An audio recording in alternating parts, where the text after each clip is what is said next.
Hello everyone. Welcome back to my channel, Free Full-Length Classic Audiobooks. I hope you are doing fine. Today, I will be introducing another book from the Lupin series, The Secret Tomb, by Maurice Leblanc.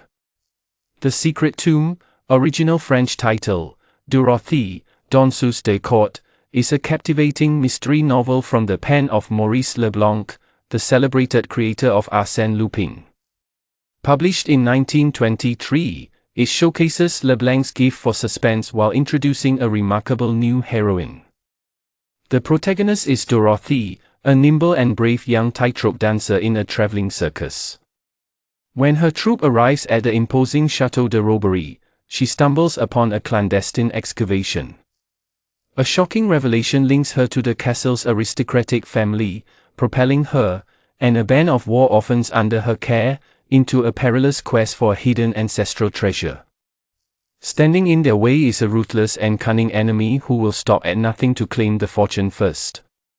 Intriguingly, the novel plants a puzzle that Leblanc later referenced in The Countess of Cagliostro, a mystery that even the great Lupin had no time to solve.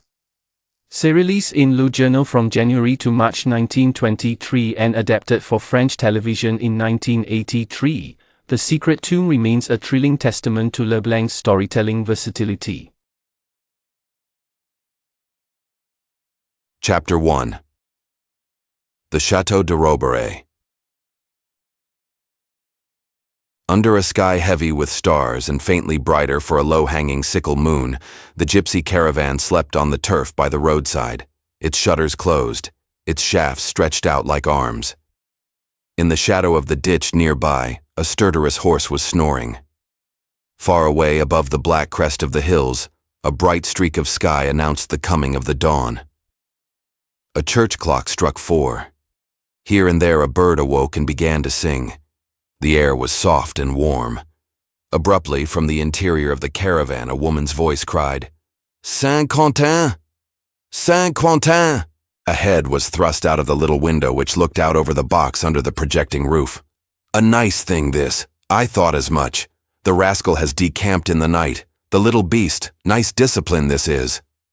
Other voices joined in the grumbling.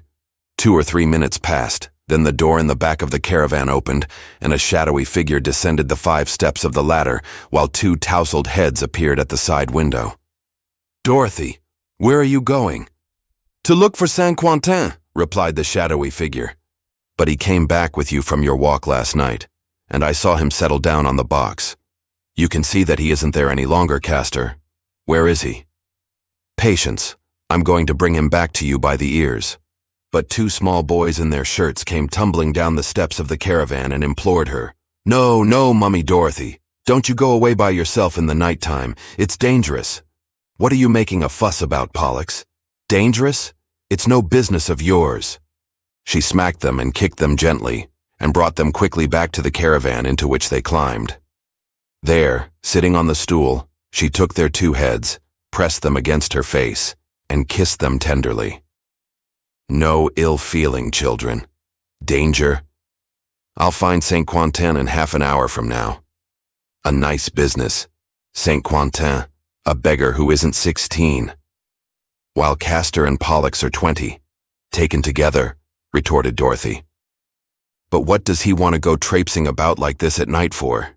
And it isn't the first time either. Where is it he makes these expeditions to?" "To snare rabbits," she said. "There's nothing wrong in it, you see. But come, there's been talk enough about it.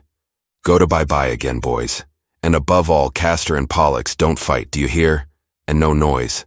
The captain's asleep, and he doesn't like to be disturbed. The captain doesn't." She took herself off, jumped over the ditch, crossed a meadow, in which her feet splashed up the water in the puddles, and gained a path which wound through a copse of young trees which only reached her shoulders. Twice already, the evening before, strolling with her comrade Saint-Quentin, she had followed this half-formed path, so that she went briskly forward without hesitating. She crossed 2 roads, came to a stream, the white pebbly bottom of which gleamed under the quiet water, stepped into it, and walked up it against the current, as if she wished to hide her tracks.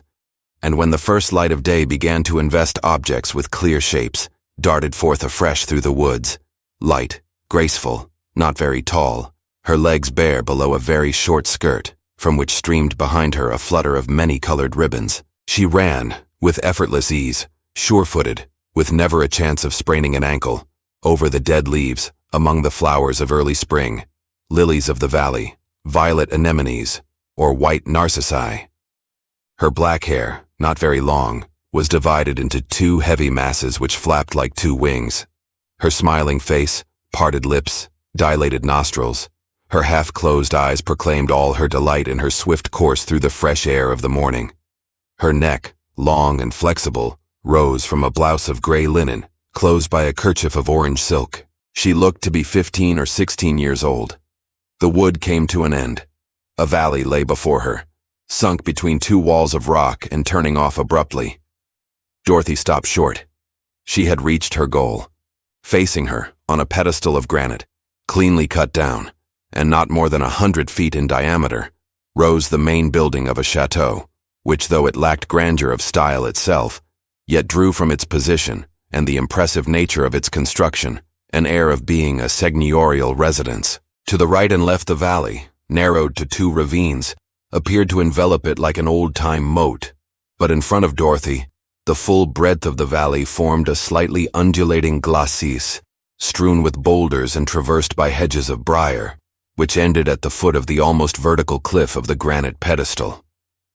"5:15 striking," murmured the young girl. "Saint-Quentin won't be long." She crouched down behind the enormous trunk of an uprooted tree and watched with unwinking eyes the line of demarcation between the chateau itself and its rocky base. A narrow shelf of rock lengthened this line, running below the windows of the ground floor.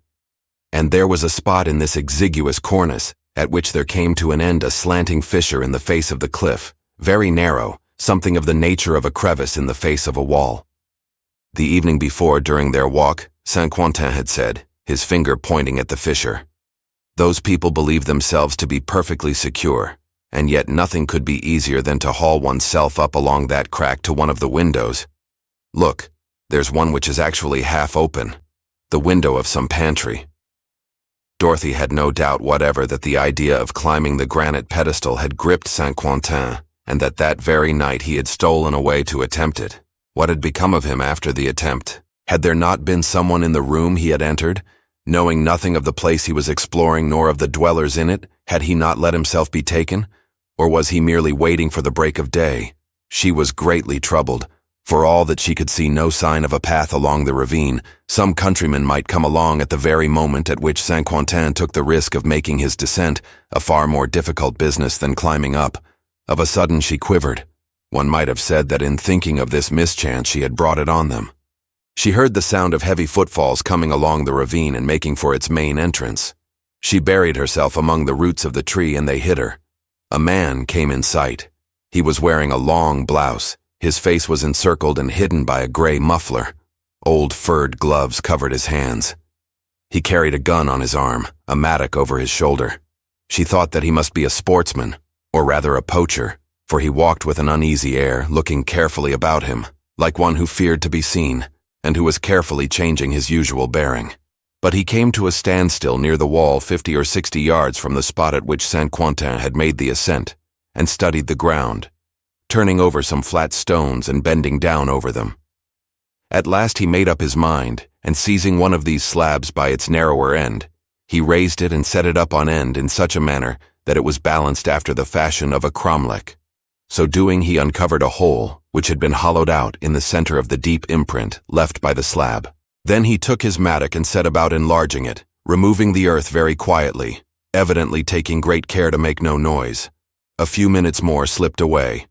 Then the inevitable event which Dorothy had at once desired and feared took place. The window of the chateau, through which Saint-Quentin had climbed the night before, opened, and there appeared a long body clad in a long black coat, its head covered with a high hat, which even at that distance were plainly shiny, dirty, and patched. Squeezed flat against the wall, Saint-Quentin lowered himself from the window and succeeded in setting his 2 feet on the rocky shelf. On the instant, Dorothy, who was at the back of the man in the blouse, was on the point of rising and making a warning signal to her comrade. The movement was useless. The man had perceived what looked to be a black devil clinging to the face of the cliff, and dropping his mattock, he slipped into the hole. For his part, Saint-Quentin, absorbed in his job of getting down, was paying no attention to what was going on below him, and could only have seen it by turning round, which was practically impossible. Uncoiling a rope, which he had without doubt picked up in the mansion, he ran it round a pillar of the balcony of the window in such a fashion that the two ends hung down the face of the cliff an equal distance.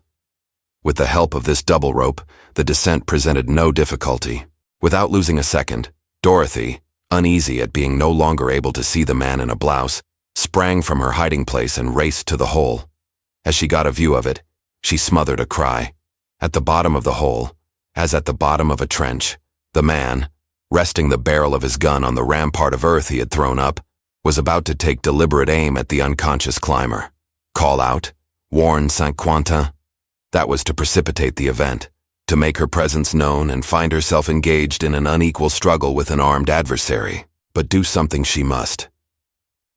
Up there, Saint-Quentin was availing himself of the fissure in the face of the cliff, for all the world as if he were descending the shaft of a chimney.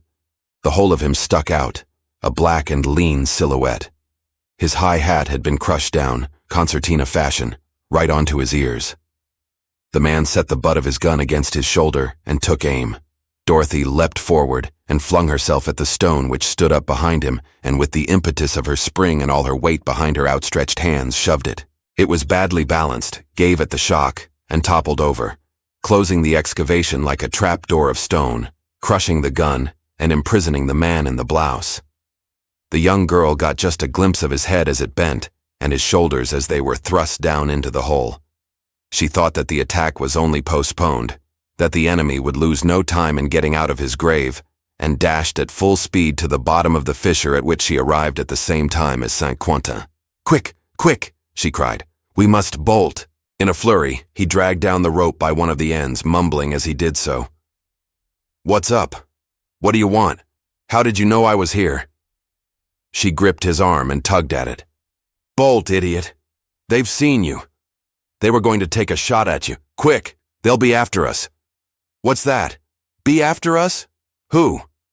"A queer-looking beggar disguised as a peasant. He's in a hole over yonder. He was going to shoot you like a partridge when I tumbled the slab onto the top of him. But do as I tell you, idiot, and bring the rope with you. You mustn't leave any traces." She turned and bolted. He followed her. They reached the end of the valley before the slab was raised, and without exchanging a word took cover in the wood. 20 minutes later they entered the stream, and did not leave it till they could emerge onto a bank of pebbles on which their feet could leave no print. Saint-Quentin was off again like an arrow, but Dorothy stopped short, suddenly shaken by a spasm of laughter which bent her double. "What is it?" he said. "What's the matter with you?" She could not answer. She was convulsed, her hands pressed against her ribs, her face scarlet, her teeth, small, regular, whitely gleaming teeth, bared. At last she managed to stutter. Your high hat, that black coat, your bare feet. It's too funny. Where did you sneak that disguise from? Goodness, what a sight you are." Her laughter rang out, young and fresh, on the silence in which the leaves were fluttering. Facing her, Saint-Quentin, an awkward stripling who had outgrown his strength, with his face too pale, his hair too fair, his ears sticking out, but with admirable, very kindly black eyes, gazed, smiling at the young girl, delighted by this diversion which seemed to be turning aside from him the outburst of wrath he was expecting. Of a sudden, indeed, she fell upon him, attacking him with thumps and reproaches, but in a half-hearted fashion, with little bursts of laughter, which robbed the chastisement of its sting. "Wretch and rogue! You've been stealing again, have you? You're no longer satisfied with your salary as acrobat, aren't you, my fine fellow? You must still prig money or jewels to keep yourself in high hats, must you? What have you got, looter, eh? Tell me." By dint of striking and laughing, she had soothed her righteous indignation. She set out again, and Saint-Quentin, thoroughly abashed, stammered, "Tell you? What's the good of telling you? You've guessed everything as usual. As a matter of fact, I did get in through that window last evening. It was a pantry at the end of a corridor which led to the ground floor rooms. Not a soul about. The family was at dinner.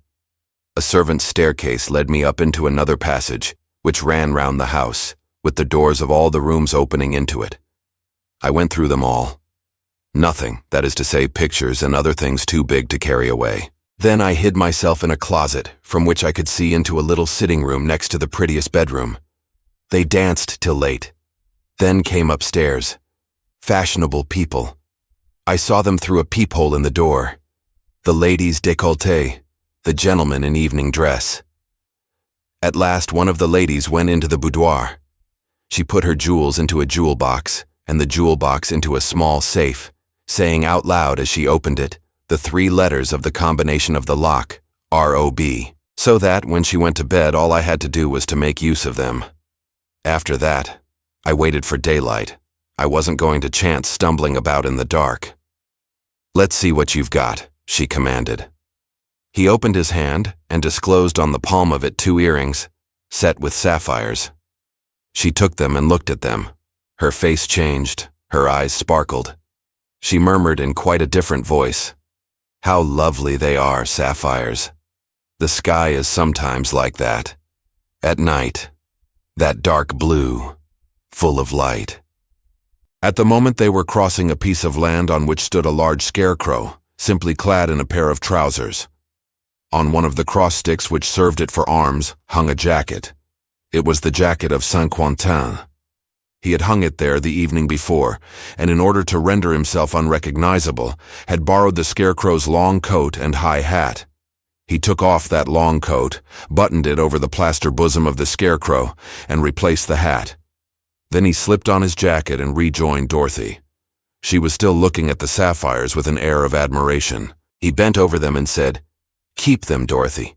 You know quite well that I'm not really a thief and that I only got them for you, that you might have the pleasure of looking at them and touching them. It often goes to my heart to see you running about in that beggarly get-up, to think of you dancing on the tightrope, you who ought to live in luxury. Ah, to think of all I'd do for you, if you'd let me."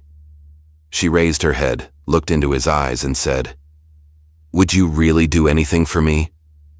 "Anything, Dorothy." "Well then, be honest, Saint-Quentin." They set out again, and the young girl continued, "Be honest, Saint-Quentin, that's all I ask of you. You and the other boys of the caravan, I've adopted you because, like me, you're war orphans, and for the last 2 years we have wandered together along the high roads, happy rather than miserable, getting our fun, and on the whole eating when we're hungry. But we must come to an understanding. I only like what is clean and straight and as clear as a ray of sunlight. Are you like me? This is the 3rd time you've stolen to give me pleasure. Is this the last time? If it is, I pardon it. If it isn't, it's goodbye." She spoke very seriously, emphasizing each phrase by a toss of the head which made the 2 wings of her hair flap. Overwhelmed, Saint-Quentin said imploringly, "Don't you want to have anything more to do with me?" "Yes, but swear you won't do it again." "I swear I won't."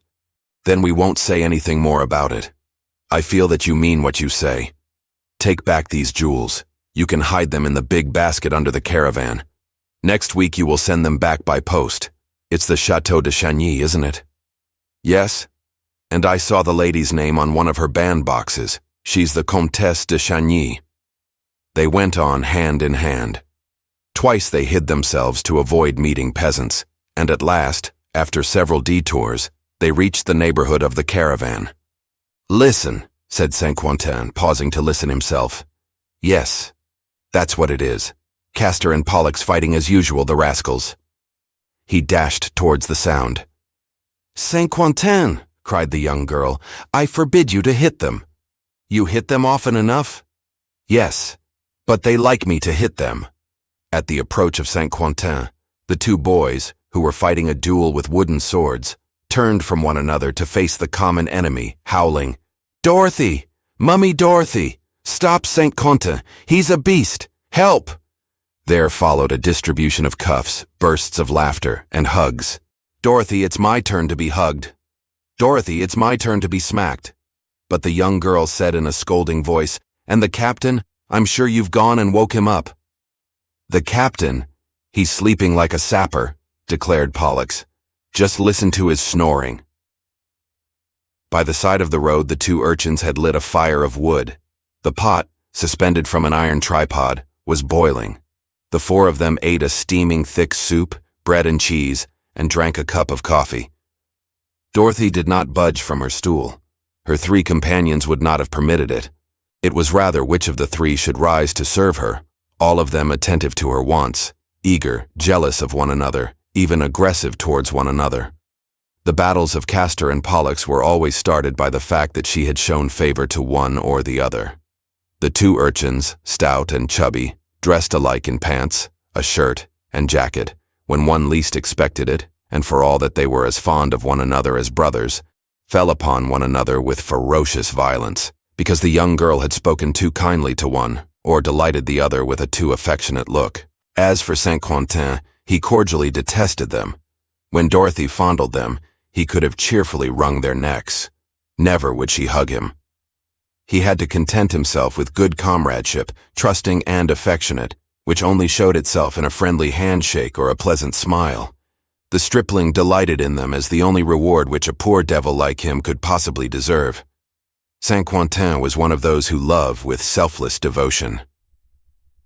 "The arithmetic lesson now," was Dorothy's order. "And you, Saint-Quentin, go to sleep for an hour on the box." Castor brought his arithmetic. Pollux displayed his copybook. The arithmetic lesson was followed by a lecture delivered by Dorothy on the Merovingian kings, then by a lecture on astronomy. The two children listened with almost impassioned attention, and Saint-Quentin on the box took good care not to go to sleep. In teaching, Dorothy gave full play to her lively fancy in a fashion which diverted her pupils and never allowed them to grow weary. She had an air of learning herself whatever she chanced to be teaching, and her discourse, delivered in a very gentle voice, revealed a considerable knowledge and understanding, and the suppleness of a practical intelligence. At 10 o'clock the young girl gave the order to harness the horse.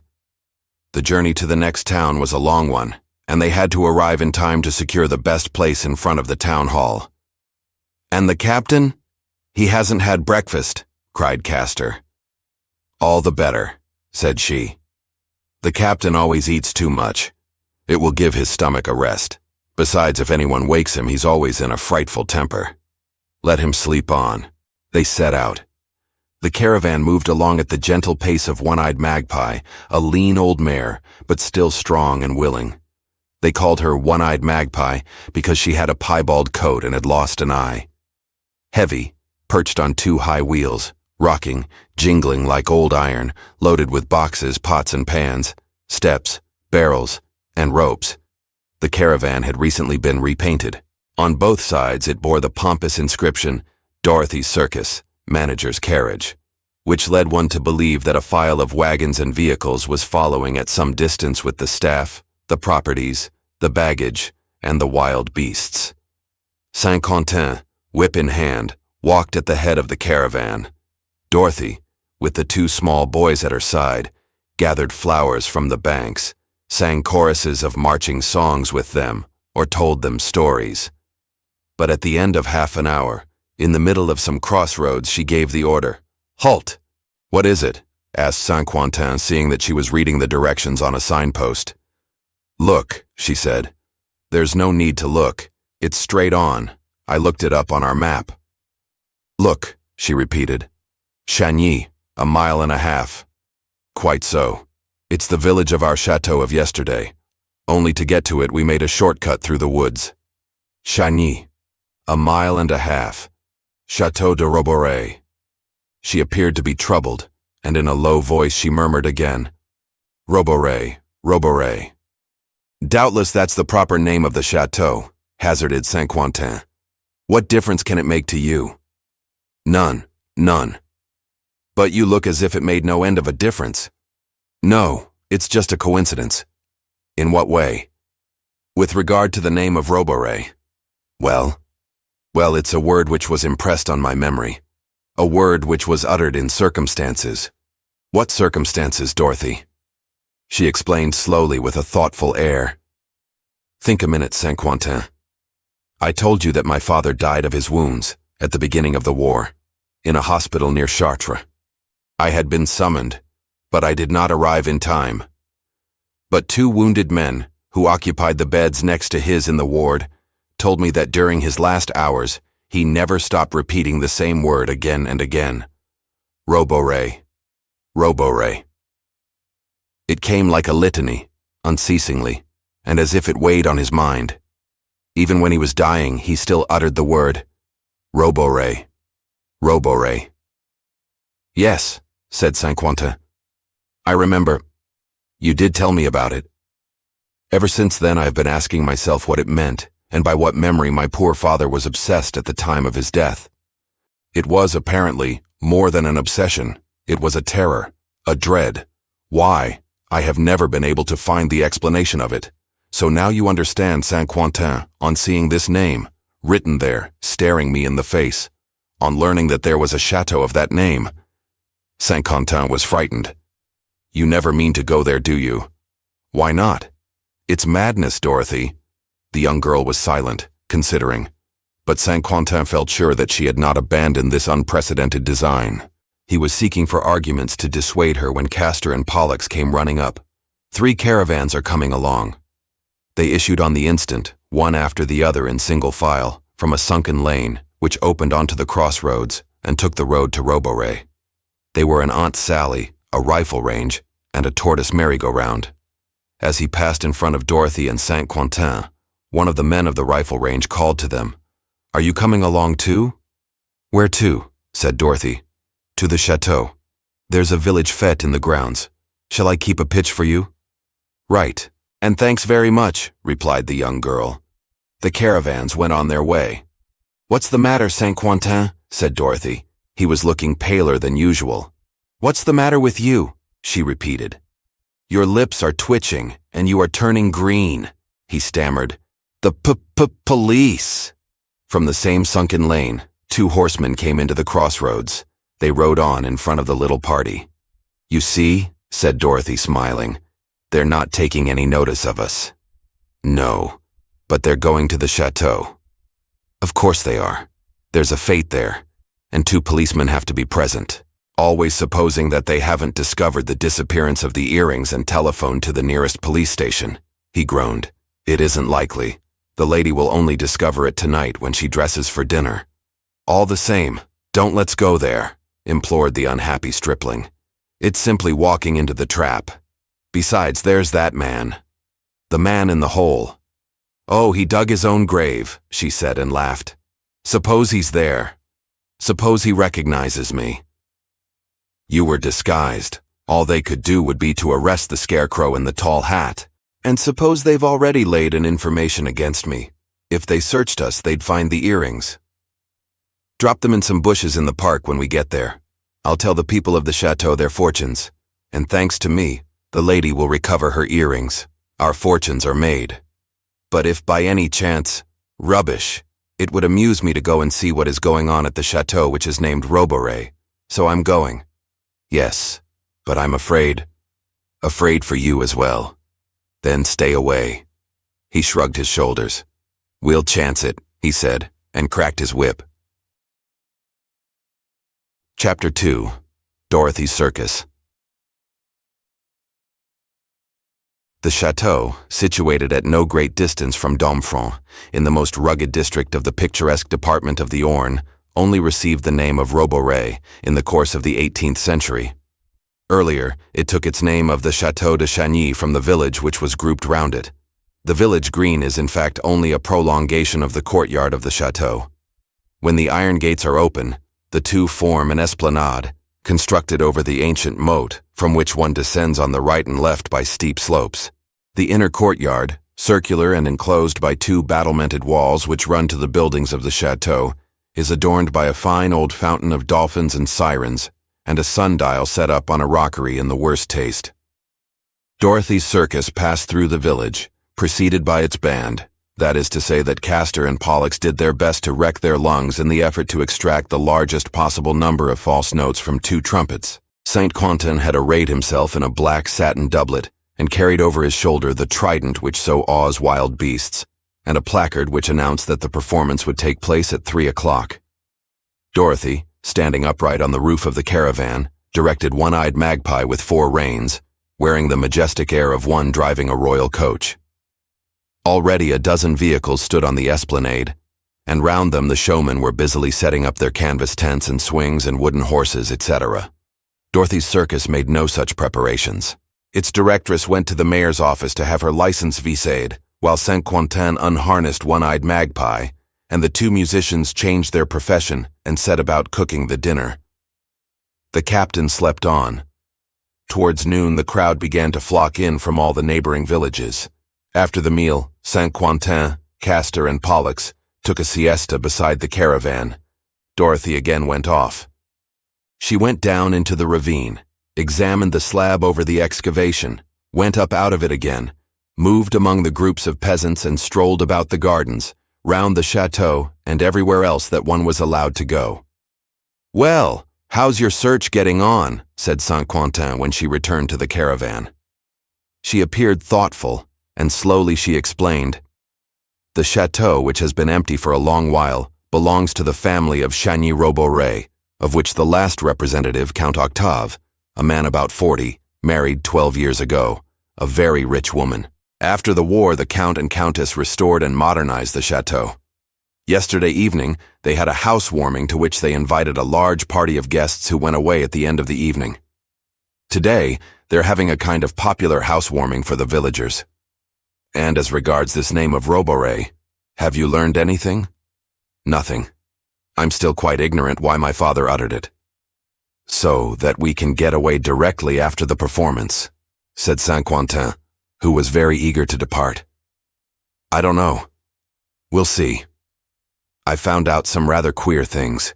Have they anything to do with your father?" "No," she said with some hesitation. "Nothing to do with him. Nevertheless, I should like to look more closely into the matter. When there is darkness anywhere, there's no knowing what it may hide. I should like—" She remained silent for a long time. At last she went on in a serious tone, looking straight into Saint-Quentin's face. "Listen, you have confidence in me, haven't you?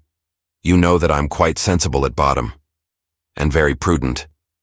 You know that I have a certain amount of intuition, and good eyes that see a little more than most people see. Well, I've got a strong feeling that I ought to remain here. Because of the name of Robore? Because of that, and for other reasons, which will compel me, perhaps according to circumstances, to undertake unexpected enterprises, dangerous ones. At that moment, Saint-Quentin, you must follow me boldly. Go on, Dorothy. Tell me what it is exactly." "Nothing. Nothing definite at present. One word, however. The man who was aiming at you this morning, the man in the blouse, is here." "Never. He's here, do you say? You've seen him? With the policeman?" She smiled. "Not yet, but that may happen. Where have you put those earrings?" "At the bottom of the basket, in a little cardboard box with a rubber ring round it." "Good. As soon as the performance is over, stick them in that clump of rhododendrons between the gates and the coach house." "Have they found out that they've disappeared?" "Not yet," said Dorothy. "From the things you told me, I believe that the little safe is in the boudoir of the Countess. I heard some of the maids talking, and nothing was said about any robbery. They'd have been full of it." She added, "Look, there are some of the people from the chateau in front of the shooting gallery. Is it that pretty fair lady with the grand air?" "Yes, I recognize her. An extremely kind-hearted woman, according to what the maid said, and generous, always ready to listen to the unfortunate. The people about her are very fond of her, much fonder of her than they are of her husband, who, it appears, is not at all easy to get on with." "Which of them is he?" "There are 3 men there. The biggest, the man in the gray suit, with his stomach sticking out with importance. Look, he has taken a rifle. The 2 on either side of the Countess are distant relations. The tall one, with the grizzled beard which runs up to his tortoise-shell spectacles, has been at the chateau a month. The other, more sallow one, in a velveteen shooting coat and gaiters, arrived yesterday." "But they look as if they knew you, both of them." "Yes, we've already spoken to one another. The bearded nobleman was even quite attentive." Saint-Quentin made an indignant movement. She checked him at once. "Keep calm, Saint-Quentin, and let's go closer to them. The battle begins." The crowd was thronging round the back of the tent to watch the exploits of the owner of the chateau, whose skill was well known. The dozen bullets which he fired made a ring round the center of the target, and there was a burst of applause. No, he protested modestly. "It's bad. Not a single bullseye." "Want of practice," said a voice near him. Dorothy had slipped into the front ranks of the throng, and she had said it in the quiet tone of a connoisseur. The spectators laughed. The bearded gentleman presented her to the Count and Countess. "Mademoiselle Dorothy, the directress of the circus." "Is it as circus directress that Mademoiselle judges a target, or as an expert?" said the Count jocosely. "As an expert." "Ah, Mademoiselle also shoots?" "Now and then." "Jaguars?" "No." "Pipe bowls. And Mademoiselle does not miss her aim?" "Never." "Provided, of course, that she has a first-class weapon?" "Oh no. A good shot can use any kind of weapon that comes to hand, even an old-fashioned contraption like this." She gripped the butt of an old pistol, provided herself with 6 cartridges, and aimed at the cardboard target cut out by the Count.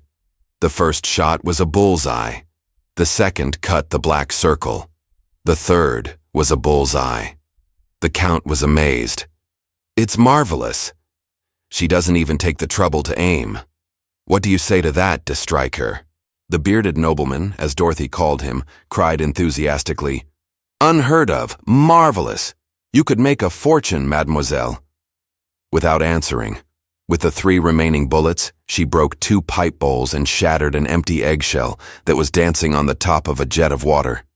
And thereupon, pushing aside her admirers and addressing the astonished crowd, she made the announcement. "Ladies and gentlemen, I have the honor to inform you that the performance of Dorothy's circus is about to take place. After exhibitions of marksmanship, choreographic displays, then feats of strength and skill and tumbling, on foot, on horseback, on the earth and in the air, fireworks, regattas, motor races, bullfights, train holdups, all will be on view there. It is about to begin, ladies and gentlemen." From that moment, Dorothy was all movement, liveliness, and gaiety. Saint-Quentin had marked off a sufficiently large circle in front of the door of the caravan, with a rope supported by stakes.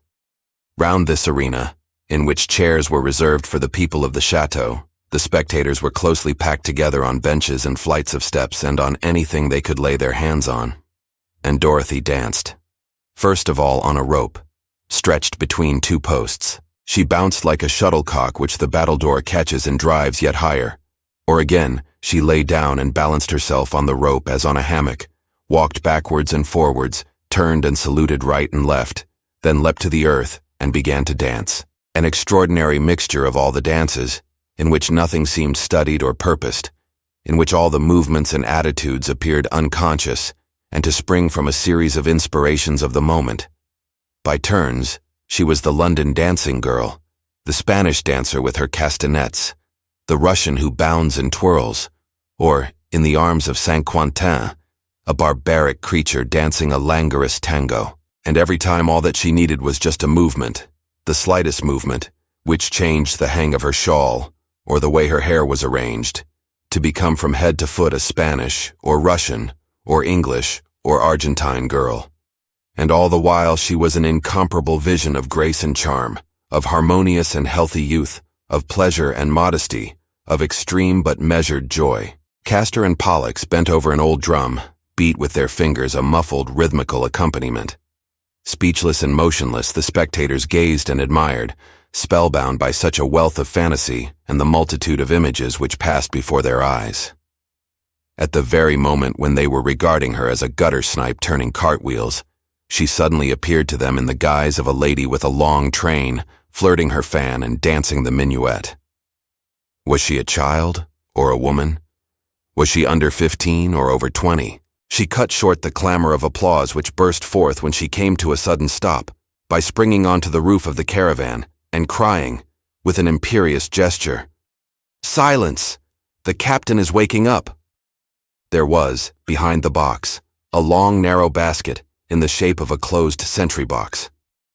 Raising it by one end, she half opened the cover and cried, "Now, Captain Montfaucon, you've had a good sleep, haven't you? Come now, Captain, we're a bit behindhand with our exercises.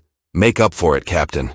She opened the top of the basket wide and disclosed in a kind of cradle, very comfortable, a little boy of 7 or 8, with golden curls and red cheeks, who yawned prodigiously. Only half awake, he stretched out his hands to Dorothy, who clasped him to her bosom and kissed him very tenderly. "Baron Saint-Quentin," she called out, "catch hold of the captain. Is his bread and jam ready? Captain Montfaucon will continue the performance by going through his drill." Captain Montfaucon was the comedian of the troupe.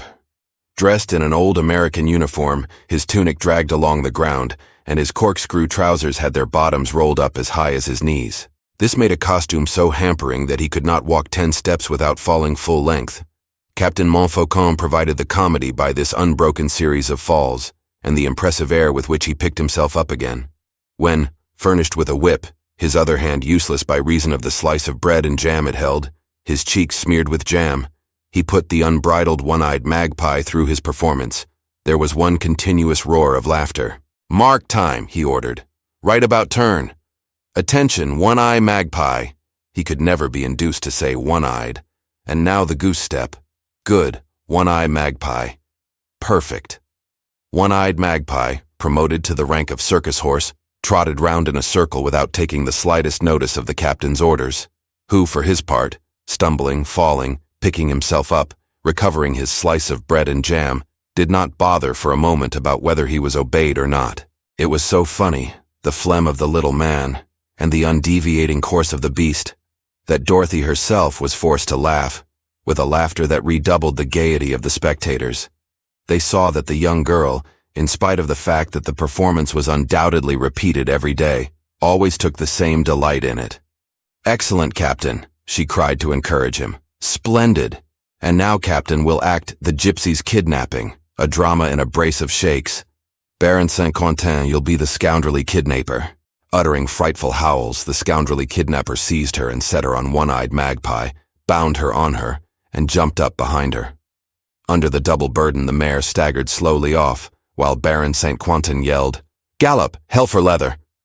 The captain quietly put a cap on a toy gun and aimed at the scoundrelly kidnapper.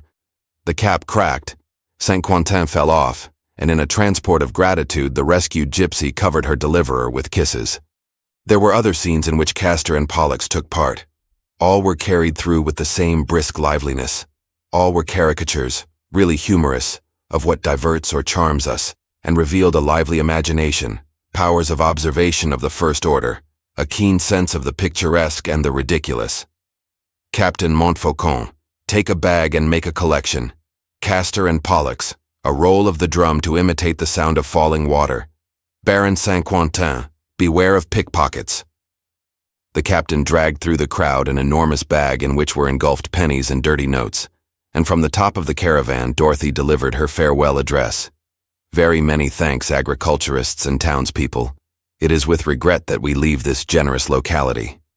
But before we depart, we take this opportunity of informing you that Mademoiselle Dorothy," she saluted, "is not only the directress of a circus and a first-class performer. Mademoiselle Dorothy," she saluted, "will also demonstrate her extraordinary excellence in the sphere of clairvoyance and psychic powers. The lines of the hand, the cards, coffee grounds, handwriting, and astrology have no secrets for her. She dissipates the darkness. She solves enigmas. With her magic ring she makes invisible springs burst forth, and above all, she discovers in the most unfathomable places, under the stones of old castles, and in the depths of forgotten dungeons, fantastic treasures whose existence no one suspected. A word to the wise is enough. I have the honor to thank you." She descended quickly. The 3 boys were packing up the properties. Saint-Quentin came to her. "We hook it, don't we, straight away? Those policemen have kept an eye on me the whole time," she replied. "Then you didn't hear the end of my speech?" "What about it?" "What about it? Why, the consultations are going to begin. The super-lucid clairvoyant Dorothy. Look, here come some clients. The bearded nobleman and the gentleman in velveteen. I like the gentleman in velveteen.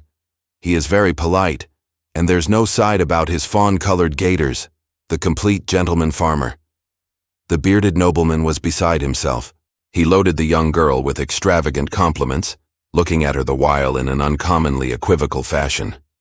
He introduced himself as Maxime de Streicher, introduced his companion as Raoul d'Avernois, and finally, on behalf of the Countess Octave, invited her to come to tea in the chateau. "Alone?" she asked. "Certainly not," protested Raoul d'Avernois with a courteous bow.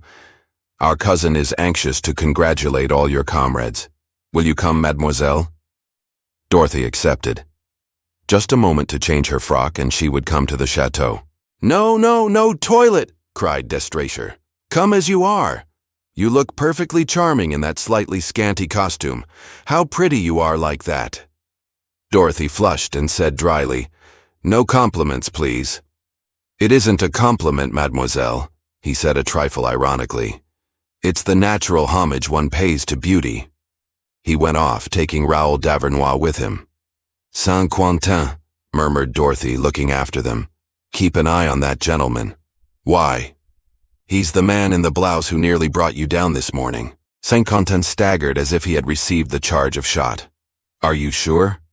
"Very nearly. He has the same way of walking, dragging his right leg a little." He muttered, "He has recognized me." "I think so. When he saw you jumping about during the performance, it recalled to his mind the black devil performing acrobatic feats against the face of the cliff. And it was only a step from you to me who shoved the slab over onto his head. I read it all in his eyes and his attitude towards me this afternoon, just in his manner of speaking to me. There was a touch of mockery in it." Saint-Quentin lost his temper. "And we aren't hurrying off at once. You dare stay?" "I dare. But that man, he doesn't know that I penetrated his disguise. And as long as he doesn't know, you mean that your intention is?" "Perfectly simple. To tell them their fortunes, amuse them, and puzzle them." "But what's your object?" "I want to make them talk in their turn." "What about?" "What I want to know." "What do you want to know?" "That's what I don't know. It's for them to teach me." "And suppose they discover the robbery? Suppose they cross-examine us?" "Saint-Quentin, take the captain's wooden gun, mount guard in front of the caravan, and when the policemen approach, shoot them down." When she had made herself tidy, she took Saint-Quentin with her to the chateau, and on the way made him repeat all the details of his nocturnal expedition. Behind them came Castor and Pollux, then the captain, who dragged after him by a string a little toy cart loaded with tiny packages. They entertained them in the large drawing room of the chateau. The countess, who indeed was, as Dorothy had said, an agreeable and amiable woman, and of a seductive prettiness, stuffed the children with dainties, and was wholly charming to the young girl. For her part, Dorothy seemed quite as much at her ease with her hosts as she had been on the top of the caravan. She had merely hidden her short skirt and bodice under a large black shawl, drawn in at the waist by a belt. The ease of her manner, her cultivated intonation, her correct speech to which now and then a slang word gave a certain spiciness, her quickness, and the intelligent expression of her brilliant eyes amazed the Countess and charmed the three men. "Mademoiselle," de Streicher exclaimed, "if you can foretell the future, I can assure you that I too can clearly foresee it, and that certain fortune awaits you. Ah, if you would put yourself in my hands and let me direct your career in Paris. I am in touch with all the worlds and I can guarantee your success." She tossed her head. "I don't need anyone." "Mademoiselle," said he, "confess that you do not find me congenial. Neither congenial nor uncongenial. I don't really know you. If you really knew me, you'd have confidence in me." "I don't think so," she said. "Why?" She took his hand, turned it over, bent over the open palm, and as she examined it said slowly, "Dissipation. Greedy for money. Conscienceless." "But I protest, mademoiselle. Conscienceless? I who am full of scruples." "Your hand says the opposite, monsieur." "Does it also say that I have no luck?" "None at all." "What? Shan't I ever be rich?" "I fear not." "Confound it. And what about my death? Is it a long way off?" "Not very. A painful death? A matter of seconds. An accident, then? Yes. What kind of accident? She pointed with her finger. Look here, at the base of the forefinger. What is there? The gallows. There was an outburst of laughter. De Stryker was enchanted. Count Octave clapped his hands. Bravo, mademoiselle, the gallows for this old libertine. It must be that you have the gift of second sight, so I shall not hesitate. He consulted his wife with a look of inquiry and continued. So I shall not hesitate to tell you. To tell me, finished Dorothy mischievously, the reasons for which you invited me to tea. The Count protested. Not at all, mademoiselle. We invited you to tea solely for the pleasure of becoming acquainted with you, and perhaps a little from the desire to appeal to my skill as a sorceress. The Countess Octave interposed. Ah, well, yes, mademoiselle. Your final announcement excited our curiosity. Moreover, I will confess that we haven't much belief in things of this kind, and that it is rather out of curiosity that we should like to ask you certain questions. If you have no faith in my poor skill, madame, we'll let that pass. And all the same, I'll manage to gratify your curiosity. By what means? Merely by reflecting on your words. What? Said the Countess. No magnetic passes? No hypnotic sleep? No, madam. At least not for the present. Later on we'll see. Only keeping Saint-Quentin with her, she told the children to go and play in the garden. Then she sat down and said, I'm listening, madame. Just like that? Perfectly simply. Perfectly simply. Well then, mademoiselle. The Countess spoke in a tone the carelessness of which was not perhaps absolutely sincere. Well then, mademoiselle, you spoke of forgotten dungeons and ancient stones and hidden treasures. Now the Château de Roborey is several centuries old. It has undoubtedly been the scene of adventures and dramas, and it would amuse us to know whether any of its inhabitants have by any chance left in some out-of-way corner one of these fabulous treasures of which you spoke. Dorothy kept silent for some little time. Then she said, I always answer with all the greater precision if full confidence is placed in me. If there are any reservations, if the question is not put as it ought to be. What reservations? I assure you, mademoiselle. The young girl broke in firmly. You ask me the question, madame, as if you were giving way to a sudden curiosity, which did not rest, so to speak, on any real base. Now you know as well as I do that excavations have been made in the chateau.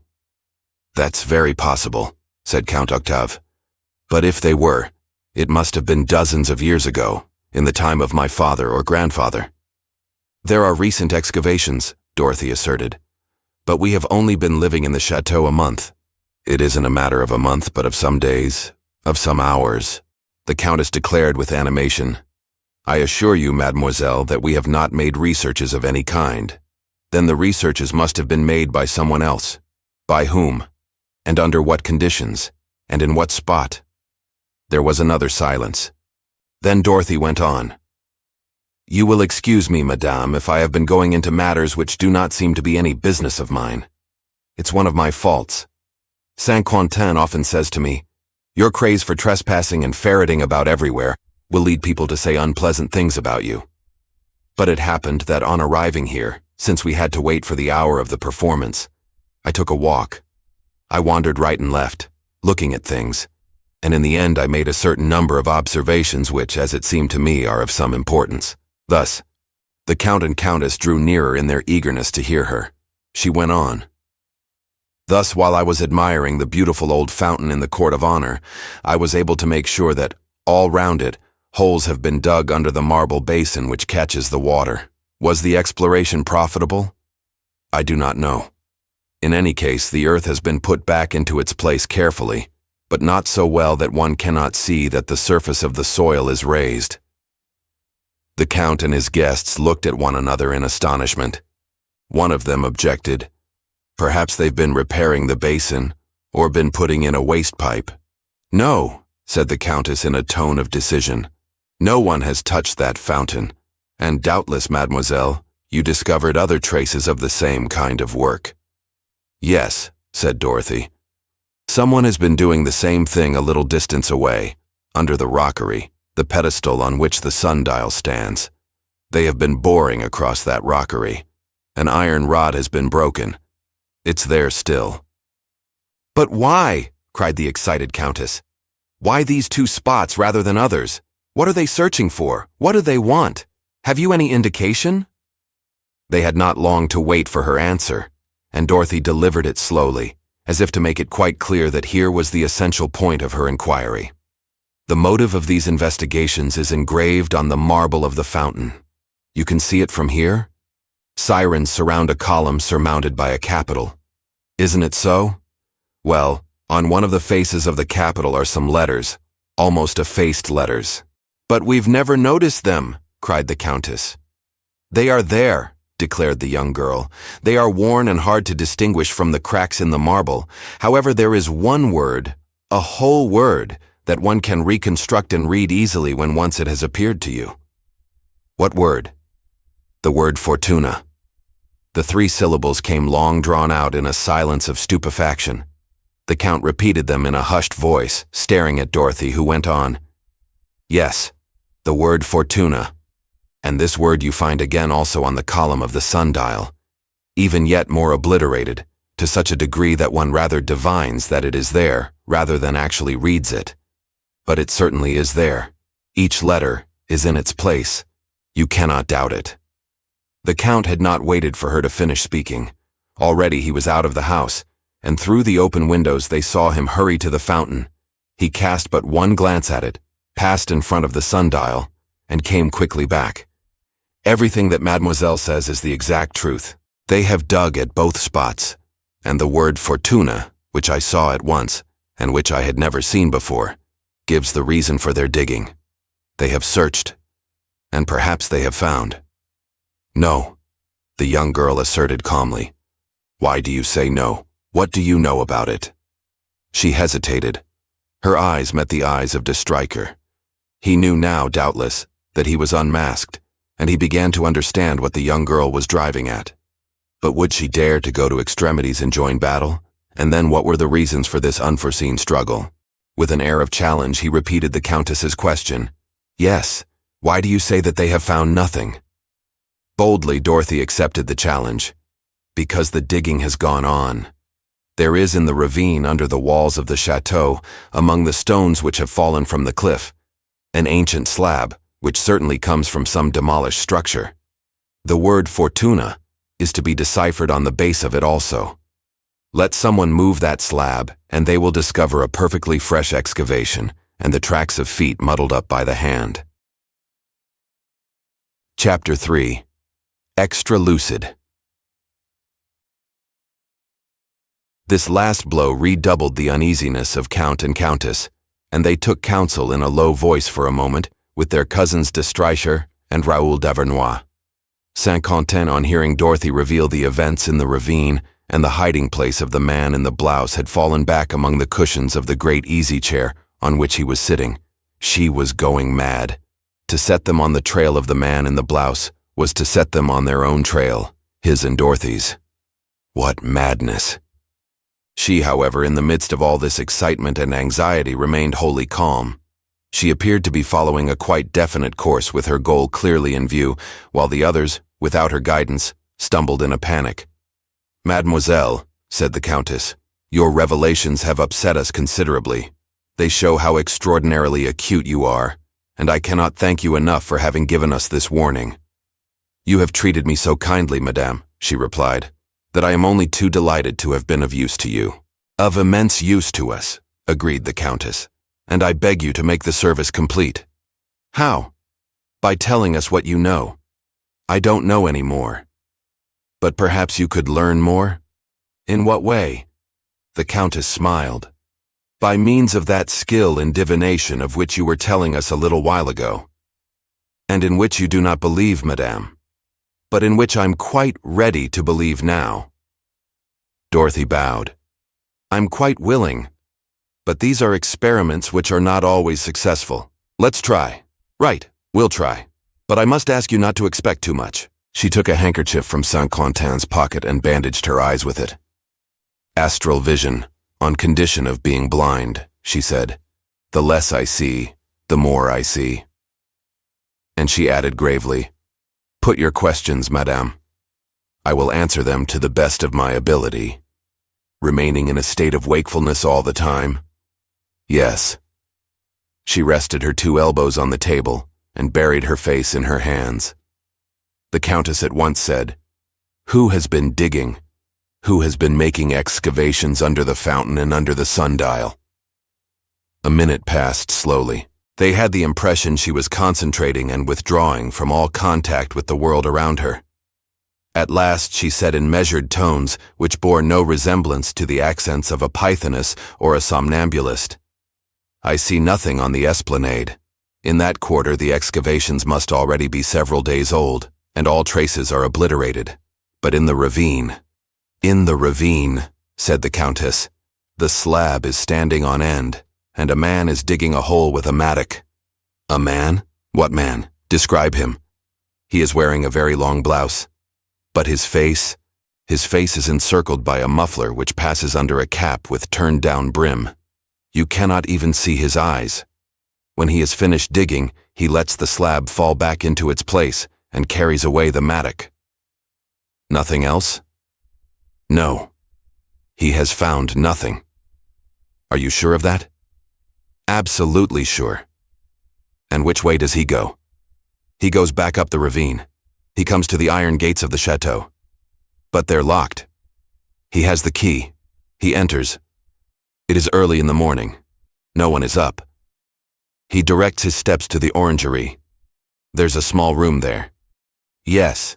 The gardener keeps his implements in it." "The man sets the mattock in a corner, takes off his blouse and hangs it on a nail in the wall." "But he can't be the gardener," exclaimed the Countess. "His face? Can you see his face?" No. It remains covered up. But his clothes. I can't make them out. He goes out. He disappears." The young girl broke off as if her attention were fixed on someone whose outline was blurred and lost in the shadow like a phantom. "I do not see him any longer," she said. "I can see nothing any longer. Do I? Ah, yes. The steps of the chateau. The door is shut quietly. And then the staircase. A long corridor dimly lighted by small windows. However, I can distinguish some prints, galloping horses, sportsmen in red coats. Ah, the man. The man is there on his knees before a door. He turns the handle of the door. It opens. It must be one of the servants," said the Countess in a hollow voice. "And it must be a room on the first floor, since there are prints on the passage walls. What is the room like?" "The shutters are closed. The man has lit a pocket lamp and is hunting about. There's a calendar on the chimney-piece. It's today, Wednesday, and an empire clock with gilded columns." "The clock in my boudoir," murmured the Countess. "The hands point to 6:15. The light of the lamp is directed to the other side of the room, onto a walnut cupboard with 2 doors. The man opens the 2 doors and reveals a safe." They were listening to Dorothy in a troubled silence, their faces twitching with emotion. How could anyone have failed to believe the whole of the vision the young girl was describing, seeing that she had never been over the chateau, never crossed the threshold of this boudoir, and that nevertheless she was describing things which must have been unknown to her? Dumbfounded, the Countess exclaimed, "The safe was unlocked. I'm certain of it. I shut it after putting my jewels away. I can still hear the sound of the door banging." "Shut, yes, but the key there. What does that matter? I have muddled up the letters of the combination." "Not so. The key turns." "Impossible." "The key turns. I see the 3 letters." "The 3 letters, you see them. Clearly, an R, an O, and a B. That is to say the first 3 letters of the word Roborey. The safe is open. There's a jewel case inside it. The man's hand gropes in it, and takes—" "What? What? What has he taken?" "2 earrings. 2 sapphires, aren't they? 2 sapphires." "Yes, madam, 2 sapphires." Thoroughly upset and moving jerkily, the Countess went quickly out of the room, followed by her husband and Raoul d'Avernois. And Dorothy heard the Count say, "If this is true, you'll admit, d'Avernois, that this instance of divination would be uncommonly strange." "Uncommonly strange indeed," replied de Stryker, who had gone as far as the door with them. He shut the door on them and came back to the middle of the drawing room with the manifest intention of speaking to the young girl. Dorothy had removed the handkerchief from her eyes and was rubbing them like a person who has come out of the dark. The bearded nobleman and she looked at one another for a few moments. Then, after some hesitation, he took a couple of steps back towards the door. But once more he changed his mind and turning towards Dorothy, stroked his beard at length, and at last broke into a quiet, delighted chuckle. Dorothy, who was never behindhand when it came to laughing, did as the bearded nobleman had done. "You laugh?" said he. "I laugh because you laugh, but I am ignorant of the reason of your gaiety. May I learn it?" "Certainly, mademoiselle. I laugh because I find all that very amusing." "What is very amusing?" De Stryker came a few steps further into the room and replied, "What is very amusing is to mix up into one and the same person the individual who was making an excavation under the slab of stone, and this other individual who broke into the chateau last night and stole the jewels." "That is to say," asked the young girl, "that is to say, to be yet more precise, the idea of throwing beforehand the burden of robbery committed by Monsieur Saint-Quentin onto the back of Monsieur de Stryker," said Dorothy, ending his sentence for him. The bearded nobleman made a wry face, but did not protest. He bowed and said, "That's it, exactly. We may just as well play with our cards on the table, mayn't we? We're neither of us people who have eyes for the purpose of not seeing, and if I saw a black silhouette slip out of a window last night, you, for your part, have seen a gentleman who received a stone slab on his head." "Exactly, and I repeat, it's very ingenious of you to try to make them out to be one and the same person. Very ingenious, and very dangerous." "In what way is it dangerous?" "In the sense that every attack provokes a counterattack." "I haven't made any attack, but I wish to make it quite clear that I was ready to go to any lengths. Even to the length of attributing the theft of this pair of earrings to me?" "Perhaps." "Oh, then I'd better lose no time proving that they're in your hands. Be quick about it." Once more he stopped short on the threshold of the door and said, "Then we're enemies?" "We're enemies." "Why? You're quite unacquainted with me." "I don't need to be acquainted with you to know who you are." "What? Who I am?" "I'm the Chevalier Maxime de Stryker." "Possibly, but you're also the gentleman who, secretly and without his cousin's knowledge, seeks that which he has no right to seek. With what object if not to steal it?" "And that's your business?" "Yes." "On what grounds?" "It won't be long before you learn." He made a movement of anger or contempt. He controlled himself and mumbled, "All the worse for you and all the worse for Saint-Quentin. Goodbye for the present." Without another word he bowed and went out.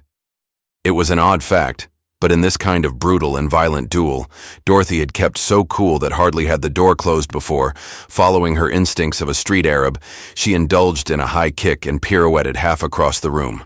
Then, satisfied with herself and the way things were going, she opened a glass case, took from it a bottle of smelling salts, and went to Saint-Quentin, who was lying back in his easy chair.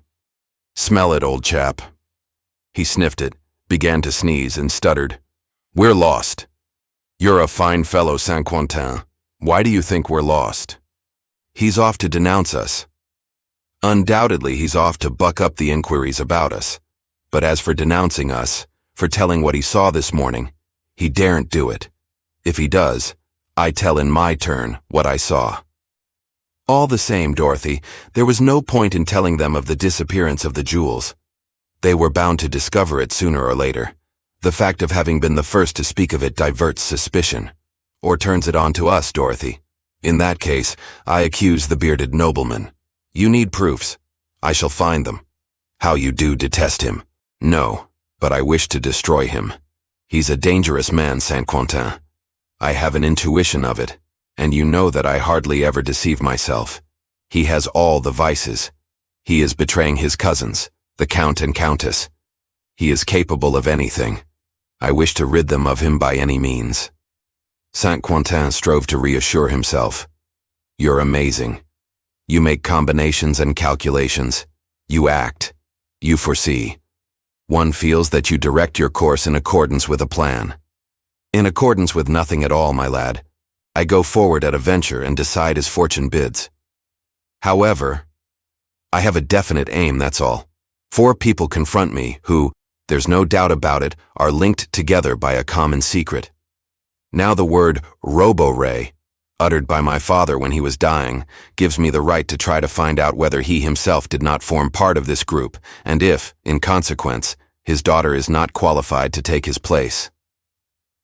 Up to now, the 4 people hold together and keep me at a distance. I have vainly attempted the impossible to obtain their confidence in the first place, and after it their confessions, so far without any result. But I shall succeed. She stamped her foot, with an abruptness in which was suddenly manifest all the energy and decision which animated this smiling and delicate creature, and she said again, I shall succeed, Saint-Quentin. I swear it. I am not at the end of my revelations. There is another which will persuade them perhaps to be more open with me. What is it, Dorothy? I know what I'm doing, my lad. She was silent. She gazed through the open window near which Castor and Pollux were fighting. The noise of hurrying footsteps re-echoed about the chateau. People were calling out to one another. A servant ran across the court at full speed and shut the gates, leaving a small part of the crowd in 3 or 4 caravans, of which one was Dorothy's Circus, in the courtyard. The policeman! The policeman! Stammered Saint-Quentin. There they are. They're examining the rifle range. And De Stryker is with them, observed the young girl. Oh, Dorothy, what have you done? It's all the same to me, she said, wholly unmoved. These people have a secret which perhaps belongs to me as much as to them. I wish to know it. Excitement, sensations, all that works in my favor. Nevertheless, pipe, Saint-Quentin. Today decides my future. Instead of trembling, rejoice. A foxtrot, old chap. She threw an arm round his waist, and propping him up like a tailor's dummy with wobbly legs, she forced him to turn. Climbing in at the window, Castor and Pollux, followed by Captain Montfaucon, started to dance round the couple, chanting the air of the Capucine, first in the drawing room, then across the large hall. But a fresh failure of Saint-Quentin's legs dashed the spirits of the dancers. Dorothy lost her temper. What's the matter with you now? She cried, trying to raise him and keep him upright. He stuttered. I'm afraid. But why on earth are you afraid? I've never seen you in such a funk. What are you afraid of? The jewels. Idiot. But you've thrown them into the clump. No. You haven't? No. But where are they then? I don't know. I looked for them in the basket as you told me to. They weren't there any longer. The little cardboard box had disappeared. During his explanation, Dorothy grew graver and graver. The danger suddenly grew clear to her. Why didn't you tell me about it? I should not have acted as I did. I didn't dare to. I didn't want to worry you. Ah, Saint-Quentin, you were wrong, my lad. She uttered no other reproach, but added, What's your explanation? I suppose I made a mistake and didn't put the earrings in the basket, but somewhere else, in some other part of the caravan. I've looked everywhere without finding them, but those policemen, they'll find them. The young girl was overwhelmed. The earrings discovered in her possession, the theft duly verified, meant arrest and jail. Leave me to my fate, groaned Saint-Quentin. I'm nothing but an imbecile, a criminal. Don't try to save me. Throw all the blame on me, since it is the truth. At that moment, a police inspector in uniform appeared on the threshold of the hall, under the guidance of one of the servants. Not a word, murmured Dorothy. I forbid you to utter a single word. The inspector came forward. Mademoiselle Dorothy? I'm Mademoiselle Dorothy, Inspector. What is it you want? Follow me, it will be necessary. He was interrupted by the entrance of the Countess, who hurried in, accompanied by her husband and Raoul d'Avernois. No, no, Inspector, she exclaimed. I absolutely oppose anything which might appear to show a lack of trust in Mademoiselle. There is some misunderstanding. Raoul d'Avernois also protested. But Count Octave observed, Bear in mind, dear, that this is merely a formality, a general measure which the inspector is bound to take. A robbery has been committed. It is only right that the inquiry should include everybody.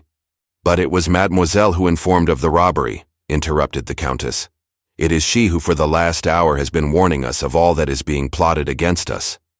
But why not let her be questioned like everybody else? As de Stryker said just now, it's possible that your earrings were not stolen from your safe. You may have put them in your ears without thinking today, and then lost them out of doors, where someone has picked them up.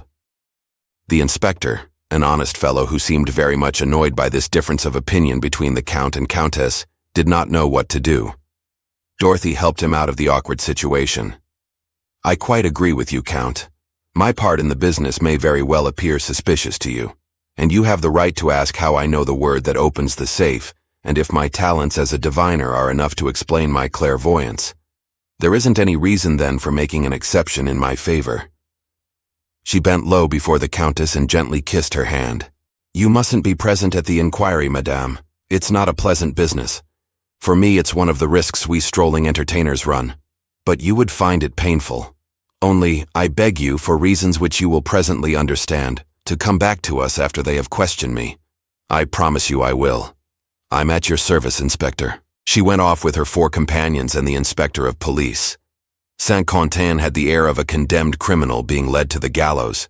Captain Montfaucon, his hands in his pockets, the string round his wrist, dragged along his baggage wagon and whistled an American tune, like a gallant fellow who knows that all these little affairs always end well. At the end of the courtyard, the last of the country folk were departing through the open gates, beside which the gamekeeper was posted. The showmen were grouped about their tents, and in the orangery where the second policeman was examining their licenses.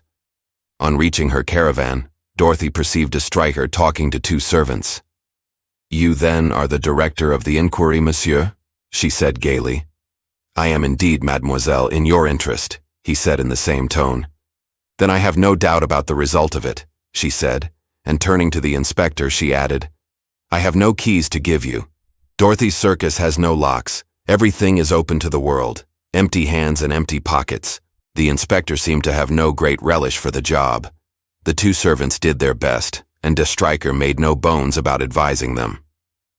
Excuse me, mademoiselle, he said to the young girl, taking her on one side. I'm of the opinion that no effort should be spared to make your complicity quite out of the question. It's a serious business, she said ironically. In what way? Well, recall our conversation.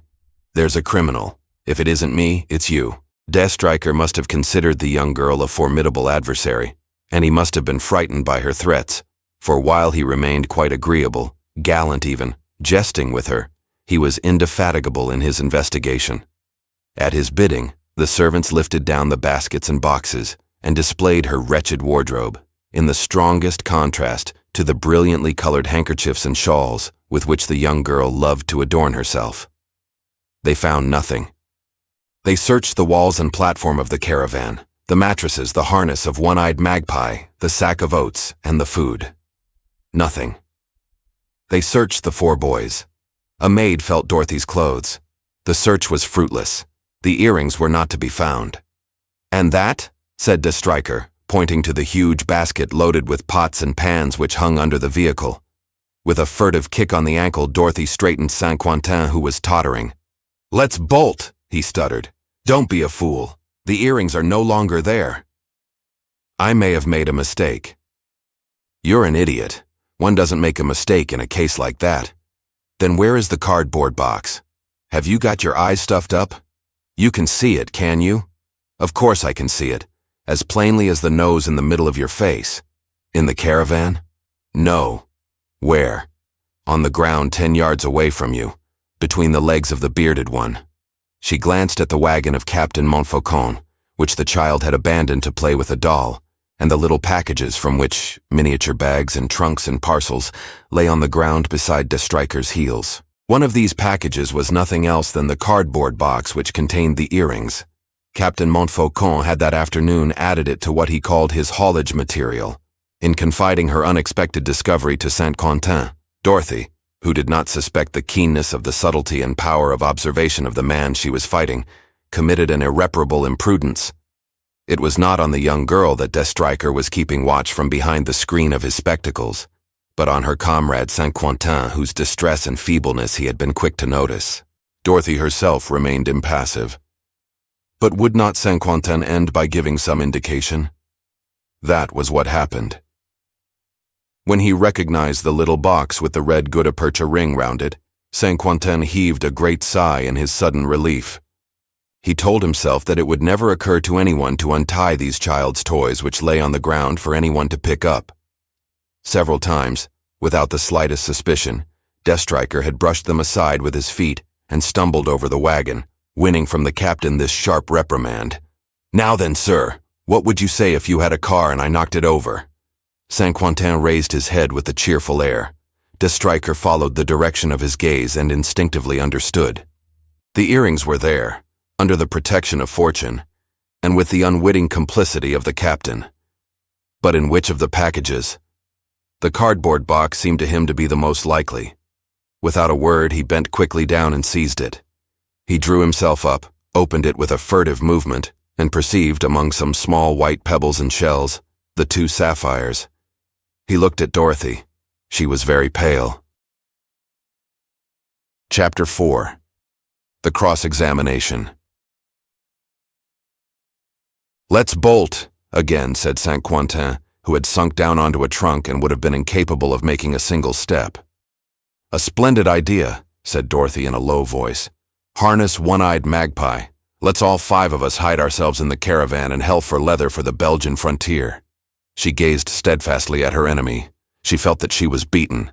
With one word he could hand her over to justice, throw her into prison, and render vain all her threats. Of what value are the accusations of a thief? Box in hand, he balanced himself on one foot then on the other with ironical satisfaction. He had the appearance of waiting for her to weaken and become a suppliant. How he misjudged her! On the contrary, she maintained an attitude of defiance and challenge, as if she had had the audacity to say to him, "If you speak, you're lost." He shrugged his shoulders, and turning to the inspector who had seen nothing of this byplay, he said, "We may congratulate ourselves on having got it over, and entirely to mademoiselle's advantage. Goodness, what a disagreeable job." "You had no business to set about it at all," said the Countess, coming up with the Count and Raoul d'Avernois. "Oh yes, I had, dear cousin. Your husband and I had our doubts. It was just as well to clear them up." "And you found nothing?" said the Count. "Nothing. Less than nothing. At the most an odd trifle with which Mr. Montfaucon was playing, and which Mademoiselle Dorothy had been kind enough to give me. You do, don't you, mademoiselle?" "Yes," said Dorothy simply. He displayed the cardboard box, round which he had again drawn the rubber ring, and handing it to the Countess. "Take care of that till tomorrow morning, will you, dear lady?" "Why should I take care of it and not you?" "It wouldn't be the same thing," said he. "To place it in your hands is as it were to affix a seal to it. Tomorrow at lunch, we'll open it together. Do you make a point of it?" "Yes. It's an idea. Of sorts." "Very good," said the Countess. "I accept the charge if mademoiselle authorizes me to do so." "I ask it, madam," replied Dorothy, grasping the fact that the danger was postponed till the morrow. "The box contains nothing of importance, only white pebbles and shells. But since it amuses monsieur and he wants a check on it, give him this small satisfaction." There remained, however, a formality which the inspector considered essential in inquiries of this kind. The examination of identification papers, delivery of documents, compliance with the regulations, were matters which he took very seriously indeed. On the other hand, if Dorothy surmised the existence of a secret between the Count and Countess and their cousins, it is certain that her hosts were not less puzzled by the strange personality which for an hour or two had dominated and disturbed them. Who was she? Where did she come from? What was her real name? What was the explanation of the fact that this distinguished and intelligent creature, with her supple cleverness and distinguished manners, was wandering about the country with 4 street boys? She took from a locker in the caravan a passport case which she carried under her arm, and when they all went into the orangery, which was now empty, she took from this case a sheet of paper black with signatures and stamps, and handed it to the inspector. "Is this all you've got?" he said almost immediately. "Isn't it sufficient? The secretary at the mayor's office this morning was satisfied with it. They're satisfied with anything in mayor's offices, he said scornfully. And what about these names? Nobody's named Castor and Pollux? And this one, Baron de Saint-Quentin, acrobat. Dorothy smiled. Nevertheless, it is his name and his profession. Baron de Saint-Quentin? Certainly he was the son of a plumber who lived at Saint-Quentin and was called Baron. But then he must have the paternal authorization. Impossible. Why? Because his father died during the occupation. And his mother. She's dead too. No relations. The English adopted the boy. Towards the end of the war, he was assistant cook in a hospital at Bar-le-Duc, where I was a nurse. I adopted him. The inspector uttered a grunt of approval and continued his examination. And Castor and Pollux. I don't know where they come from. In 1918, during the German push towards Château, they were caught in the storm and picked up on a road by some French soldiers who gave them their nicknames. The shock was so great that they've lost all memory of the years before those days. Are they brothers? Were they acquaintances? Where are their families? Nobody knows. I adopted them. Oh, said the inspector, somewhat taken aback. Then he went on. There remains now Sire Montfaucon, captain in the American Army, decorated with the Croix de Guerre. Present, said a voice. Montfaucon drew himself stiffly upright in a soldierly attitude, his heels touching, and his little finger on the seam of his enormous trousers. Dorothy caught him onto her knee and gave him a smacking kiss. A brat, about whom also nobody knows anything. When he was 4, he was living with a dozen American soldiers who had made for him, by way of cradle, a fur bag. The day of the great American attack, one of the 12 carried him on his back.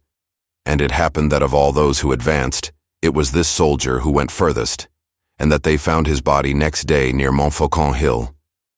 Beside him, in the fur bag, the child was asleep, slightly wounded.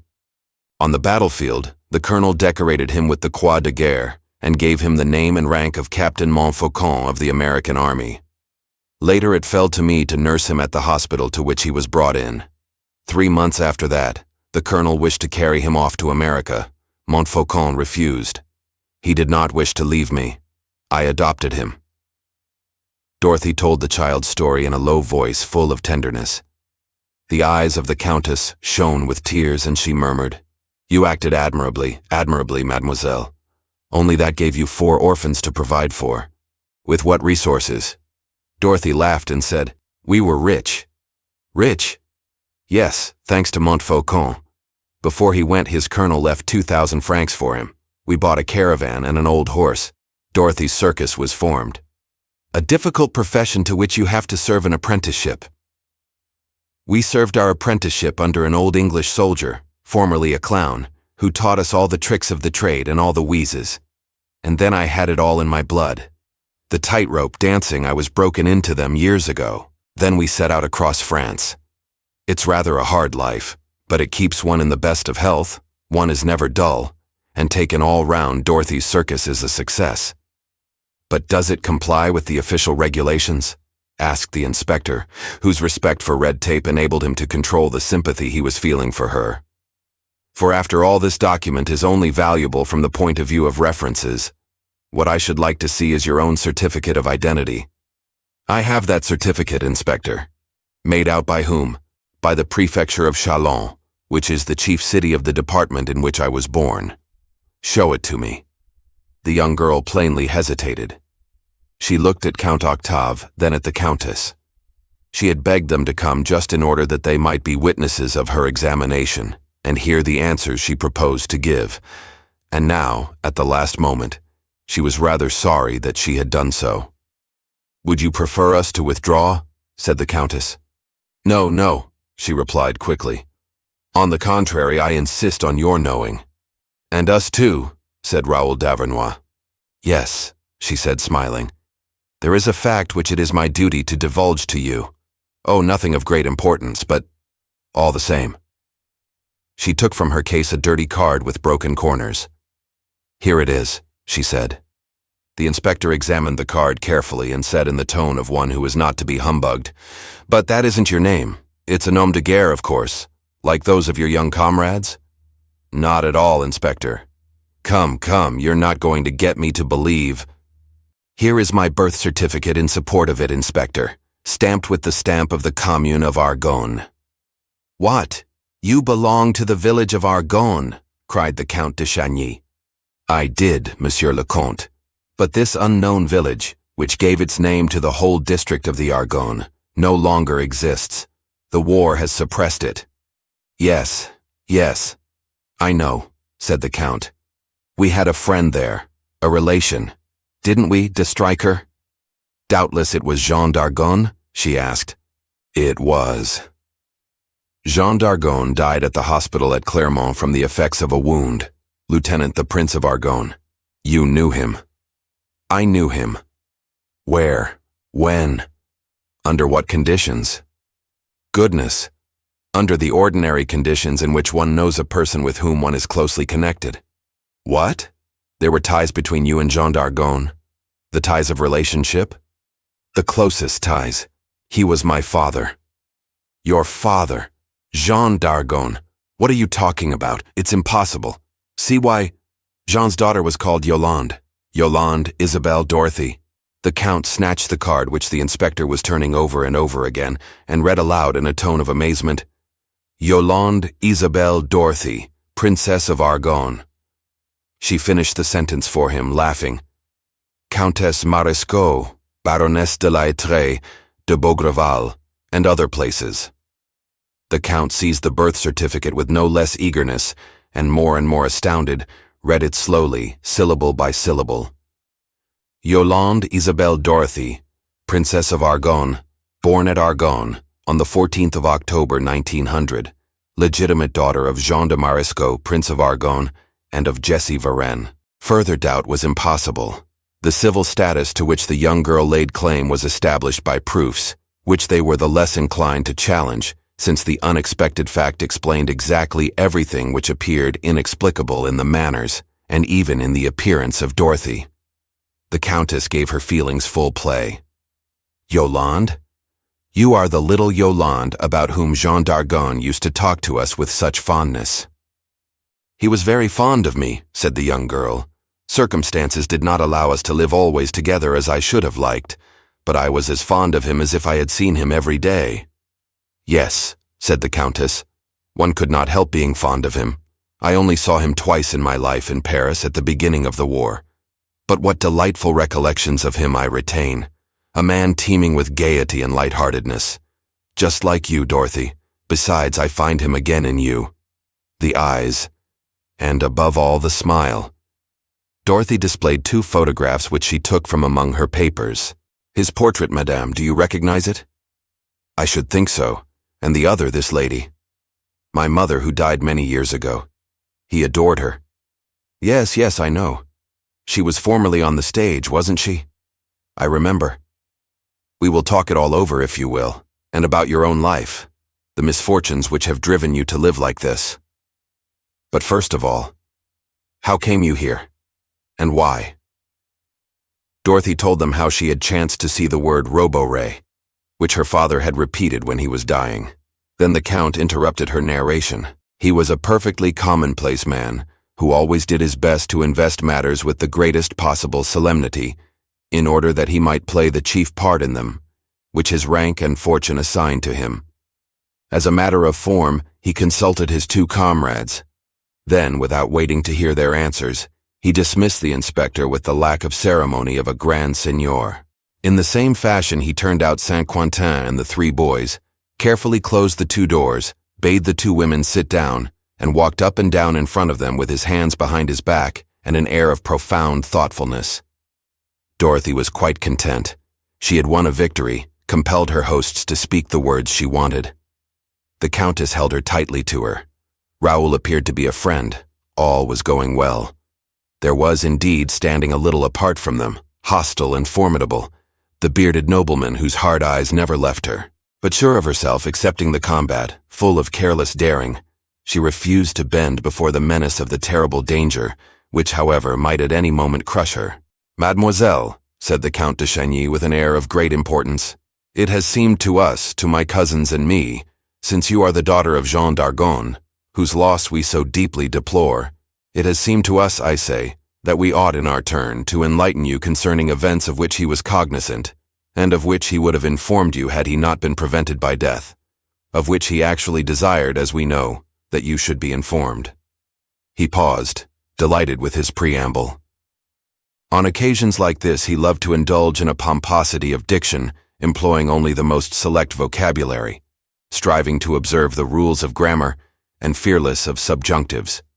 He went on, Mademoiselle, my father, François de Chagny, my grandfather, Dominique de Chagny, and my great-grandfather, Gaspard de Chagny, lived their lives in the sure conviction that great wealth would be, how shall I put it, would be offered to them, by reason of certain unknown conditions of which each of them was confident in advance that he would be the beneficiary, and each of them took the greater joy in the fact and indulged in a hope all the more agreeable because the revolution had ruined the house of the Counts de Chagny from the roof-tree to the basement. On what was this conviction based? Neither François nor Dominique nor Gaspard de Chagny ever knew.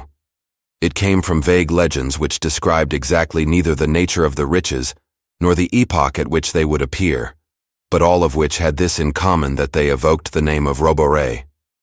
And these legends could not have gone very far back, since this chateau, which was formerly called the Château de Chagny, only received the name of Chagny-Roborey in the reign of Louis XVI. Is it this designation which brought about the excavations that were made from time to time? It is extremely probable. At all events, it is a fact that at the very moment the war broke out, I had formed the resolution of restoring this Château de Roborey, which had become merely a shooting box and definitely settling down in it. For all that, and I am not ashamed to say it, my recent marriage with Madame de Chagny had enabled me to wait for these so-called riches without excessive impatience.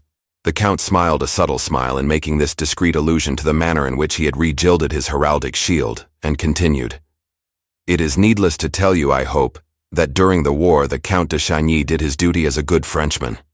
In 1915, as lieutenant of light infantry, I was in Paris on leave when a series of coincidences, brought about by the war, brought me into touch with three persons with whom I had not previously been acquainted, and whose ties of kinship with the Chagny-Roborey I learnt by accident.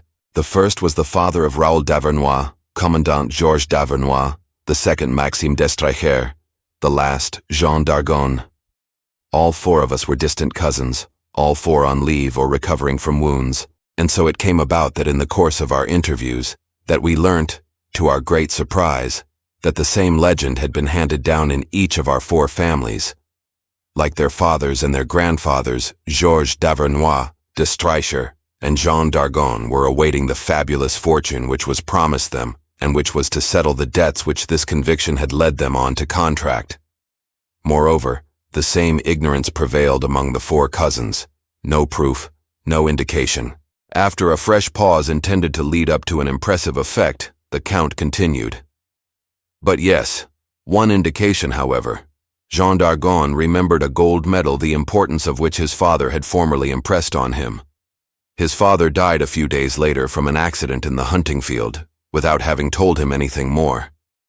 But Jean d'Argonne declared that this medal bore on it an inscription, and that one of these words, he did not recall it at once, was this word Roborey, on which all our hopes are undoubtedly concentrated.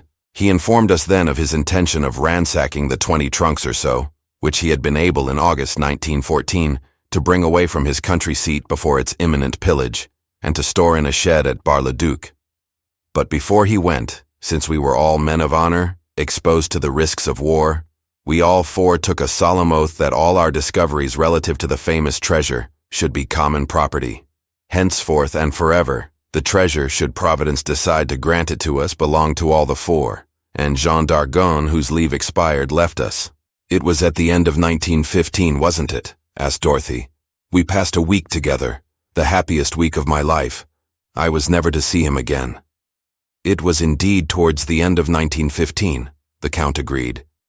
A month later, Jean d'Argonne, wounded in the north, was sent into hospital at Chartres, from which he wrote to us a long letter. Never finished. The Countess de Chagny made a sudden movement.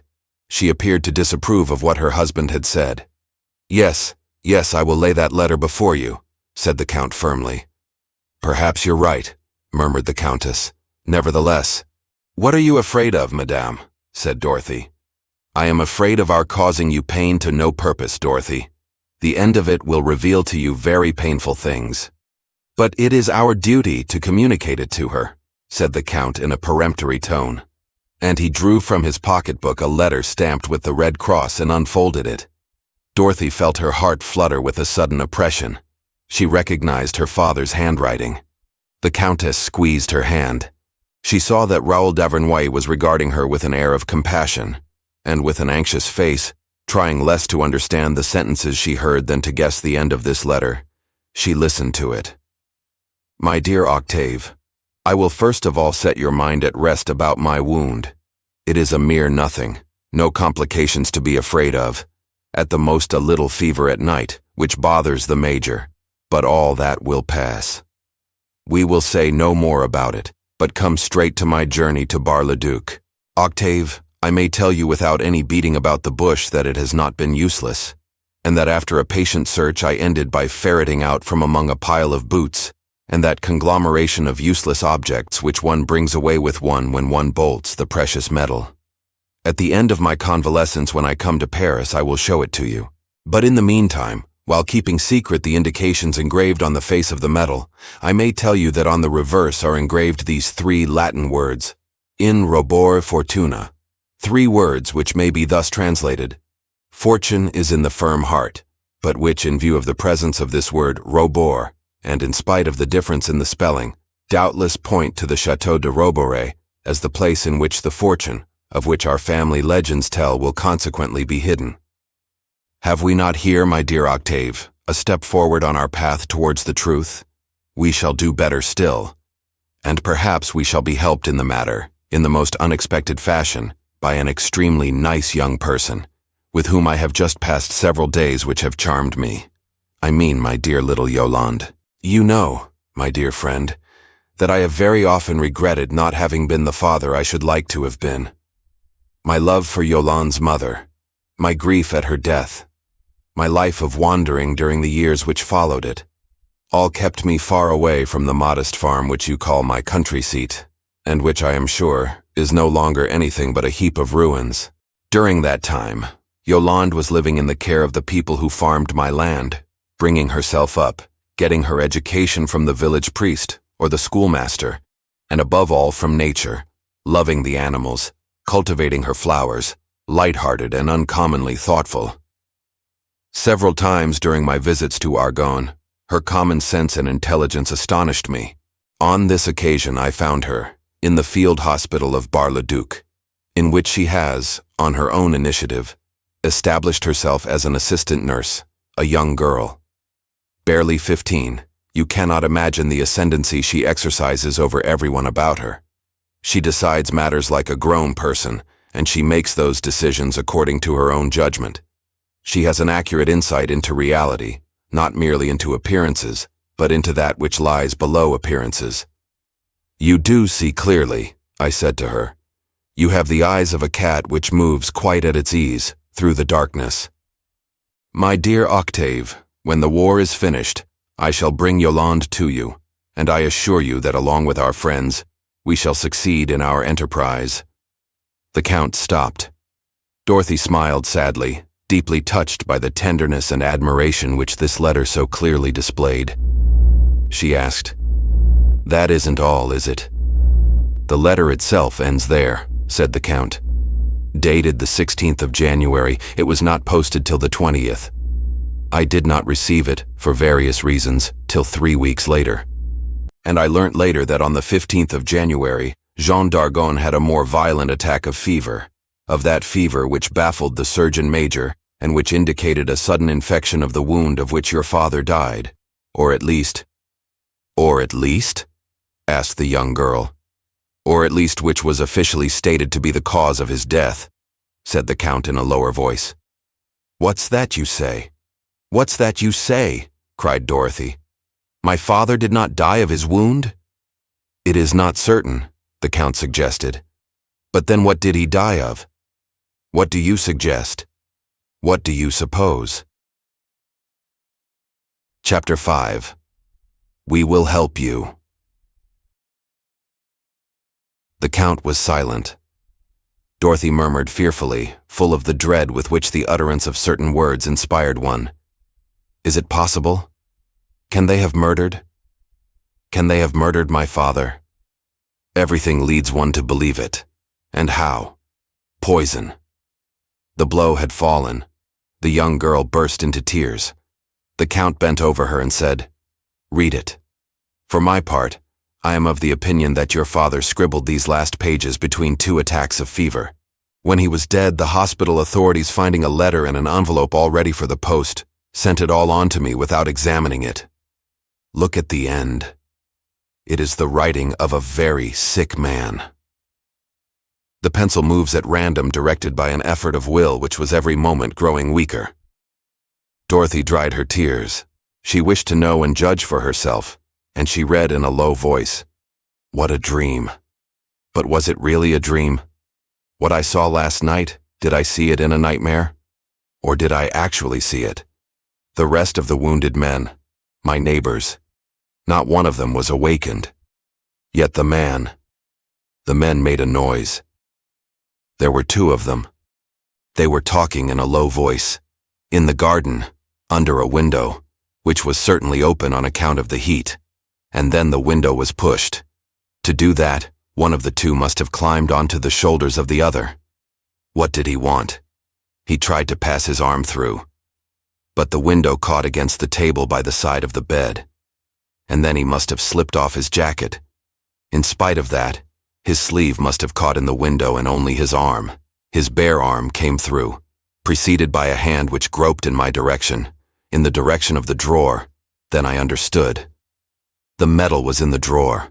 Ah, how I wanted to cry out, but my throat was cramped. Then another thing terrified me. The hand held a small bottle.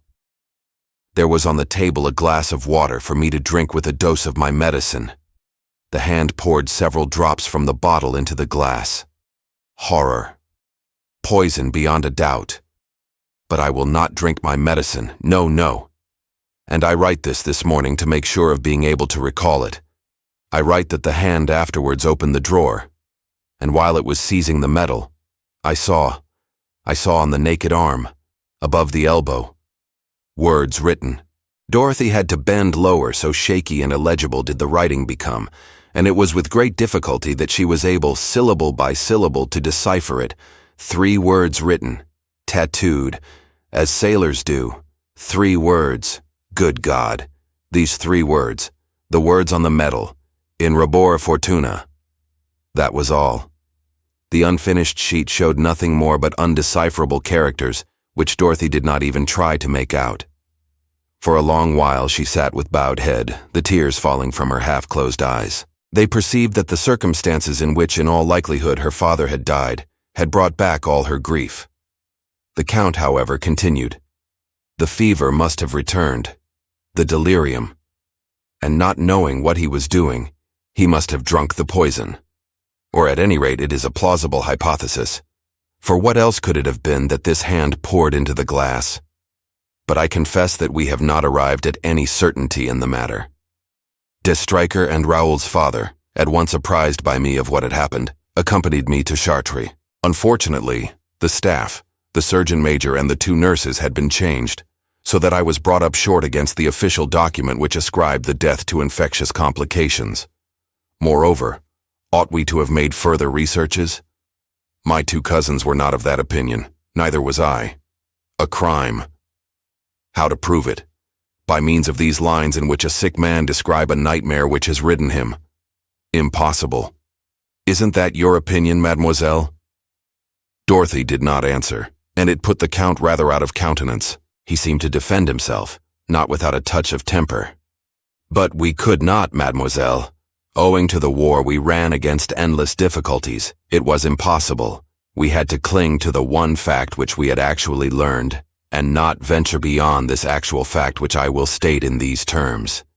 In addition to us 4, to us 3 rather, since Jean d'Argonne, alas, was no more, there was a 4th person attacking the problem which we had set ourselves to solve, and that person, moreover, had a considerable advantage over us. A rival, an enemy had arisen, capable of the most infamous actions to attain his end.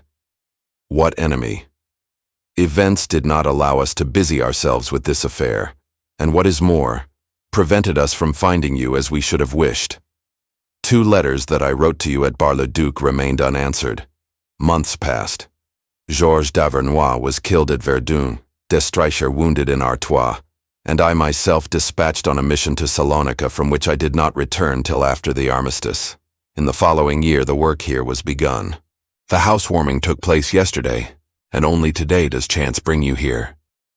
You can understand, mademoiselle, how amazed we were when we learned, step by step, first that excavations were being made without our knowing anything about it, that the places in which they had been made were explained by the word Fortuna, which bore out exactly the inscription which your father had read twice, on the gold medal, and on the arm which stole the gold medal from him.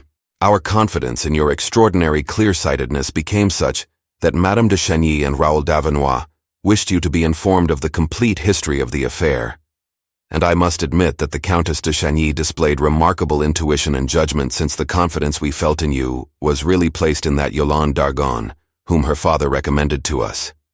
It is then but natural, mademoiselle, that we should invite you to collaborate with us in our attempt. You take the place of Jean d'Argonne, as Raoul d'Avernois has taken the place of Georges d'Avernois. Our partnership is unbroken. A shadow rested on the satisfaction that the Count de Chagny was feeling in his eloquence and magnanimous proposal. Dorothy maintained an obstinate silence. Her eyes gazed vacantly before her. She did not stir. Was she thinking that the Count had not taken much trouble to discover the daughter of his kinsman Jean d'Argonne and to rescue her from the life she was leading? Was she still feeling some resentment on account of the humiliation she had suffered in being accused of stealing the earrings? The Countess de Chagny questioned her gently. "What's the matter, Dorothy? This letter has filled you with gloom. It's the death of your father, isn't it?" "Yes," said Dorothy after a pause in a dull voice. "It's a terrible business." "You also believe that they murdered him?" "Certainly. If not, the medal would have been found. Besides, the last sheets of the letter are explicit. And it's your feeling that we ought to have striven to bring the murderer to book?" "I don't know, said the young girl slowly. "But if you think so, we can take the matter up again. You may be sure that we will lend you our assistance." "No," she said. "I will act alone. It will be best. I will discover the guilty man, and he shall be punished. I promise my father he shall. I swear it." She uttered these words with measured gravity, raising her hand a little. "We will help you, Dorothy," declared the Countess, "for I hope that you won't leave us. Here you are at home." Dorothy shook her head. "You are too kind, madame." "It isn't kindness, it's affection. You won my heart at first sight, and I beg you to be my friend." "I am, madame, wholly your friend. But—" "What? You refuse?" exclaimed the Count de Chagny in a tone of vexation. "We offer the daughter of Jean d'Argonne, our cousin, a life befitting her name and birth, and you prefer to go back to that wretched existence." "It is not wretched, I assure you, monsieur. My 4 children and I are used to it. Their health demands it," the Countess insisted. "But we can't allow it, really. You're going to stay with us at least some days, and from this evening you will dine and sleep at the chateau." "I beg you to excuse me, madame. I'm rather tired. I want to be alone." In truth, she appeared of a sudden to be worn out with fatigue. One would never have supposed that a smile could animate that drawn, dejected face. The Countess de Chagny insisted no longer. "Ah well, postpone your decision till tomorrow. Send your 4 children to dinner this evening. It will give us great pleasure to question them. Between now and tomorrow you can think it over, and if you persist, I'll let you go your way. You'll agree to that, won't you?" Dorothy rose and went towards the door. The Count and Countess went with her, but on the threshold she paused for a moment. In spite of her grief, the mysterious adventure which had during the last hour or 2 been revealed to her continued to exercise her mind, without, so to speak, her being aware of it. And throwing the first ray of light into the darkness, she asserted, "I really believe that all the legends that have been handed down in our families are based on a reality. There must be somewhere about here buried or hidden treasure, and that treasure one of these days will become the property of him, or of those who shall be the possessors of the talisman, that is to say, of the gold medal which was stolen from my father. That's why I should like to know whether any of you, besides my father, has ever heard of a gold medal being mentioned in these legends. It was Raoul d'Avernois who answered. That's a point on which I can give you some information, mademoiselle. A fortnight ago I saw in the hands of my grandfather, with whom I live at Hillock's Manor in Vendée, a large gold coin. He was studying it, and he put it back in its case at once with the evident intention of hiding it from me. And he didn't tell you anything about it? Not a word. However, on the eve of my departure, he said to me, "When you come back, I've an important revelation to make to you. I ought to have made it long ago." You believe that he was referring to the matter in hand? I do. And for that reason, on my arrival at Roborey, I informed my cousins, de Chagny and de Stryker, who promised to pay me a visit at the end of July, when I will inform them of what I have learned. That's all? All, mademoiselle. And it appears to me to confirm your hypothesis. We have here a talisman of which there are doubtless several copies. Yes, yes, there's no doubt about it, murmured the young girl. And the death of my father is explained by the fact that he was the possessor of this talisman. But, objected Raoul d'Avernois, was it not enough to steal it from him? Why this useless crime? Because remember, the gold medal gives certain indications. In getting rid of my father, they reduced the number of those who, in perhaps the near future, will be called upon to share these riches. Who knows whether other crimes have not been committed? Other crimes? In that case, my grandfather is in danger. He is, she said simply. The Count became uneasy, and pretending to laugh, he said, "Then we also are in danger, mademoiselle, since there are signs of recent excavation about Roborey." You also, Count. We ought then to be on our guard. I advise you to. The Count de Chagny turned pale and said in a shaky voice, "How? What measures should we take?" "I will tell you tomorrow," said Dorothy. "You shall know tomorrow what you have to fear and what measures you ought to take to defend yourselves. You promise that?" "I promise it." De Stryker, who had followed with close attention every phase of the conversation without taking part in it, stepped forward.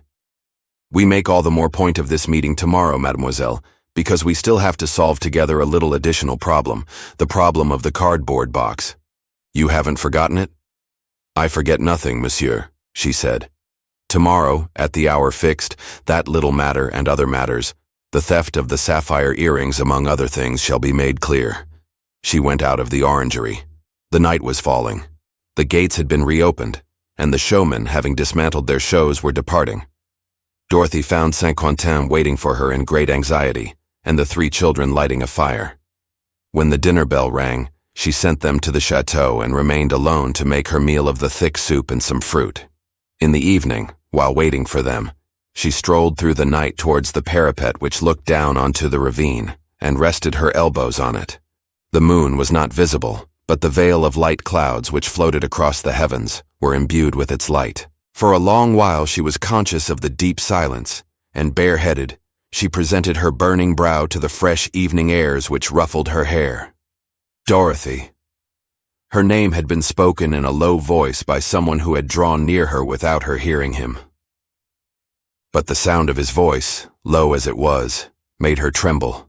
Even before recognizing the outline of de Stryker, she divined his presence. Had the parapet been lower and the ravine less profound, she might have essayed flight. Such dread did this man inspire in her.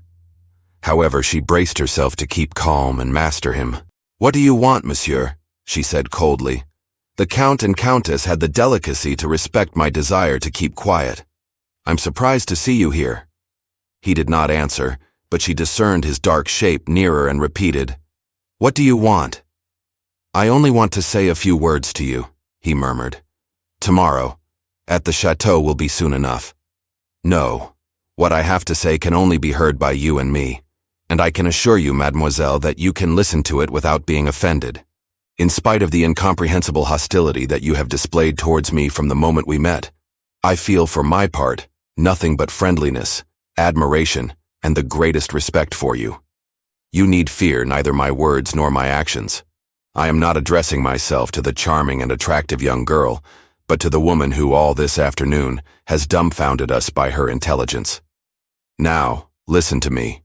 No, she broke in. I will not. Your proposals can only be insulting. He went on in a louder voice, and she could feel that gentleness and respectfulness did not come easy to him.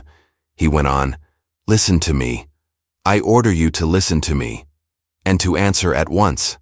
I'm no maker of phrases, and I'll come straight to the point, rather crudely if I must at the risk of shocking you. Here it is.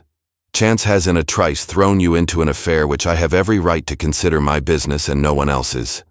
We are stuck with supernumeraries, of whom when the time comes, I do not mean to take the slightest account. All these people are imbeciles who will never get anywhere. Chagny is a conceited ass. Davernoy a country bumpkin. So much dead weight that we've got to lug about with us, you and I. Then why work for them? Let's work for ourselves, for the two of us. Will you? You and I partners, friends. What a job we should make of it. My energy and strength at the service of your intelligence and clear-sightedness. Besides, consider all I know. For I know the problem. What will take you weeks to discover? What I'm certain you'll never discover, I have at my fingers' ends. I know all the factors in the problem except one or two which I shall end by adding to them. Help me. Let us search together. It means a fortune, the discovery of fabulous wealth, boundless power. Will you? He bent a little too far over the young girl, and his fingers brushed the cloak she was wearing. Dorothy, who had listened in silence in order to learn the inmost thoughts of her adversary, started back indignantly at his touch. Be off. Leave me alone. I forbid you to touch me. You a friend? You. The repulsion with which he inspired Dorothy set him beside himself, and foaming with rage, he cried furiously, So, you refuse? You refuse, in spite of the secret I have surprised, in spite of what I can do, and what I'm going to do. For the stolen earrings, it is not merely a matter of Saint-Quentin. You were there, in the ravine, to watch over his expedition, and what is more, as his accomplice, you protected him. And the proof exists, terrible, irrefutable. The box is in the hands of the Countess, and you dare? You, a thief. He made a grab at her. Dorothy ducked and slipped along the parapet. But he was able to grip her wrists, and he was dragging her towards him, when of a sudden he let go of her, struck by a ray of light which blinded him.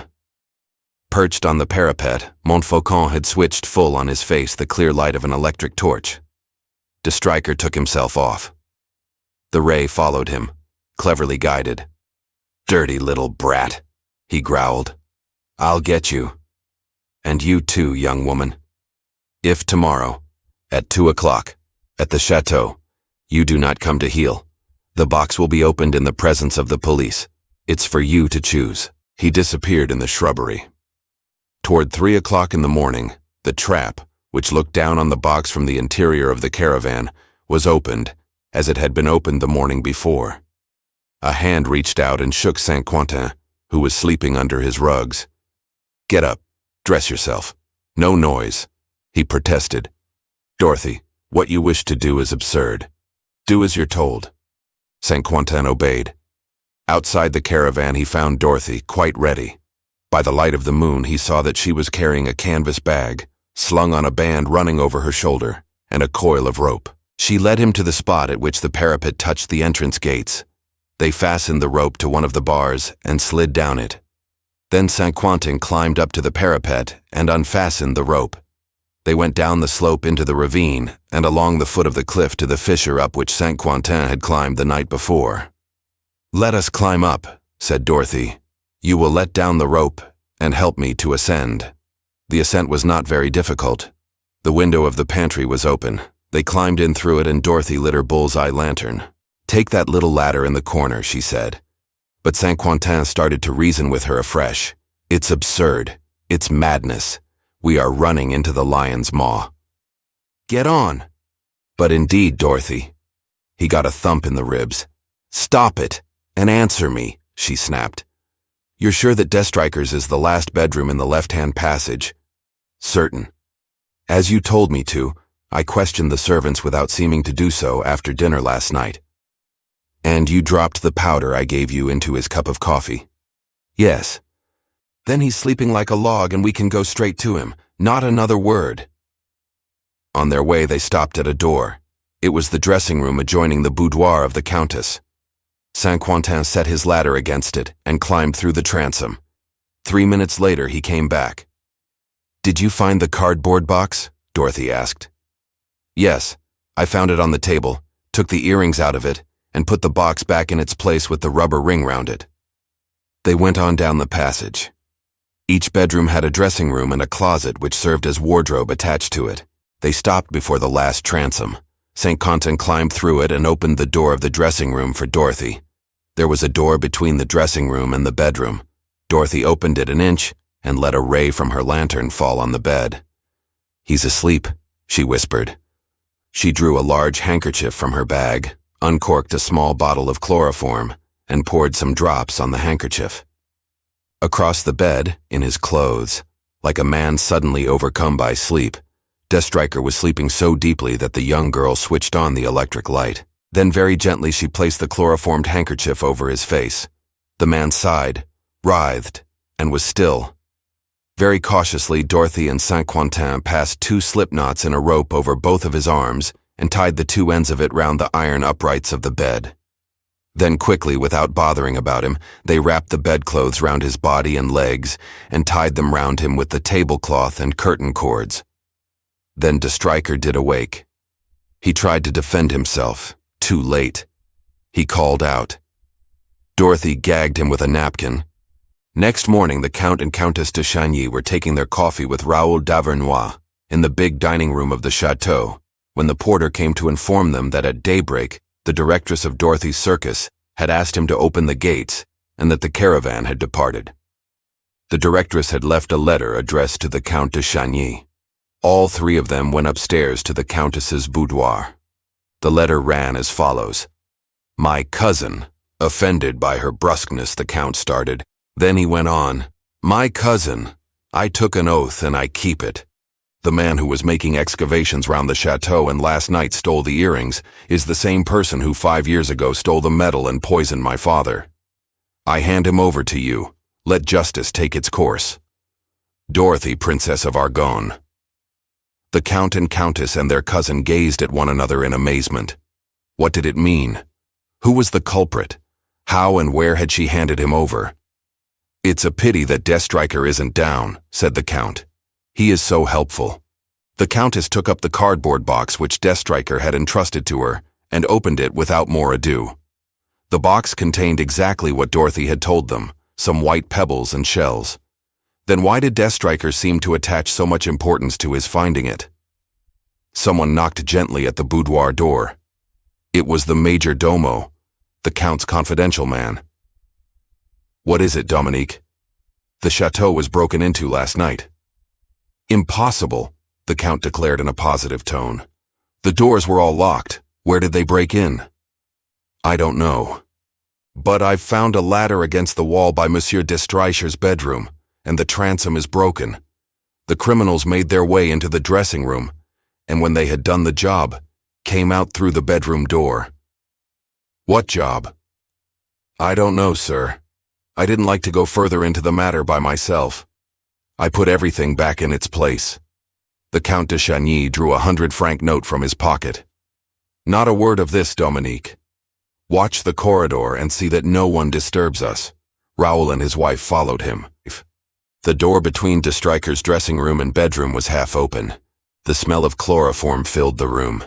The Count uttered a cry. On his bed lay Destriker gagged and safely bound to it. His eyes were rolling wildly. He was groaning.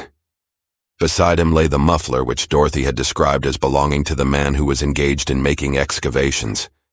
On the table, well in sight, lay the sapphire earrings.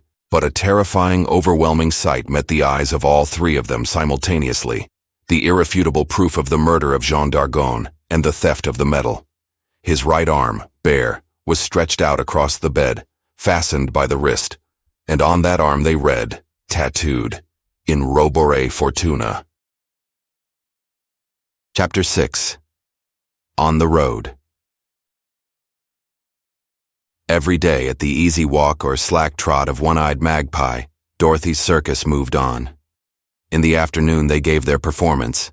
After it they strolled about those old towns of France, the picturesque charm of which appealed so strongly to the young girl. Domfront, Mortain, Avranches, Fougères, Vitré, feudal cities, girdled in places by their fortifications, or bristling with their ancient keeps. Dorothy visited them with all the emotion of a creature who understands the past and evokes it with a passionate enthusiasm. She visited them alone, even as she walked alone along the high roads, with so manifest a desire to keep to herself that the others, while watching her with anxious eyes and silently begging for a glance from their little mother, did not speak a word to her. That lasted a week, a very dull week for the children. The pale Saint-Quentin walked at the head of one-eyed magpie, as he would have walked at the head of a horse drawing a hearse. Castor and Pollux fought no longer. As for the captain, he buried himself in the perusal of his lesson books and wore himself out over addition and subtraction, knowing that Dorothy, the schoolmistress of the troop, as a rule deeply appreciated these fits of industry. His efforts were vain. Dorothy was thinking of something else. Every morning, at the first village they went through, she bought a newspaper, looked through it, and crumpled it up with a movement of irritation, as if she had failed to find what she was looking for. Saint-Quentin at once picked it up, and in his turn ran his eye through it. Nothing. Nothing about the crime of which she had informed him in a few words. Nothing about the arrest of that infamous destriker whom the two of them had trussed up on his bed. At last, on the 8th day, as the sun shines after unceasing rain, the smile appeared. It did not spring from any outside cause. It was that life recovered its grip on her. Dorothy's spirit was throwing off the distant tragedy in which her father lost his life. She became the light-hearted, cheerful, and affectionate Dorothy of old. Castor, Pollux, and the captain were smothered with kisses. Saint-Quentin was thumped and shaken warmly by the hand. At the performance they gave under the ramparts of Vitré, she displayed an astonishing energy and gaiety, and when the audience had departed, she hustled off her 4 comrades on one of those mad rounds which were for them the most exquisite of treats. Saint-Quentin wept with joy. "I thought you didn't love us any more," he said. "Why shouldn't I love my 4 brats any more?" "Because you're a princess." "Wasn't I a princess before, idiot?" In taking them through the narrow streets of old Vitré, amid the huddle of wooden houses, roofed with rough tiles, by fits and starts, she told them for the first time about her early years. She had always been happy, never having known shackles, boredom, or discipline, things which cramp the free instincts and deform the disposition. Not that she had been a rebel. She was quite ready to submit to rules and obligations, but she had had to choose them herself. They had had to be such that her child's reason, already very clear and direct, could accept them as just and necessary. It had been the same with the education she had given herself. She had only learnt from others that which it had pleased her to know, extracting from the village priest at Argonne all the Latin he knew, and letting him keep his catechism to himself. Learning many things with the schoolmaster, many others from the books she borrowed, and very many more from the old couple who farmed her father's land, in whose charge her parents had left her. "I owe most to those 2, she said. "But for them I should not know what a bird is, or a plant, or a tree. The meaning of real things." "It wasn't them, however, who taught you to dance on a tight rope and manage a circus," said Saint-Quentin, chaffing her. "I've always danced on the tight rope. Some people are born poets. I was born a rope dancer. Dancing is part of me. I get that from my mother, who was by no means a theatrical star, but simply a fine little dancer, a dancing girl of the music halls and the English circus. I see her still. She was adorable. She could never keep still, and she loved stuffs of gorgeous colors, and beautiful jewels even more." "Like you," said Saint-Quentin in a low voice. "Like me," she said. "Yes. I take an extravagant pleasure in handling them and looking at them. I love things that shine, All these stones throw out flames which dazzle me. I should like to be very rich in order to have very fine ones that I should wear always, on my fingers and round my neck. And since you will never be rich, then I shall do without them." For all that she had been brought up anyhow, deprived of mentors and good advice, having only before her eyes as example the frivolous life her parents led, she had acquired strong moral principles, always maintained a considerable natural dignity, and remained untroubled by the reproaches of conscience. That which is evil, no traffic in it. One is happy, she said, when one is in perfect agreement with good people. I am a good girl. If one lets oneself be guilty of a doubtful action, one repeats it without knowing it, and one ends by yielding to temptation as one picks flowers and fruit over the hedge by the roadside. Dorothy did not pick flowers and fruit over the hedge. For a long while she went on telling them all about herself. Saint Quentin listened open-mouthed. "Goodness, wherever did you learn all that? You're always surprising me, Dorothy. And then how do you guess what you do guess? Guess what is passing in people's minds? The other day at Roborey, I didn't understand what was going on, not a scrap of it. Ah, that's quite another matter. It's a need to combine, to organize, to command, a need to undertake and to succeed. When I was a child, I gathered together all the urchins in the village and formed bands. I was always the chief of the band. Only the others used to rob the farmyards and kitchen gardens and go poaching. With me, it was quite the opposite. We used to form a league against an evildoer and hunt for the sheep or ducks stolen from an old woman. Or again, we exercised our wits in making inquiries. Oh, those inquiries. They were my strong point. Before the police could be informed, I would unravel an affair in such a way that the country people roundabout came to consult the little girl of 13 or 14 that I was. A perfect little witch, they used to say. Goodness, no. You know as well as I, Saint Quentin, if I sometimes play the clairvoyant or tell fortunes by cards, everything I tell people I arrive at from facts which I observe and interpret. And I also arrive at those facts, I must admit, by a kind of intuition which shows me things under an aspect which does not at once appear to other people. Yes, very often I see, before comprehending. Then, most complicated affairs appear to me, at the first glance, very simple, and I am always astonished that no one has picked out such and such a detail which contains in it the whole of the truth. Saint Quentin, convinced, reflected. He threw back his head. That's it. Nothing escapes you. You think of everything. And that's how it came about that the earrings, instead of having been stolen by Saint Quentin, were stolen by Destreicher. And it is Destreicher and not Saint Quentin who will go to prison because you willed it so. She began to laugh. Perhaps I did will it so. But justice shows no sign of submitting to my will. The newspapers do not speak of anything happening.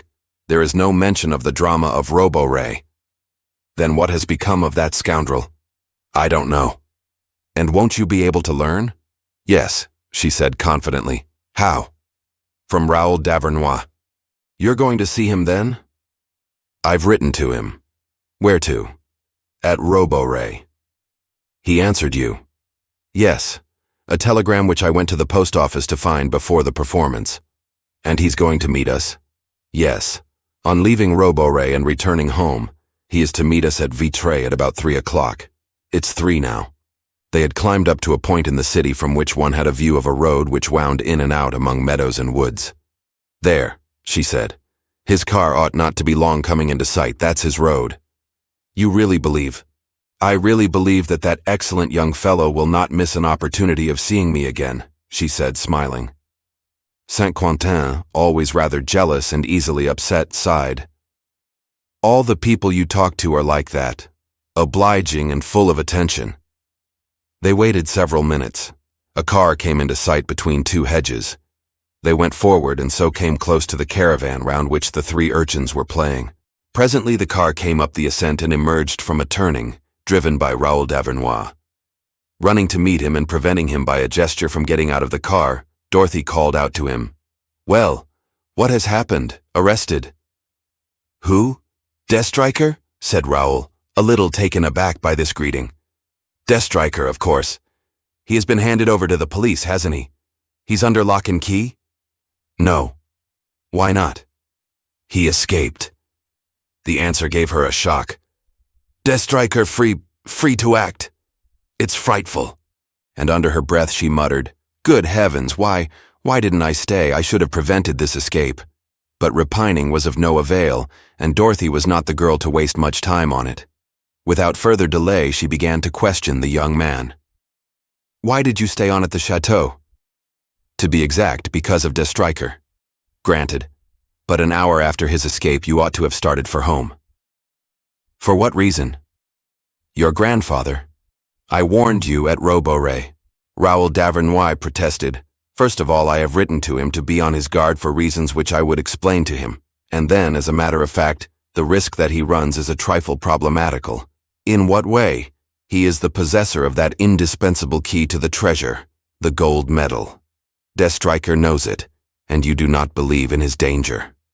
But this key to the treasure, Deathstriker also possesses it, since on the day he murdered your father, he stole the gold medal from him. Dorothy stood beside the door of the car, her hand on the handle to prevent Raoul from opening it. Start at once, I beg you. I certainly don't understand the whole of the affair. Is Deathstriker, who already is the possessor of the medal, going to try to steal a second? Has the one he stole from my father been stolen from him by an accomplice? As yet I don't know anything about it. But I am certain that from now on the real ground of the struggle is yonder, at your home. I'm so sure of it that I'm going there myself as well. Look, here is my road map. Hillock's Manor near Clisson, still nearly 100 miles to go, 8 stages for the caravan. Be off, you will get there tonight. I shall be there in 8 days. Dominated by her, he gave way. Perhaps you're right. I ought to have thought of all this myself, especially since my father will be alone tonight. Alone? Yes. All the servants are keeping holiday. One of them is getting married at a neighboring village. She started. Does Deathstriker know? I think so. I fancy I spoke of this fate before him, during my stay at Roborey. And when did he escape? The day before yesterday. So since the day before yesterday. She did not finish the sentence. She ran to the caravan, up the steps into it. Almost on the instant she came out of it with a small suitcase and a cloak. I'm off, she said. I'm coming with you. There isn't a moment to be lost. She cranked up the engine herself, giving her orders the while. I give the car and the 3 children into your charge, Saint-Quentin. Follow the red line I have drawn on the map. Double stages, no performances. You can be there in 5 days. She took the seat beside d'Avernois. The car was already starting when she caught up the captain, who was stretching out his hands to her. She dropped him among the portmanteau and bags in the tonneau. There, keep quiet. Au revoir, Saint-Quentin, Castor and Pollux. No fighting. She waved goodbye to them. The whole scene had not lasted 3 minutes.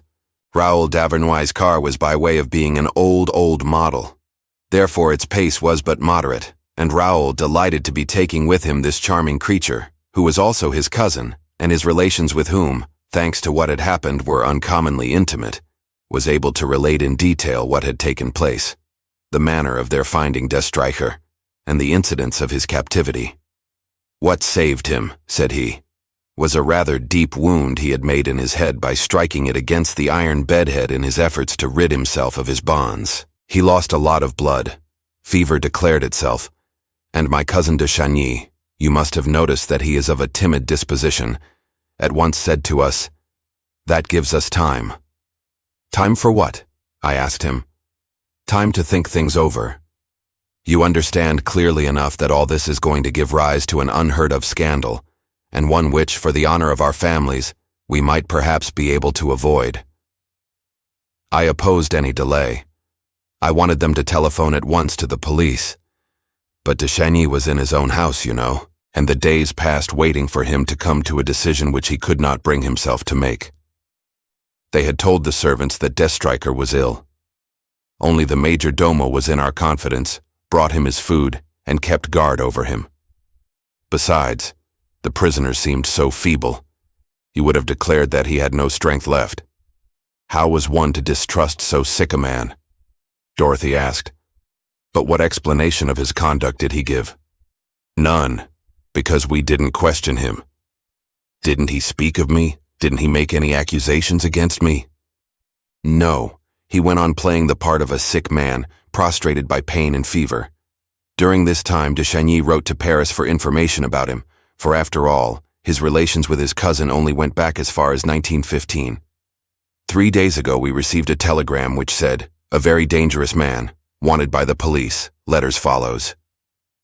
At once de Chagny came to a decision, and the day before yesterday, in the morning, he telephoned to the police. When the inspector arrived, he was too late. De Stryker had fled. "Doubtless through the window of a pantry which looks down on the ravine," said Dorothy. "Yes, and down a fissure in the face of the cliff." "How did you know?" "It was the way Saint-Quentin I took to get at De Stryker." And forthwith, cutting short any questions, she added, "Well, what was the information you got about him?" "Extremely serious. Antoine de Stryker, formerly a naval officer, was dismissed the service for theft. Later, prosecuted for being an accomplice in a case of murder, he was released for lack of evidence. At the beginning of the war he deserted. Evidence of it has come to hand, and a fortnight ago an inquiry into the matter was begun. During the war, he borrowed the personality of one of his relations, who had been dead some years, and it is actually under his new name of Maxime de Stryker that the police are hunting for him. What a pity, a scoundrel like that, to have him in one's hands and let him go. We will find him again. Yes, always providing that it isn't too late." Raoul quickened their pace. They were going at a fair rate, running through the villages without slackening their pace and bumping over the cobbles of the towns. The night was beginning to fall when they reached Nantes, where they had to stop to buy petrol. "Still an hour's journey," said Raoul. On the way she made him explain to her the exact topography of Hillock's Manor, the direction of the road which ran through the orchard to the house, the position of the hall and staircase. Moreover, he had to give her full information about his grandfather's habits, about the old man's age, he was 75, and his dog Goliath, a huge beast, terrible to look at, with a terrific bark, but quite harmless and incapable of defending his master. At the big market town of Clisson, they entered La Vendée. When they had nearly reached the manor, Raoul would have liked to make a detour through the village where they would find the servants. They could take with them a couple of farm laborers. Dorothy would not hear of it. "But after all," he exclaimed, "what are you afraid of?" "Everything," she replied. "From that man, everything. We have no right to lose a minute." They left the main road and turned down a lane which was more like a deep-rutted cart track. "There it is, over yonder," he said. "There is a light in the window of his room." Almost at once he stopped the car and jumped out of it. A turreted gateway, relic of a far-removed epoch, rose in the high wall which encircled the estate. The gate was shut. While Raoul was engaged in opening it, they heard, dominating the dull noise of the engine, the barking of a dog. From the clearness of the sound and the direction from which it came, Raoul declared that Goliath was not inside the manor, but outside it, at the foot of the steps. Also that he was barking in front of a shut-up house. "Well, are you never going to open that gate?" cried Dorothy. He came back hurriedly to her. "It's very disquieting. Someone has shot the bolt and turned the key in the lock." "Don't they always?" "Never. Some stranger has done it. And then you hear that barking. Well, there's another gate 200 yards further on. And suppose that's locked too. No, we must act at once." She moved to the steering wheel and drove the car close under the wall a little higher up, to the right of the gateway. Then she piled the 4 cushions on the seat and stood on the top of them. "Montfaucon," she called. The captain understood. In half a dozen movements he climbed up Dorothy's back and stood upright on her shoulders. With that advantage his hands touched the top of the wall. Clinging to it, with Dorothy's help, he pulled himself up. When he was astride it, Raoul threw a rope to him. He tied one end round his waist. Dorothy held the other. In a few seconds the child touched the ground on the other side of the wall, and Raoul had barely got back to the gate before the key grated in the lock and the bolts were drawn. Raoul did not get back to the car. He dashed across the orchard, followed by Dorothy and the captain. As she ran, she said to the child, Go round the house, and if you see a ladder against it, pull it down." As they expected, they found Goliath on the steps scratching at the closed door. They made him stop barking, and in the silence they heard above them outcries and the sound of a struggle. Instantly, to frighten the assailant, Raoul fired off his revolver. Then with his latchkey, he opened the door, and they ran up the stairs. One of the rooms facing them was lighted by 2 lamps. On the floor, face downwards, Raoul's grandfather was writhing and uttering faint, hoarse cries. Raoul dropped on his knees beside him. Dorothy seized one of the lamps and ran into the room on the opposite side of the corridor. She had noticed that the door of it was open. The room was empty. Through the open window stuck the top of a ladder. She leant out. "Montfaucon." "Here I am, Mummy," the child replied. "Did you see anyone come down the ladder and run away?" "From a distance, Mummy, as I came round the corner of the house." "Did you recognize the man?" "The man was 2, Mummy." "Ah, there were 2, were there?" "Yes, another man, and the nasty gentleman." Raoul's grandfather was not dead. He was not even in any danger of dying. From certain details of the conflict, it looked as if de Stryker and his confederate had tried by threats and violence to force the old man to reveal what he knew, and doubtless to hand over the gold piece. In particular, his throat showed red finger marks where they had gripped it. Had the ruffian and his confederate succeeded at the last moment? The servants were not very late getting back. The doctor was summoned and declared that there was no fear of any complications. But in the course of the next day, they found that the old man did not answer any questions, did not appear to understand them, and only expressed himself by an incomprehensible stuttering. The agitation, terror, and suffering had been too much for him. He was mad. Chapter 7. The hour draws near. In the flat country in which stands Hillock's Manor, a deep gorge has been hollowed out by the River Main. This gorge rings round the meadows and orchards and buildings of the manor. Hillocks, humped with rocks and covered with fir trees, rise in a semicircle at the back of the estate, and a backwater of the Main, cutting the ring and isolating the hillocks, has formed a pleasant lake, which reflects the dark stones and red bricks and tiles of the ancient building. Today that building is by way of being a farm. Part of the ground floor is used for storerooms and barns, evidence of a wider cultivation, formerly flourishing, but very much fallen off since the days when Raoul's grandfather made it his business in life. The old baron, as they called him, had a right to the title and to the apostrophe, since the property, before the Revolution, formed the barony d'Avernois. A great sportsman, a fine figure of a man, and fond of wine and women, he had very little liking for work. And his son, Raoul's father, inheriting this distaste, had in his manner of life shown an equal lack of care for the future. "I have done what I could, once I was demobilized," Raoul confided to Dorothy, "to restore prosperity here, and uphill work it has been. But what would you? My father and my grandfather lived their lives in the assurance, which evidently sprang from those legends you have heard of. One of these days we shall be rich, so why worry?" And they did not worry. Actually, we are in the hands of a money-lender who has bought up all our debts, and I have just heard that during my stay at Roborey, my grandfather signed a bill of sale which gives that money-lender the power to turn us out of the house in 6 weeks. He was an excellent young fellow, a trifle slow-witted, rather awkward in manner, but of an upright disposition, serious and thoughtful. The charm of Dorothy had made an instant conquest of him, and in spite of an invincible timidity, which had always prevented him from putting into words his deeper feelings, he did not hide either his admiration or the fact that she had robbed him of his peace of mind. Everything that she said charmed him. Everything that she bade him do was done. Following her advice, he made no secret of the assault of which his grandfather had been the victim, and lodged a complaint against this unknown criminal. To the people about him, he talked openly about the fortune which he expected to come to him shortly, and of the investigations on foot to discover a gold medal, the possession of which was the first condition of obtaining it. Without revealing Dorothy's name, he did not conceal the fact that she was a distant cousin, or the reasons which brought her to the manor. 3 days later, having screwed double stages out of One-Eyed Magpie, St. Quentin arrived in company with Castor and Pollux. Dorothy would not hear of any abode but her beloved caravan, which was installed in the middle of the courtyard, and once more the 5 comrades settled down to their happy, careless life. Castor and Pollux fought with less vigor. Saint-Quentin fished in the lake. The captain, always immensely consequential, took the old baron under his care and related to him and to Goliath interminable yarns.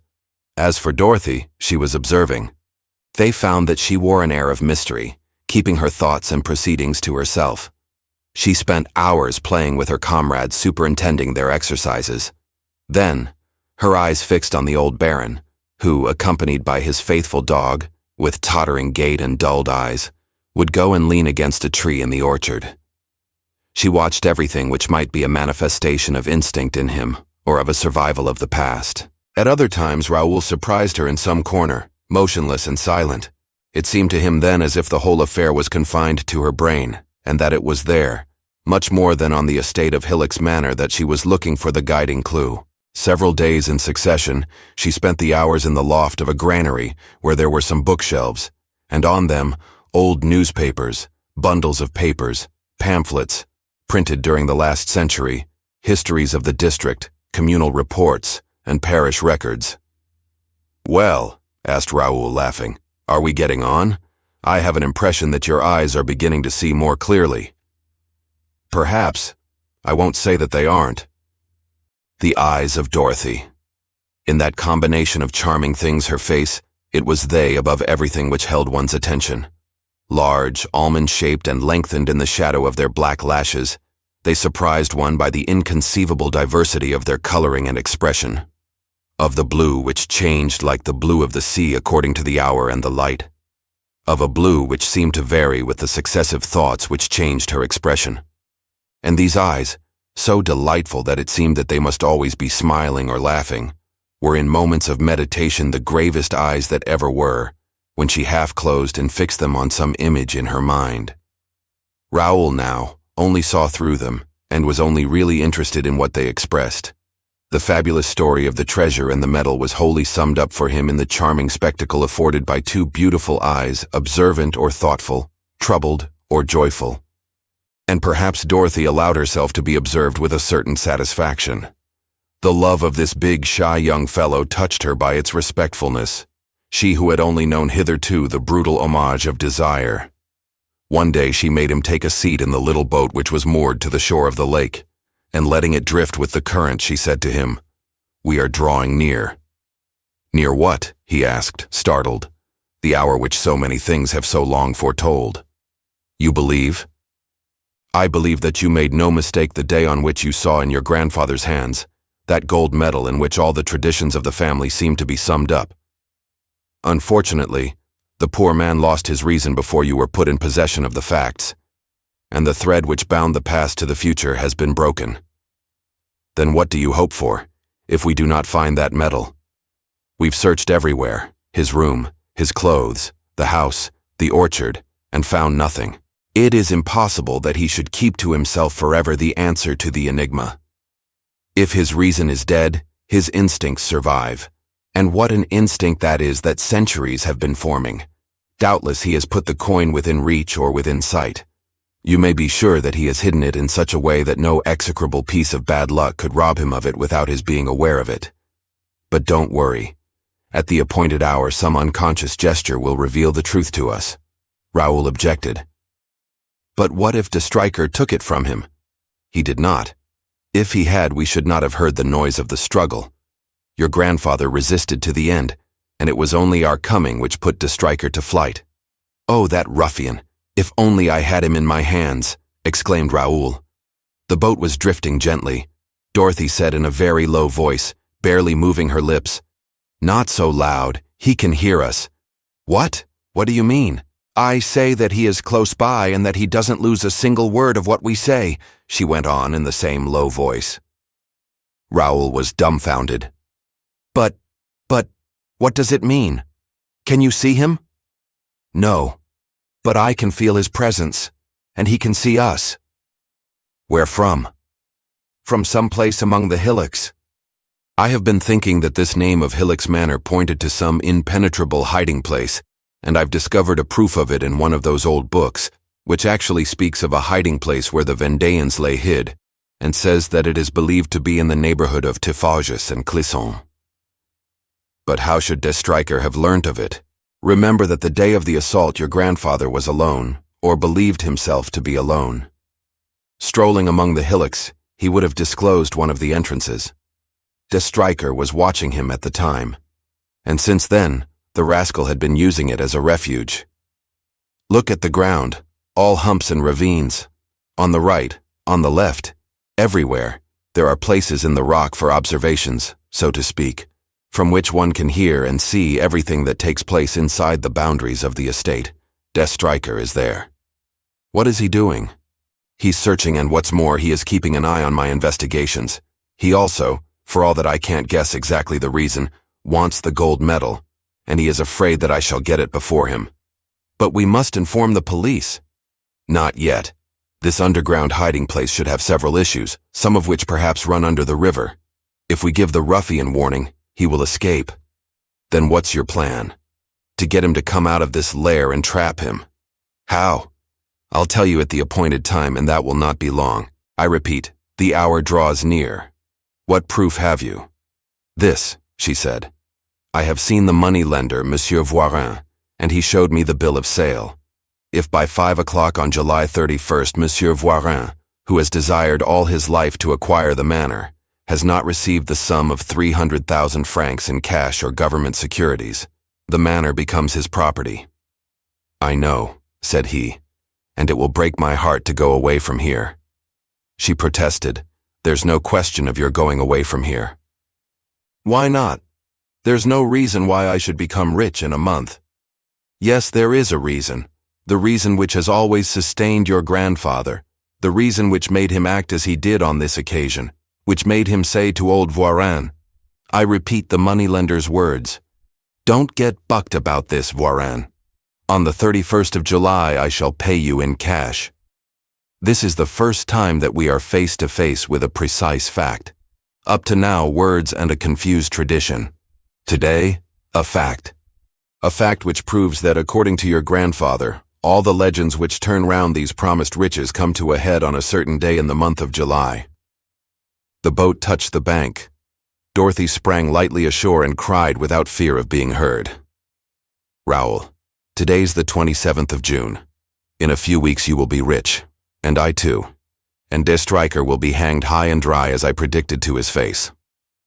That very evening, Dorothy slipped out of the manor and furtively made her way to a lane which ran between very tall hedges. After an hour's walking, she came to a little garden at the bottom of which a light was shining. Her private investigations had brought to her knowledge the name of an old lady, Juliette Assir, whom the gossip of the countryside declared to be one of the old flames of the Baron.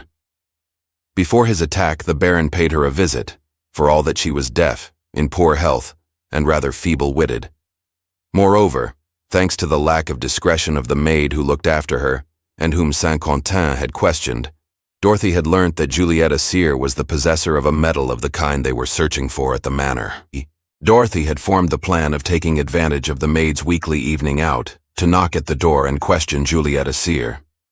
But fortune decided otherwise. The door was not locked, and when she stepped over the threshold of the low and comfortable sitting room, she perceived the old lady asleep in the lamplight, her head bent over the canvas which she was engaged in embroidering. Suppose I look for it, thought Dorothy. What's the use of asking her questions she won't answer? She looked round her, examined the prints hanging on the wall, the clock under its glass case, the candlesticks. Further on, an inner staircase led up to the bedrooms. She was moving towards it when the door creaked. On the instant, she was certain that de Stryker was about to appear. Had he followed her? Had he by any chance brought her there by a combination of machinations? She was frightened and thought only of flight. The staircase? The rooms on the first floor? She hadn't the time. Near her was a glass door. Doubtless it led to the kitchen, and from there to the back door through which she could escape.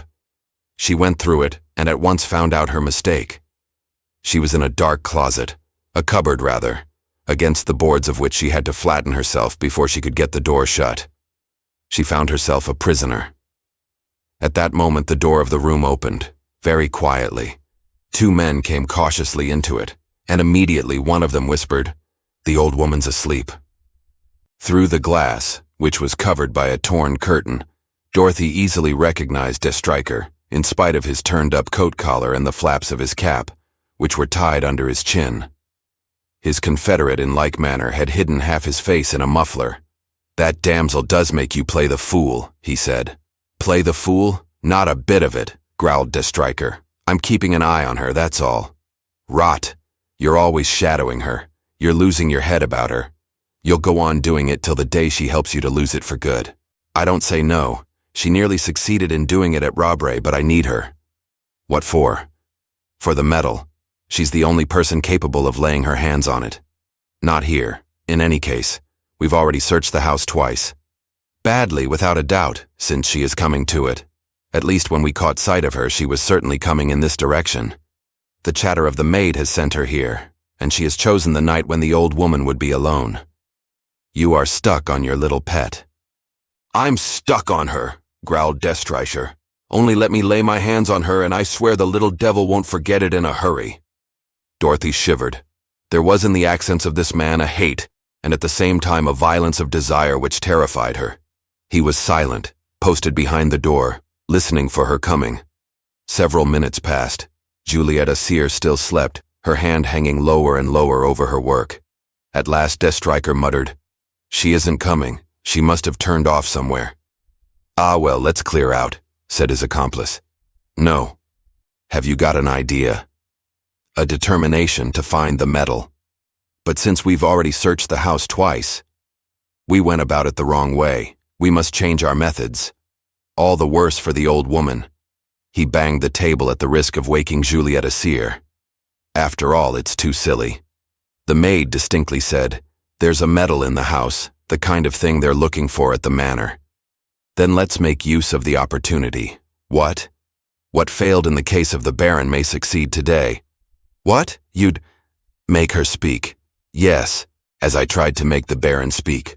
Only, she's a woman, she is." De Stryker had taken off his cap. His evil face wore an expression of savage cruelty.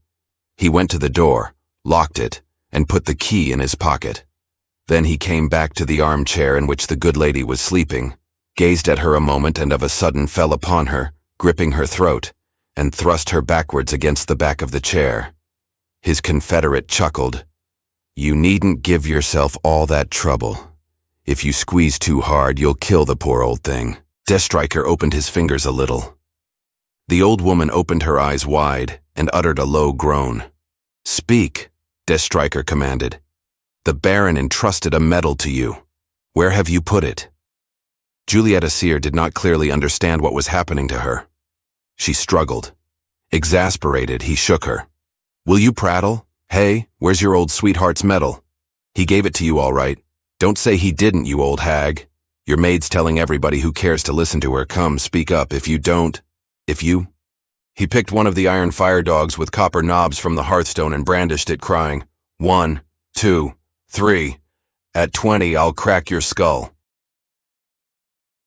Chapter 8. On the Iron Wire. The door behind which Dorothy was hiding herself shut badly. Having pushed it too gently, she not only saw but heard everything that took place, except that the face of Julietta Sear remained hidden from her. The ruffian's threat did not trouble her much, for she knew that he would not put it into execution. In fact, de Stryker counted up to 20 without the old woman having uttered a word. But her resistance infuriated him to such a degree that, dropping the mass of iron, he seized the hand of Julietta Sear and twisted it violently. Julietta Sear yelled with pain. "Ah, you're beginning to understand, are you?" he said. "Perhaps you'll answer. Where is the medal?" She was silent. He gave her hand another twist. The old woman fell on her knees and begged for mercy incoherently. "Speak," he cried. "Speak. I'll go on twisting till you speak." She stammered several syllables. "What's that you say? Speak more distinctly, will you? Do you want me to give it another twist?" No, she implored. "It's there. At the manor. In the river." "In the river? What nonsense! You threw it into the river? You're laughing at me." He held her down with one knee on her chest, their hands clenched round one another.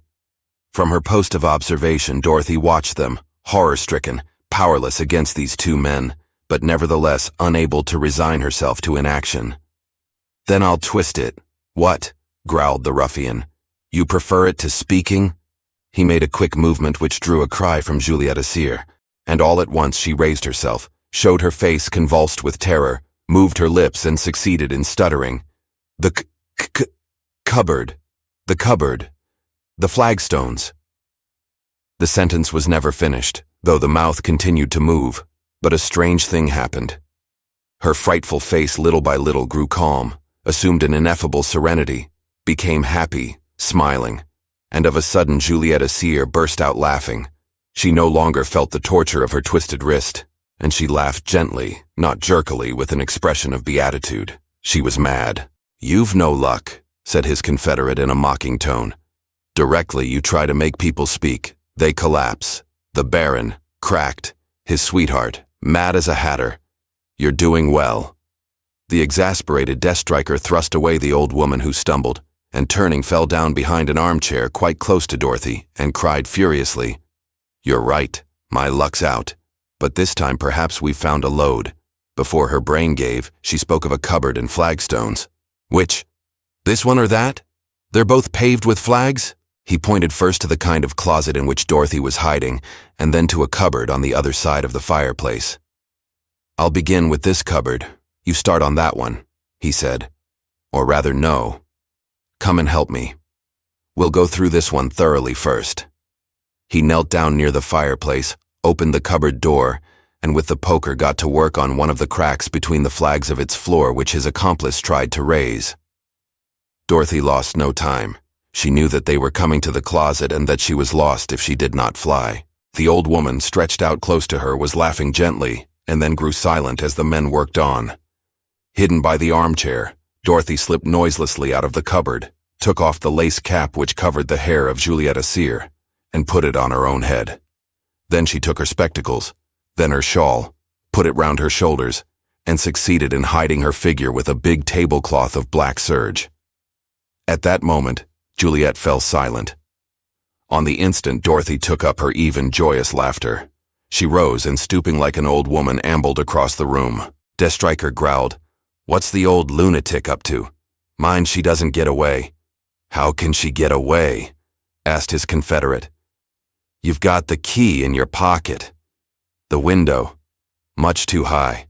Besides, she doesn't want to leave the cottage." Dorothy slipped in front of the window, the sill of which, uncommonly high up, was on a level with her eyes. The shutters were not closed.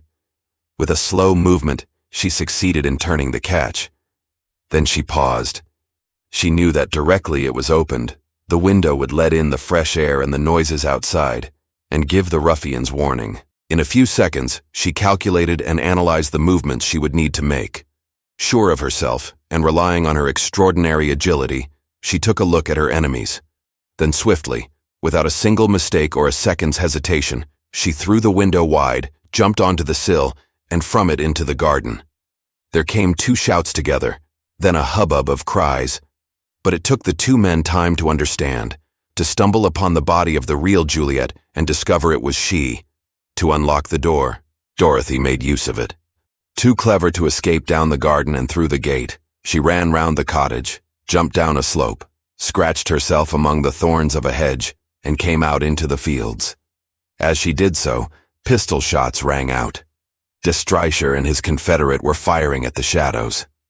When Dorothy had rejoined Raoul and the children, who, alarmed by her absence, were waiting for her at the door of the caravan and had told them briefly about her expedition, she ended. "And now we're going to make an end of it. The final hand will be played in exactly a week from today." These few days were very sweet to the two young people.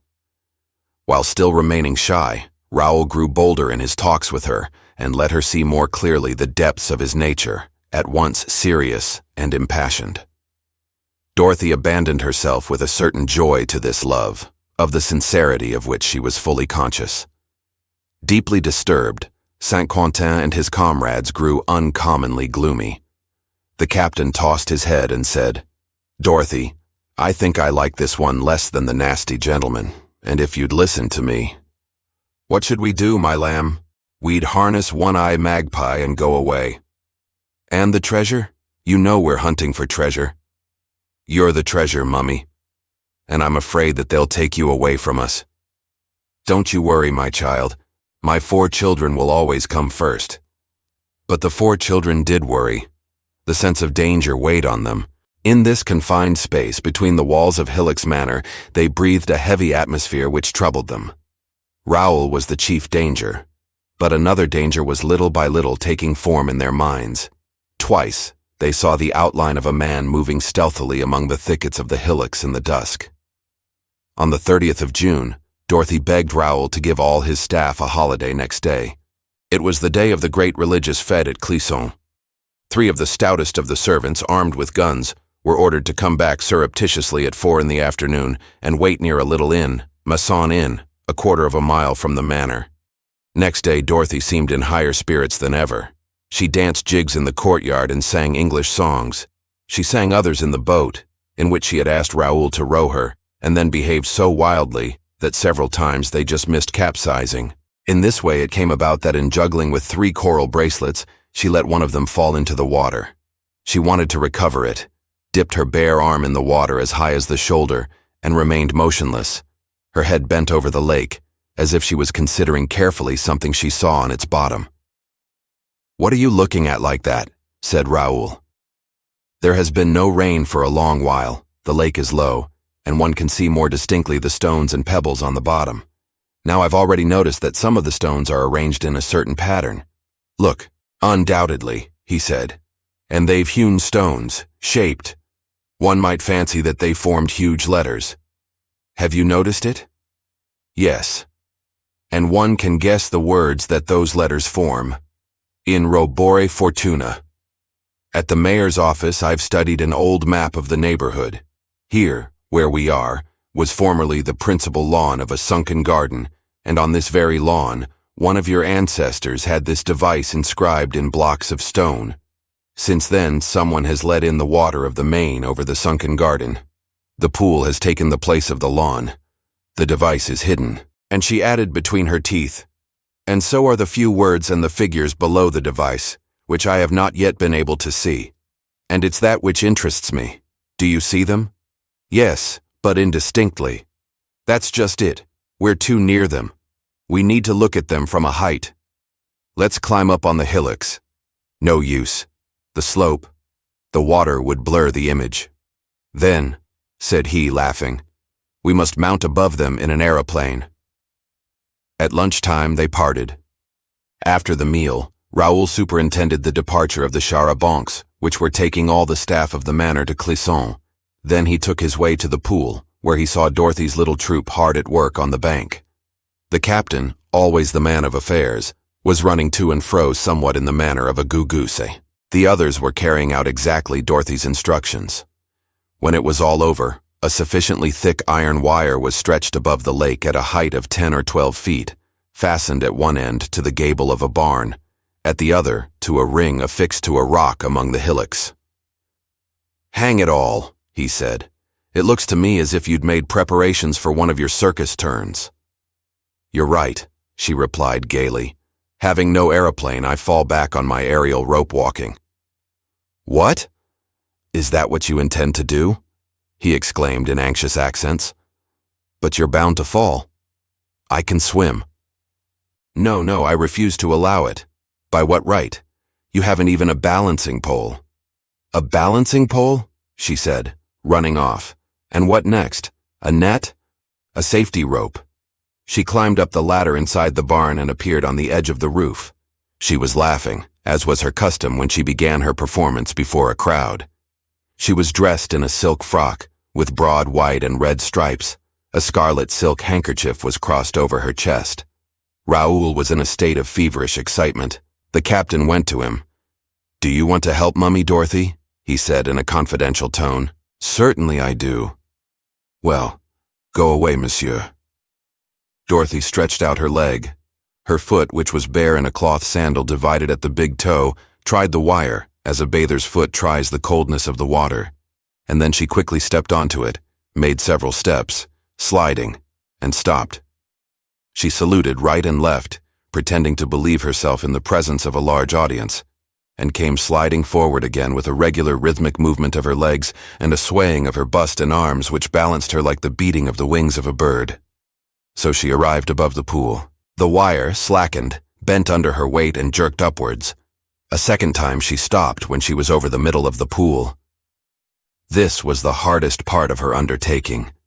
She was no longer able to hook, so to speak, her gaze on a fixed point among the hillocks, and lend her balance the support of something stable.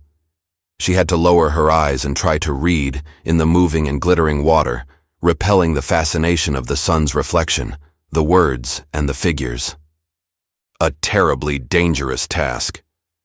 She had to essay it several times and to rise upright the very moment she found herself bending over the void. A minute or two passed, minutes of veritable anguish. She brought them to an end by a salute with both arms, stretching them out with even gracefulness, and a cry of victory. Then she at once walked on again. Raoul had crossed the bridge which spans the end of the pool, and he was already on a kind of platform among the hillocks, at which the wire ended.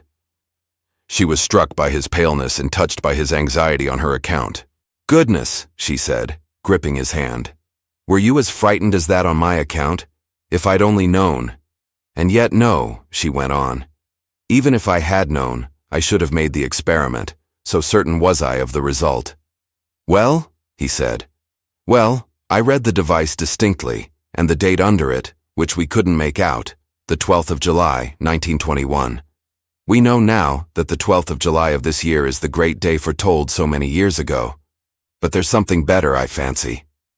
She called Saint Quentin to her and said some words to him in a low voice. Saint Quentin ran to the caravan, and a few minutes came out of it in his acrobat's tights. He stepped into the boat with Dorothy, who rowed it to the middle of the pool. He slipped quickly into the water and dived. Twice he came up to receive more exact instructions from Dorothy. At last, the third time he came up, he cried, "Here it is, Mummy." He tossed into the boat a somewhat heavy object. Dorothy snatched it up, examined it, and when they reached the bank handed it to Raoul. It was a metal disc of rusted iron or copper, of the size of a saucer, and convex, like an enormous watch. It must have been formed of two plates joined together, but the edges of these plates had been soldered together so that one could not open it. Dorothy rubbed one of its faces and pointed out to Raoul with her finger the deeply engraved word, Fortuna. "I was not mistaken," she said, "and poor old Juliette Assir was speaking the truth in speaking first of the river. During one of their last meetings the Baron must have thrown in here the gold medal in its metal case." "But why?" "Didn't you write to him from Roborey after I left to be on his guard?" "Yes." "In that case, what better hiding place could he find for the medal till the day came for him to use it than the bottom of the pool? The first boy who came along could fish it out for him." Joyously she tossed the disc in the air and juggled with it and 3 pebbles. Then she caught hold of the shivering Saint Quentin, very scraggy in his wet tights, and with the other 3 boys danced round the platform, singing the lay of the recovered medal. At the end of his breath, the captain made the observation that there was a fête at Clisson, and that they might very well go there to celebrate their success. "Let's harness One-Eye Magpie." Dorothy approved of it. "Excellent. But One-Eyed Magpie's too slow. What about your car, Raoul?" They hurried back to the manor. Saint Quentin went to change his costume. Raoul set his engine going and brought the car out of the garage. While the 3 boys were getting into it, he went to Dorothy, who had sat down at a little table on the terrace which ran the length of the building. "Are you ready?" he asked. She said, "But I never had any intention of going with you. Today you're going to be nursemaid." He was not greatly surprised.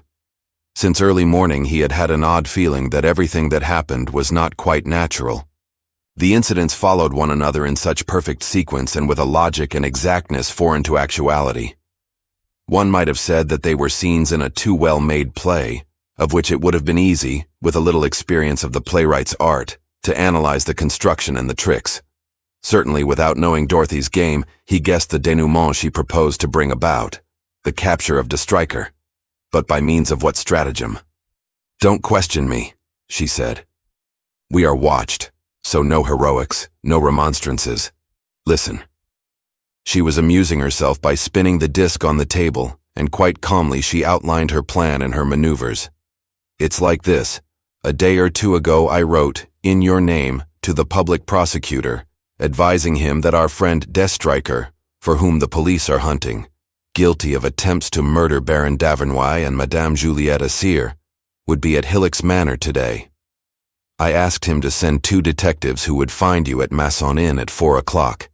It's now 3:15. Your 3 servants will be there too, so off you go. What am I to do? Come back quickly with the 2 detectives and your 3 servants, not by the main road, but by the path Saint-Quentin, and the 3 boys will point out to you. At the end of them you will find ladders ready. You will set them up against the wall. Destriker and his confederate will be there. You will cover them with your guns while the detectives arrest them. Are you sure that Destriker will come out of the hillocks, if it's the fact that the hillocks are his hiding place? Quite sure. Here is the medal. He knows that it is in my hands. How can he help seizing the opportunity of taking it now that we are on the eve of the great event? She expressed herself with a disconcerting calmness. For all that she was exposing herself alone to all the menace of a combat which promised to be formidable, she had not the faintest air of being in danger. Indeed, such was her indifference to the risk she was running that, when the old Baron went past them and into the manor, followed by his faithful Goliath, she imparted to Raoul some results of her observations. Have you noticed that for the last day or two that your grandfather has been ill at ease? He too is instinctively aware that the great event is at hand, and he wants to act. He is pulling himself together and struggling against the disease which paralyzes him in the very hour of action. In spite of everything, Raoul hesitated. The idea of leaving her to face Destriker alone was infinitely painful to him. One question, he said. Only one then, for you've no time to lose. You made all your preparations for today. The police are informed, the servants warned, the rendezvous fixed. Good. But nevertheless you couldn't know that the discovery of this disc would take place just an hour before that rendezvous. Excellent, Raoul. I congratulate you.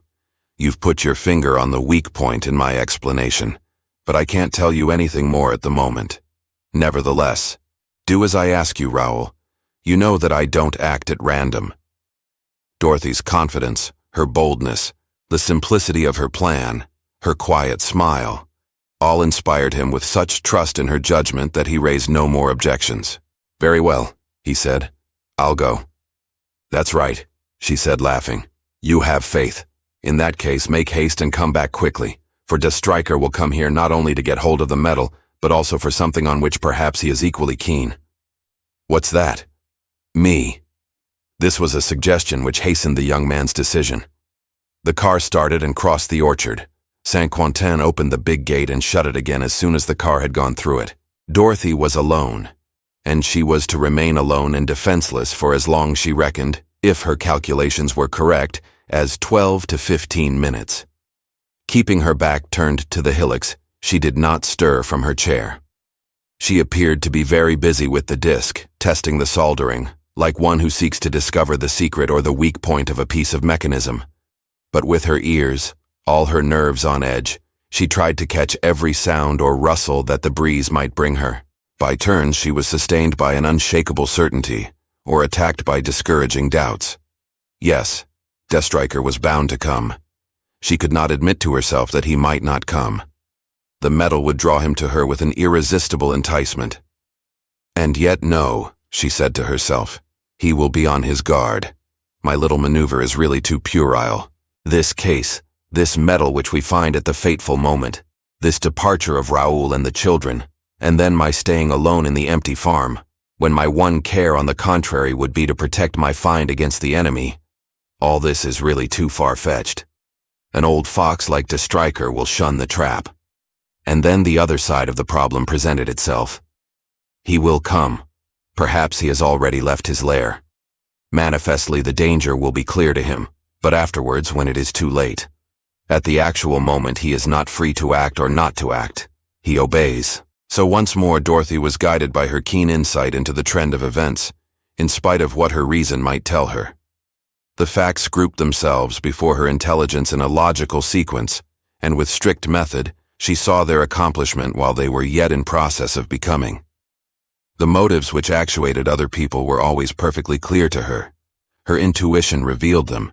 Her quick intelligence instantly fitted them to the circumstances. Besides, as she had said, Destriker was drawn by a double temptation.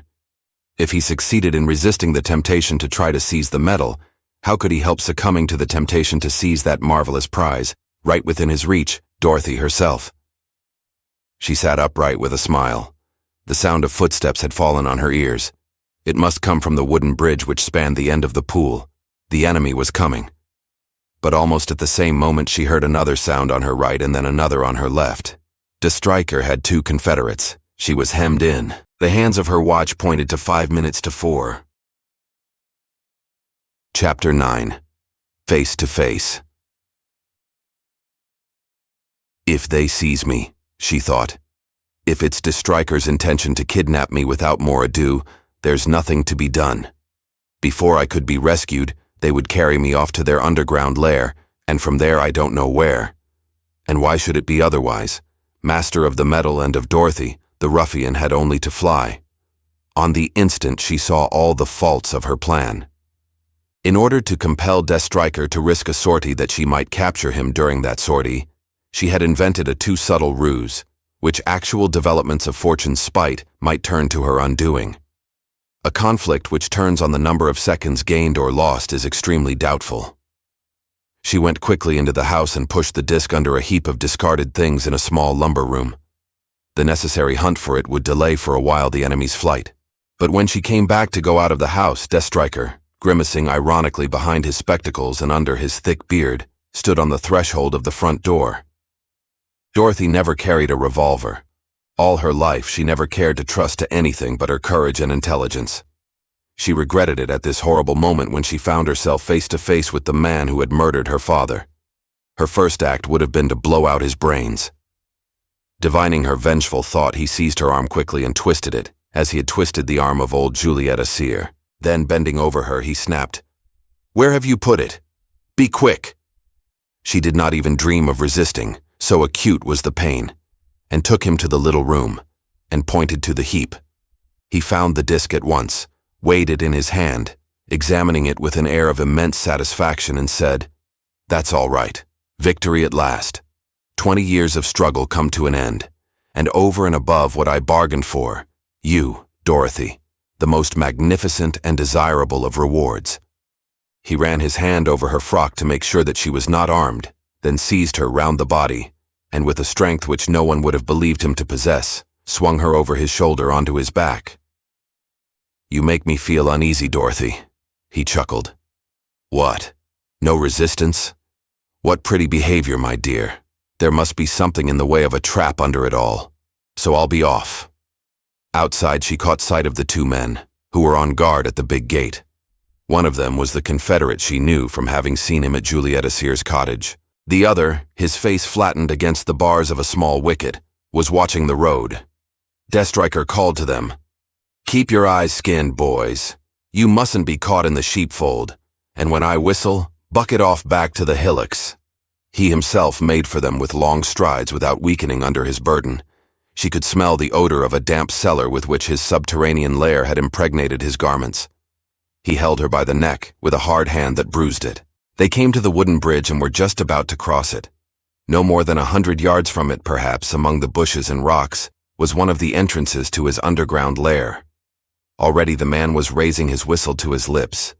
With a deft movement, Dorothy snatched the disc, which was sticking up above the top of the pocket into which he had stuffed it, and threw it towards the pool. It ran along the ground, rolled down the bank, and disappeared under the water. "You little devil!" growled the ruffian, throwing her roughly to the ground. "Stir, and I'll break your head." He went down the bank and floundered about in the viscid mud of the river, keeping an eye on Dorothy and cursing her. She did not dream of flying. She kept looking from one to another of the points at the top of the wall above which she expected the heads of the farm servants or the detectives to rise. It was certainly 5 or 6 minutes past the hour, yet none of them appeared. Nevertheless, she did not lose hope. She expected Deathstriker, who had evidently lost his head, to make some mistake of which she could take advantage. "Yes, yes," he snarled. "You wish to gain time, my dear. And suppose you do. Do you think I'll let go of you? I've got you both, you and the metal, and your bumpkin of a Raoul isn't the man to loosen my grip. Besides, if he does come, it'll be all the worse for him. My men have their orders. A good crack on the head." He was still searching. He stopped short, uttered a cry of triumph, and stood upright, the disc in his hand. "Here it is, Ducky. Certainly the luck is with me, and you've lost. On we go, Cousin Dorothy." Dorothy cast a last look along the walls. No one. Instinctively, at the approach of the man she hated, she made as if to thrust him off. It made him laugh. So absurd did any resistance seem.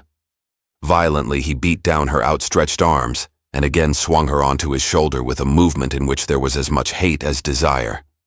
"Say goodbye to your sweetheart, Dorothy, for the good Raoul is in love with you. Say goodbye to him. If ever you see him again, it will be too late." He crossed the bridge and strode in among the hillocks. It was all over. In another 30 seconds, even if he were attacked, no longer being in sight of the points on the wall at which the men armed with guns were to rise up, he would have time to reach the mouth of the entrance to his lair. Dorothy had lost the battle. Raoul and the detectives would arrive too late. "You don't know how nice it is to have you there, all quivering, and to carry you away with me, against me, without your being able to escape the inevitable," whispered Deathstriker. "But what's the matter with you? Are you crying? You mustn't, my dear. After all, why should you? You would certainly let yourself be lulled one of these days on the bosom of the handsome Raoul. Then there's no reason why I should be more distasteful to you than he is there. But, hang it," he cried angrily. "Haven't you done sobbing yet?" He turned her on his shoulder and caught hold of her head. He was dumbfounded. Dorothy was laughing. "What? What's this? What are you laughing at? Is it possible that you dare to laugh? What on earth do you mean by it?" This laughter frightened him as a threat of danger. The slut. What was she laughing at? A sudden fury rose in him, and setting her down clumsily against a tree, he struck her with his clenched fist, out of which a ring stuck on the forehead, among her hair, with such force that the blood spurted out. She was still laughing as she stammered, "You brute! What a brute you are!" "If you laugh, I'll bite your mouth, you hussy," he snarled, bending over her red lips. He did not dare to carry out the threat, respecting her in spite of himself and even a little intimidated. She was frightened, however, and laughed no more. "What is this? What is it?" he repeated. "You should be crying and you're laughing. Why?" "I was laughing because of the plates," she said. "What plates?"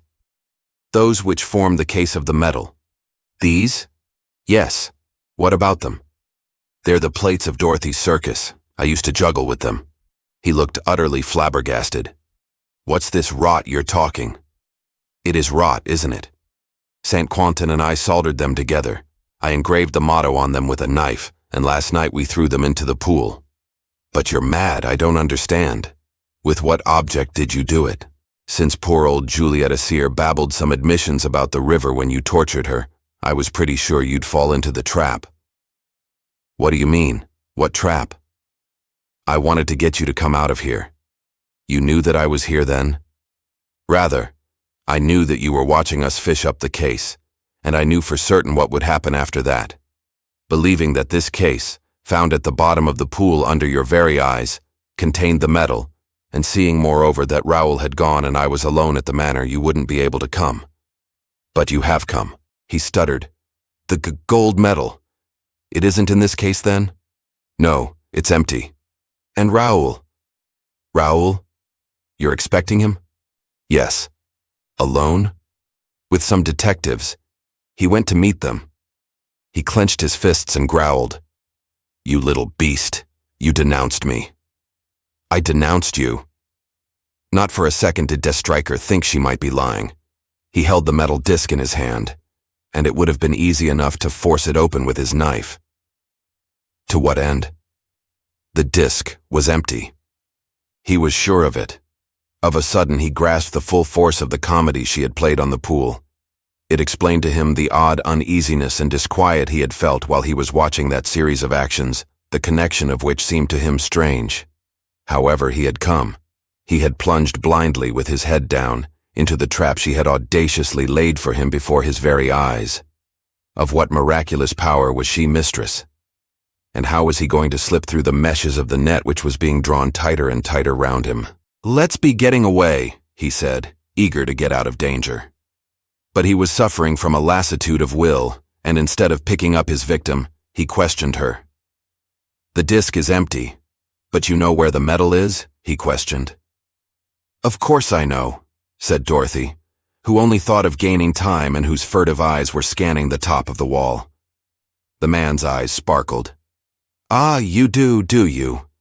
You must be a fool to admit it. Since you know, you're going to tell, my dear. If not—" He drew his revolver. She said mockingly. "Just as with Juliet Elixir? 20's what you count, isn't it? You may as well save your breath. It doesn't work with me. I swear, damn it. Words." No, the battle was certainly not lost. Dorothy, though exhausted, her face smeared with blood, clung to every possible incident with grim tenacity. She felt strongly that, in his fury, Deathstriker was capable of killing her. But she was quite as clearly aware of his confusion of ideas and of her power over him. He hadn't the strength to depart and abandon the metal for which he had struggled so desperately. If only his hesitation lasted a few minutes longer, Raoul was bound to appear on the scene. At this moment, an incident occurred, which appeared to excite her keenest interest, for she leant forward to follow it more closely. The old baron came out of the manor, carrying a bag, not dressed as usual, in a blouse, but in a cloth suit, and wearing a felt hat. That showed that he had made a choice, that is to say, an effort of thought. Then there was another such effort.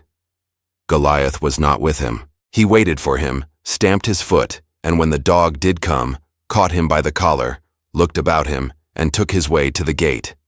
The two Confederates barred his path. He muttered some grumbling complaints and tried to get past them.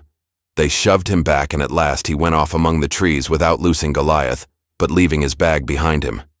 His action was easy to understand, and Dorothy and Deathstriker alike grasped the fact that the old fellow had wanted to go off on the quest of the treasure. In spite of his madness, he had not forgotten the enterprise. The appointed date was engraved on his memory, and on the day he had fixed, he strapped up his bag and started out like a piece of mechanism which one has wound up and which goes off at the moment fixed. Deathstriker called out to his Confederates, "Search his bag." Since they found nothing, no metal, no clue, he walked up and down in front of Dorothy for a moment, undecided what course to take, and then stopped beside her. "Answer me. Raoul loves you. You don't love him. Otherwise, I should have put a stop to your little flirtation a fortnight ago. But all the same, you feel some obligations towards him in the matter of the metal and the treasure, and you've joined forces. It's just foolishness, my dear, and I'm going to set your mind at rest about the matter. For there's a thing you don't know, and I'm going to tell it you, after which I'm sure you'll speak. Answer me then. With regard to this metal, you must be wondering how I come to be hunting for it, since, as you very well know, I stole it from your father. What do you suppose? I suppose somebody took it from you. You're right. But do you know who it was? No. Raoul's father, George d'Avernois. She started and exclaimed, "You lie!" "I do not," he declared firmly. "You remember your father's last letter which Cousin Octave read to us at Roborey? The Prince of Argonne related how he heard two men talking under his window and saw a hand slip through it towards the table and sneak the metal. Well, the man who had accompanied the other on the expedition and was waiting below was George d'Avernois. And that rogue, Dorothy, the very next night robbed his comrade." Dorothy was shaking with indignation and abhorrence. "It's a lie. Raoul's father take to such a trade? A thief?" Worse than that, for the enterprise had not only robbery for its aim. And if the man who poured the poison into the glass and whose tattooed arm was seen by the Prince of Argonne does not deny his acts, he doesn't forget that the poison was provided by the other. "You lie! You lie! You alone are the culprit! You alone murdered my father!" "You don't really believe that. And look, here's a letter from him to the old baron, to his father, that is. I found it among the Baron's papers. Read it.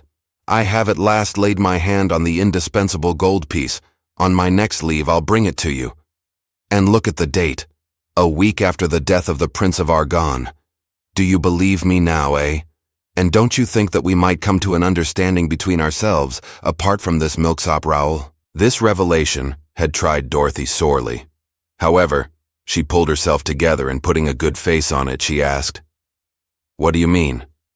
"I mean that the gold medal, brought to the Baron, entrusted by him to his old flame for a while, then hidden I don't know where, belongs to you.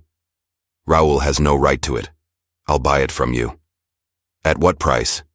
"Any price you like. Half the treasure if you demand it."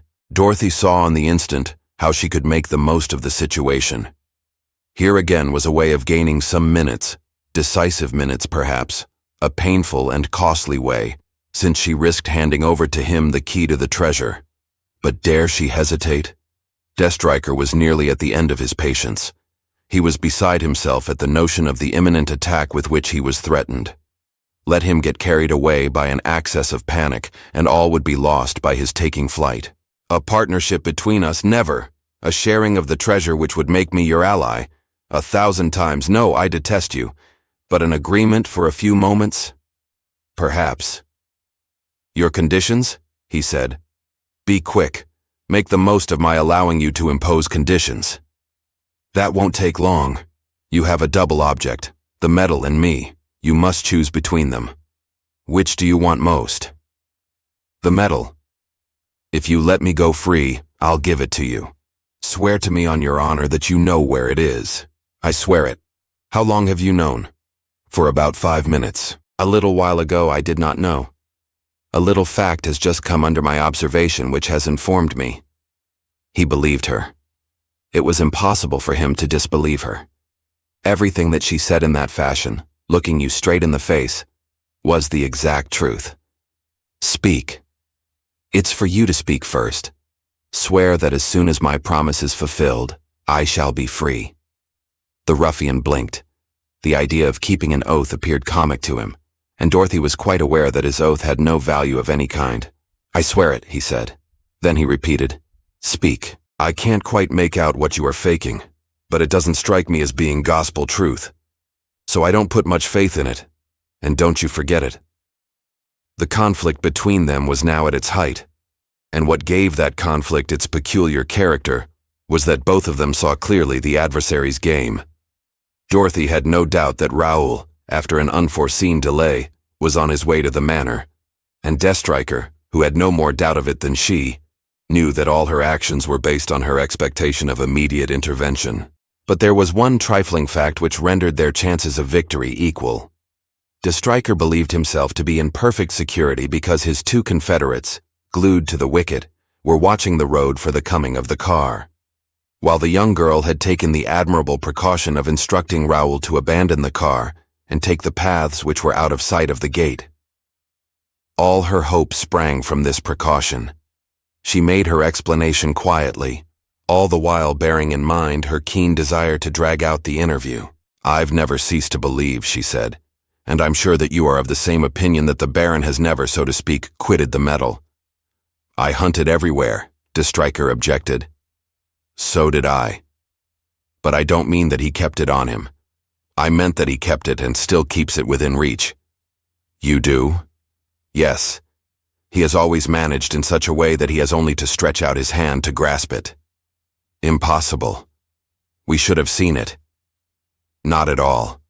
Only just now you failed to see anything."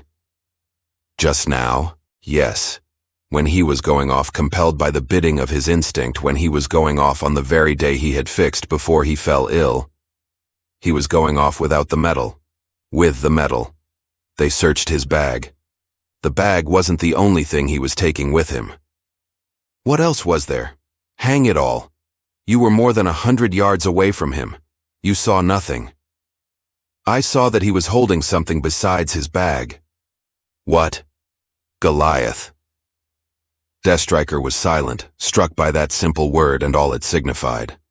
"Goliath," Dorothy went on. "Goliath who never quitted him.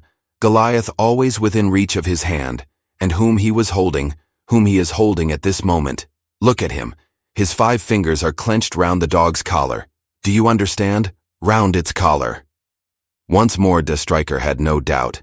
Dorothy's declaration immediately appeared to him to meet all the circumstances of the case. Once more she threw light on the affair.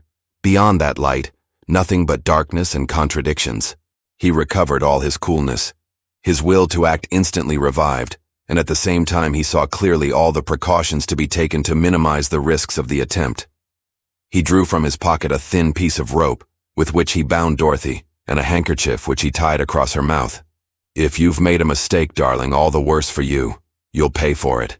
And he added in a sarcastic tone, "Moreover, if you haven't made a mistake, all the worse for you just the same. I'm not the man to lose my prey." He hailed his confederates. "Hi, boys. Is there anyone on the road?" "Not a soul." "Keep your eyes open. We'll be off in 3 minutes. When I whistle, bucket off to the entrance to the caves. I'll bring the young woman along."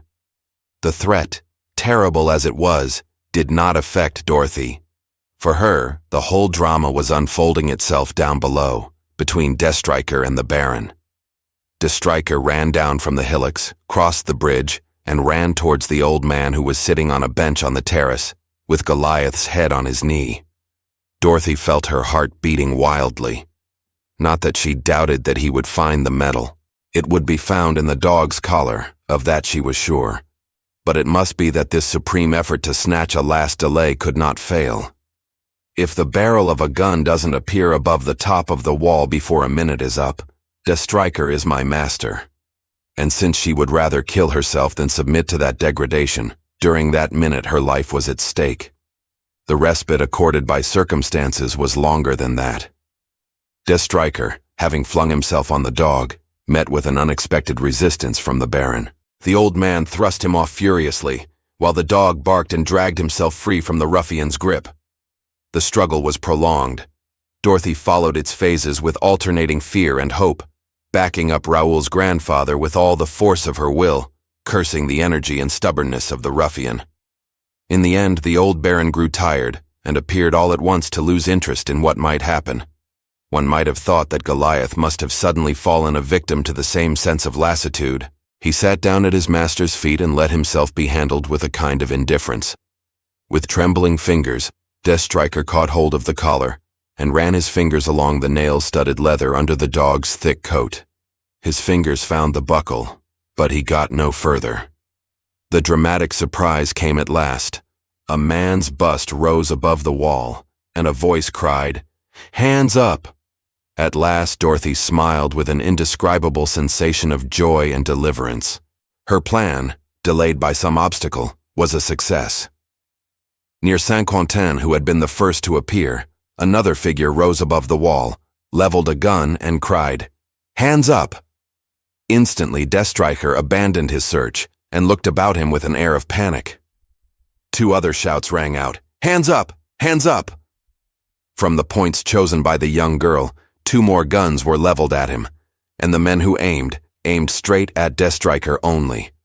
Nevertheless, he hesitated. A bullet sang over his head. His hands went up. His confederates were already halfway to the hillocks in their flight. No one paid any attention to them.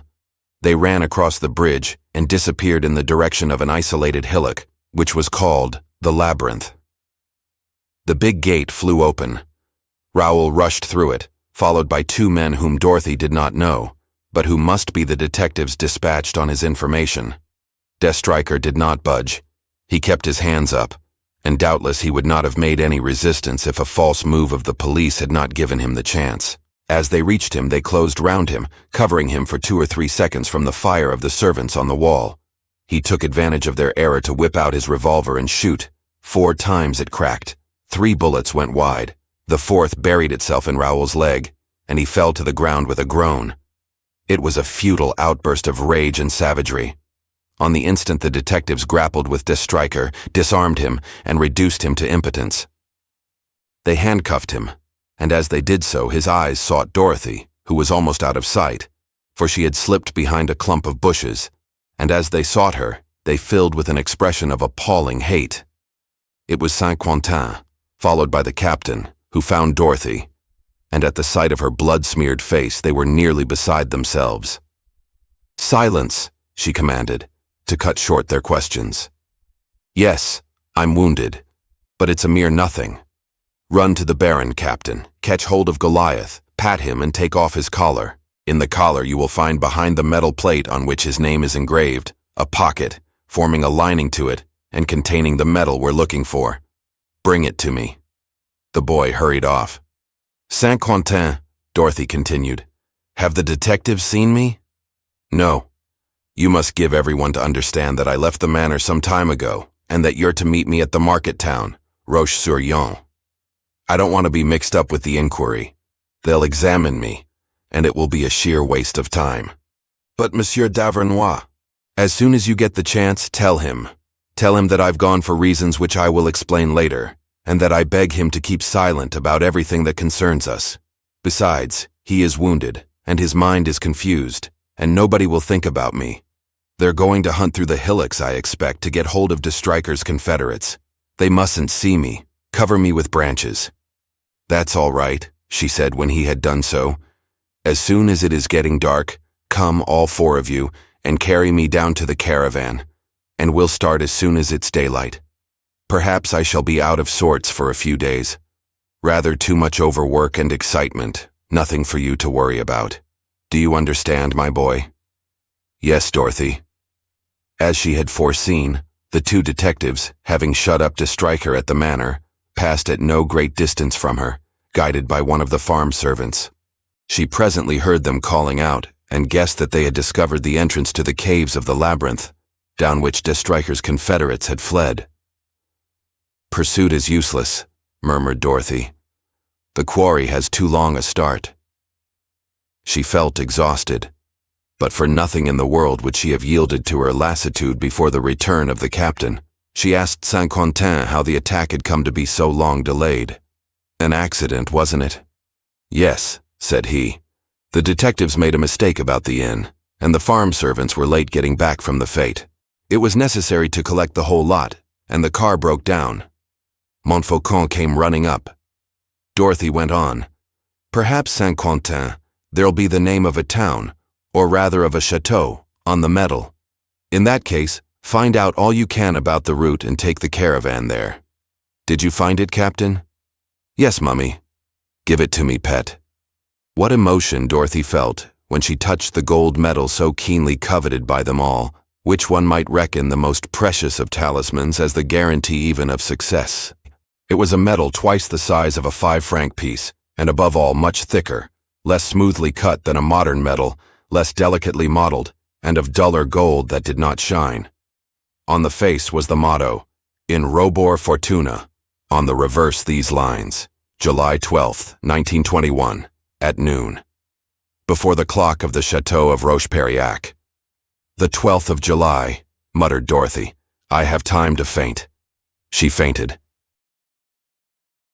Chapter 10. Towards the Golden Fleece. It was not till nearly 3 days afterwards that Dorothy got the better of the physical torpor, aggravated by fever, which had overwhelmed her. The 4 boys gave a performance on the outskirts of Nantes. Montfaucon took the place of the directress in the leading role. It was a less taking spectacle, but in it the captain displayed such an animated comicality that the takings were good. Saint-Quentin insisted that Dorothy should take another 2 days' rest. What need was there to hurry? The village of Roche-Periac was at the most 65 miles from Nantes, so that there was no need for them to set out till 6 days before the time appointed.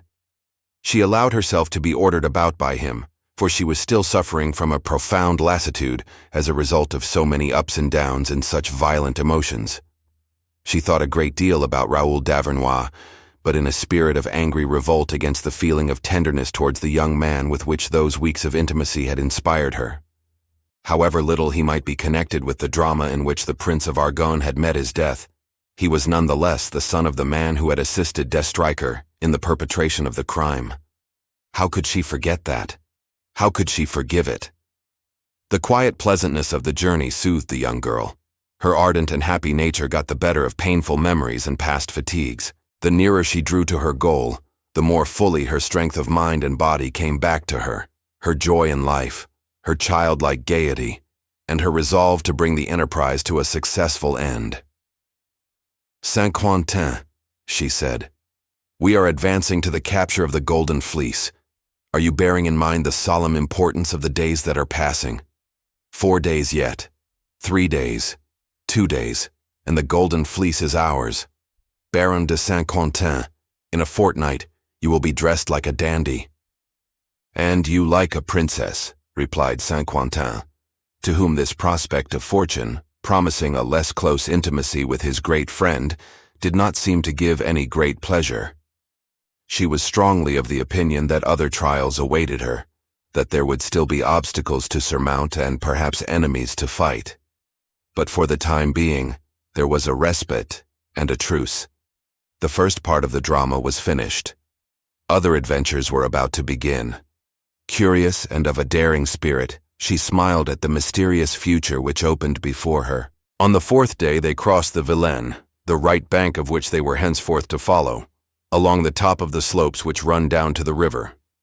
It was a somewhat barren country, sparsely inhabited, over which they moved slowly under a scorching sun, which overwhelmed One-Eyed Magpie. At last, next day, the 11th of July, they saw on a signpost, Roche-Periac, 1212 miles. "We shall sleep there tonight," declared Dorothy. It was a painful stage of the journey. The heat was suffocating. On the way they picked up a tramp who lay groaning on the dusty grass. A woman and a club-footed child were walking 100 yards ahead of them without One-Eyed Magpie being able to catch them up.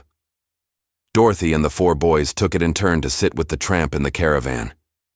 He was a wretched old man, worn out by poverty, whose rags were only held together by pieces of string. In the middle of his bushy hair and unkempt beard, his eyes, however, still had a certain glow, and when Dorothy questioned him about the life he led, he confounded her by saying, "One mustn't complain. My father, who was a traveling knife grinder, always said to me, 'Hyacinth, that's my name. Hyacinth, one isn't miserable while one's brave. Fortune is in the firm heart.'" Dorothy concealed her amazement and said, "That's not a weighty legacy. Did he only leave you this secret?" "Yes," said the tramp quite simply. "That and a piece of advice. To go on the 12th of July every year and wait in front of the church of Roche-Periac for somebody who will give me hundreds and thousands. I go there every year. I've never received anything but pennies. All the same, it keeps one going, that idea does. I shall be there tomorrow, as I was last year, and as I shall be next." The old man fell back upon his own thoughts. Dorothy said no more, but an hour later she offered the shelter of the box to the woman and the club-footed child, whom they had at last overtaken. And questioning this woman, she learnt that she was a factory hand from Paris who was going to the church of Roche-Periac, that her child's foot might be healed. "In my family," said the woman, "in my father's time and my grandfather's too, one always did the same thing when a child was ill. One took it on the 12th of July into the chapel of Saint Fortuna at Roche-Periac. It's a certain cure." So by these 2 other channels, the legend had passed to this woman of the people and this tramp, but a deformed legend, of which there only remained a few shreds of the truth. The church took the place of the Château, Saint Fortunat, of the fortune. Only the day of the month mattered. There was no question of the year. There was no mention at all of the medal. And each was making a pilgrimage towards the place from which so many families had looked for miraculous aid. That evening the caravan reached the village, and at once Dorothy obtained information about the Château de la Roche-Periac. The only chateau of that name that was known was some ruins 6 miles further on, situated on the shore of the ocean on a small peninsula. "We'll sleep here," said Dorothy, "and we'll start early in the morning." They did not start early in the morning. The caravan was drawn into a barn for the night, and soon after midnight Saint-Quentin was awakened by the pungent fumes of smoke and a crackling. He jumped up. The barn was on fire. He shouted and called for help. Some peasants, passing along the high road by a happy chance, ran to his assistance. It was quite time. They had barely dragged the caravan out of the barn when the roof fell in. Dorothy and her comrades were uninjured, but One-Eyed Magpie, half-roasted, refused firmly to let himself be harnessed. The shafts chafed her burns. It was not till 7 o'clock that the caravan tottered off, drawn by a wretched horse they had hired, and followed by one-eyed magpie. As they crossed the square in front of the church, they saw the woman and her child kneeling at the end of the porch, and the tramp on his quest. For them, the adventure would go no further. There were no further incidents. Except Saint-Quentin on the box, they went to sleep in the caravan leaning against one another. At 9:30 they stopped. They had come to a cottage dignified with the name of an inn, on the door of which they read, "Widow Amoureux, lodging for man and beast." A few hundred yards away, at the bottom of a slope which ended in a low cliff, the little peninsula of Périac stretched out into the ocean 5 promontories which looked like the 5 fingers of a hand. On their left was the mouth of the Vilaine. For the children, it was the end of the expedition. They made a meal in a dimly lighted room, furnished with a zinc counter, in which coffee was served. Then, while Castor and Pollux fed one-eyed magpie, Dorothy questioned the widow Amoureux, a big, cheerful, talkative countrywoman, about the ruins of Roche-Périac. "Ah, you're going there too, are you, my dear?" the widow exclaimed. "I'm not the first, then," said Dorothy. "Goodness, no. There's already an old gentleman and his wife. I've seen the old gentleman before at this time of year. Once he slept here. He's one of those who seek." "Who seek what?" "Who can tell? A treasure, according to what they say. The people about here don't believe in it. But people come from a long way off who hunt in the woods and turn over the stones." "It's allowed then, is it?" "Why not? The island of Périac, I call it an island because at high tide the road to it is covered, belongs to the monks of the monastery of Sarzeau, a couple of leagues further on. It seems indeed that they're ready to sell the ruins and all the land. But who'd buy them? There's none of it cultivated. It's all wild. Is there any other road to it but this? Yes, a stony road which starts at the cliff and runs into the road to Vannes. But I tell you, my dear, it's a lost land, deserted. I don't see 10 travelers a year. Some shepherds, that's all." At last, at 10 o'clock, the caravan was properly installed, and in spite of the entreaties of Saint-Quentin, who would have liked to go with her and to whom she entrusted the children, Dorothy, dressed in her prettiest frock and adorned with her most striking fichu, started on her campaign. The great day had begun, the day of triumph or disappointment, of darkness or light. Whichever it might be, for a girl like Dorothy with her mind always alert and of an ever-quivering sensitiveness, the moment was delightful. Her imagination created a fantastic palace, bright with 1,000 shining windows, people with good and bad genies, with Prince Charmings and beneficent fairies. A light breeze blew from the sea and tempered the rays of the sun with its freshness. The further she advanced, the more distinctly she saw the jagged contours of the 5 promontories and of the peninsula in which they were rooted in a mass of bushes and green rocks. The meager outline of a half-demolished tower rose above the tops of the trees, and here and there among them one caught sight of the gray stones of a ruin. But the slope became steeper. The van's road joined hers where it ran down a break in the cliff, and Dorothy saw that the sea, very high up at the moment, almost bathed the foot of this cliff, covering with calm, shallow water the causeway to the peninsula. On the top were standing upright the old gentleman and the lady of whom the widow Amoureux had told her.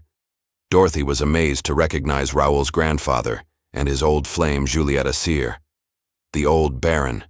Juliette Assir. How had they been able to get away from the manor, to escape from Raoul, to make the journey and reach the threshold of the ruins? She came right up to them without their even seeming to notice her presence. Their eyes were vague, and they were gazing in dull surprise at this sheet of water which hindered their progress. Dorothy was touched. 2 centuries of chimerical hopes had bequeathed to the old baron instructions so precise that they survived the extinction of his power to think. He had come here from a distance, in spite of terrible fatigues and superhuman efforts to attain the goal, groping his way, in the dark, and accompanied by another creature, like himself, demented. And behold, both of them stopped dead before a little water as before an obstacle there was no surmounting. She said to him gently, "Will you follow me? It's a mere nothing to go through." He raised his head and looked at her, and did not reply. The woman also was silent. Neither he nor she could understand. They were automata rather than living beings, urged on by an impulse which was outside them. They had come without knowing what they were doing.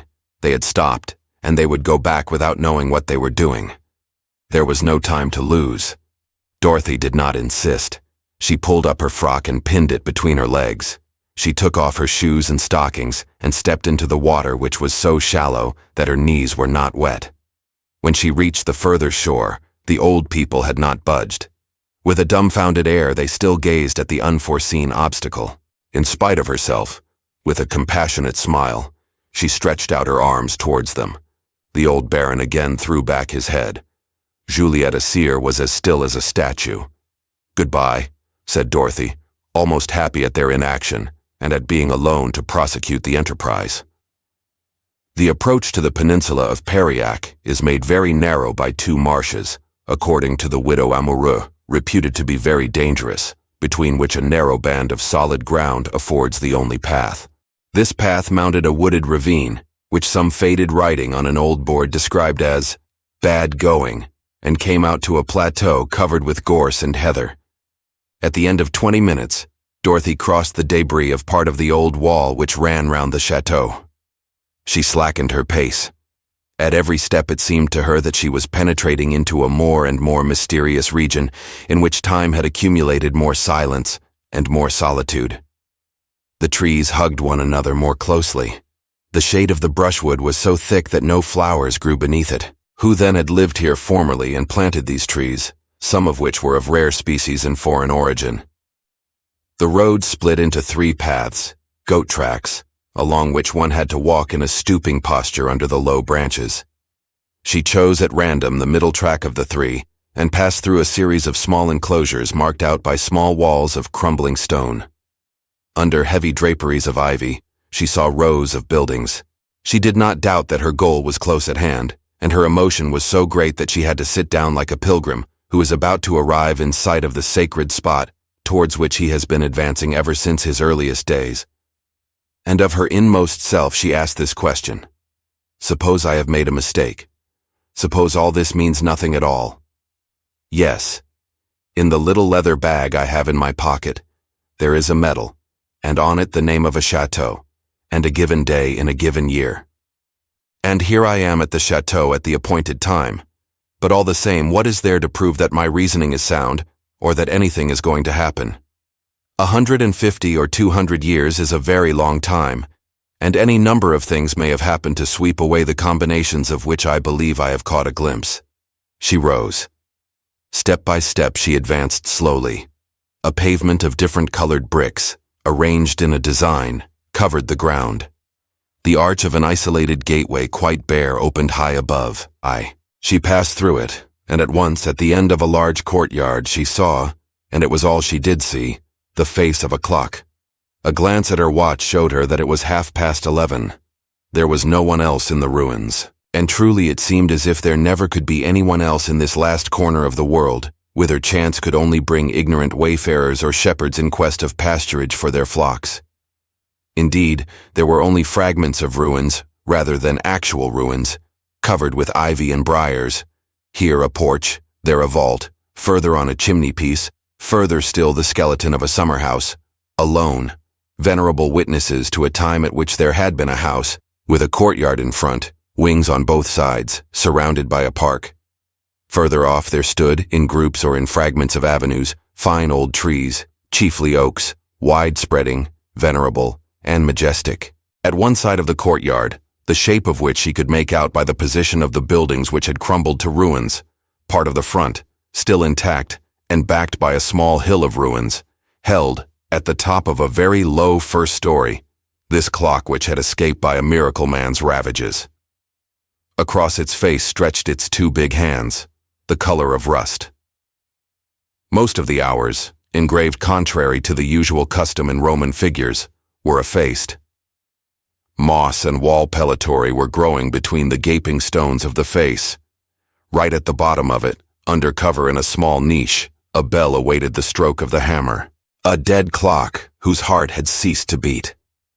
Dorothy had the impression that time had stopped there for centuries, suspended from these motionless hands, from that hammer which no longer struck, from that silent bell in its sheltering niche.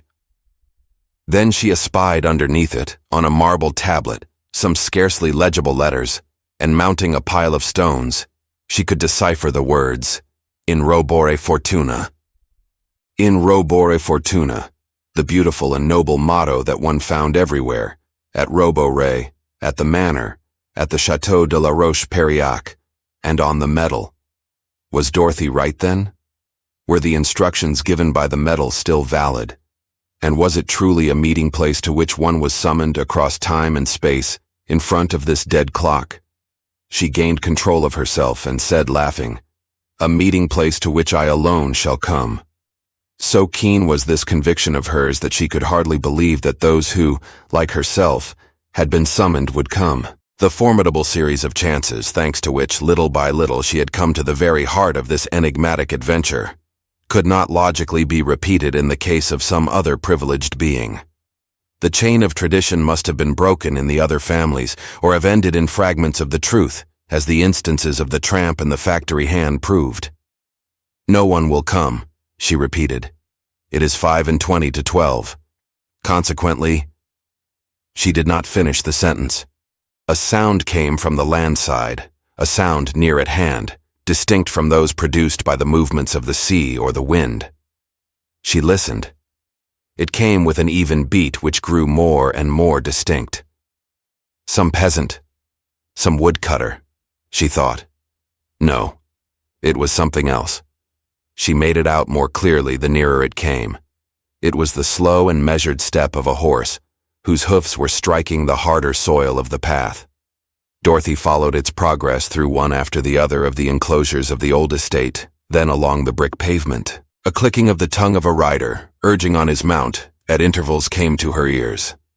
Her eyes fixed on the yawning arch, Dorothy waited almost shivering with curiosity. And suddenly a horseman appeared, an odd-looking horseman who looked so large on his little horse that one was rather inclined to believe that he was advancing by means of those long legs which hung down so far and pulling the horse along like a child's toy. His check suit, his knickerbockers, his thick woolen stockings, his clean-shaven face, the pipe between his teeth, his phlegmatic air, all proclaimed his English nationality. On seeing Dorothy, he said to himself, and without the slightest air of astonishment, "Oh." And he would have continued his journey if he had not caught sight of the clock. He pulled in his horse. To dismount, he had only to stand on tiptoe, and his horse slipped from under him. He knotted the bridle round a root, looked at his watch, and took up his position not far from the clock. Here is a gentleman who doesn't waste words, thought Dorothy, an Englishman for certain. She presently discovered that he kept looking at her, but as one looks at a woman one finds pretty, and not at all as one looks at a person with whom circumstances demand that one should converse. His pipe having gone out, he lit it again, and so they remained 3 or 4 minutes close to one another, serious, without stirring. The breeze blew the smoke from his pipe towards her. "It's too silly," said Dorothy to herself. "For after all, it's very likely that this taciturn gentleman and I have an appointment. Upon my word, I'm going to introduce myself. Under which name?" This question threw her into a state of considerable embarrassment. Ought she to introduce herself to him as Princess of Argonne, or as Dorothy the rope dancer? The solemnity of the occasion called for a ceremonious presentation and the revelation of her rank. But on the other hand, her variegated costume with its short skirt called for less pomp. Decidedly, rope dancer sufficed. These considerations, to the humor of which she was quite alive, had brought a smile to her face. The young man observed it. He smiled too. Both of them opened their mouths, and they were about to speak at the same time, when an incident stopped them on the verge of utterance. A man came out of the path into the courtyard, a pedestrian with a clean-shaven face, very pale, one arm in a sling under a jacket much too large for him, and a Russian soldier's cap. The sight of the clock brought him also to a dead stop. Perceiving Dorothy and her companion, he smiled an expansive smile that opened his mouth from ear to ear, and took off his cap, uncovering a completely shaven head. During this incident, the sound of a motor had been throbbing away, at first at some distance. The explosions grew louder, and there burst once more through the arch, into the courtyard, a motorcycle which went bumping over the uneven ground and stopped short. The motorcyclist had caught sight of the clock. Quite young, of a well-set-up, well-proportioned figure, tall, slim, and of a cheerful countenance. He was certainly, like the first comer, of the Anglo-Saxon race. Having propped up his motorcycle, he walked towards Dorothy, watch in hand, as if he were on the point of saying, "You will note that I am not late." But he was interrupted by two more arrivals who came almost simultaneously. A second horseman came trotting briskly through the arch on a big, lean horse, and at the sight of the group gathered in front of the clock drew rein sharply, saying in Italian, "Gently, gently." He had a fine profile and an amiable face, and when he had tied up his mount he came forward, hat in hand, as one about to pay his respects to a lady. But mounted on a donkey appeared a fifth individual, from a different direction from any of the others. On the threshold of the court he pulled up in amazement, staring stupidly with wide-open eyes behind his spectacles. "Is it possible?" he stammered. "Is it possible? They've come. The whole thing isn't a fairy tale." He was quite 60. Dressed in a frock coat, his head covered with a black straw hat, he wore whiskers and carried under his arm a leather satchel. He did not cease to reiterate in a flustered voice, "They have come. They have come to the rendezvous. It's unbelievable." Up to now, Dorothy had been silent in the face of the exclamations and arrivals of her companions. The need of explanations, of speech even, seemed to diminish in her the more they flocked round her. She became serious and grave. Her thoughtful eyes expressed an intense emotion. Each apparition seemed to her as tremendous an event as a miracle. Like the gentleman in the frock coat with the satchel, she murmured, "Is it possible? They have come to the rendezvous." She looked at her watch. Noon. "Listen," she said, stretching out her hand. "Listen. The Angelus is ringing somewhere, at the village church." They uncovered their heads, and while they listened to the ringing of the bell, which came to them in irregular bursts, one would have said that they were waiting for the clock to start going and connect with the minute that was passing the thread of the minutes of long ago. Dorothy fell on her knees. Her emotion was so deep that she was weeping.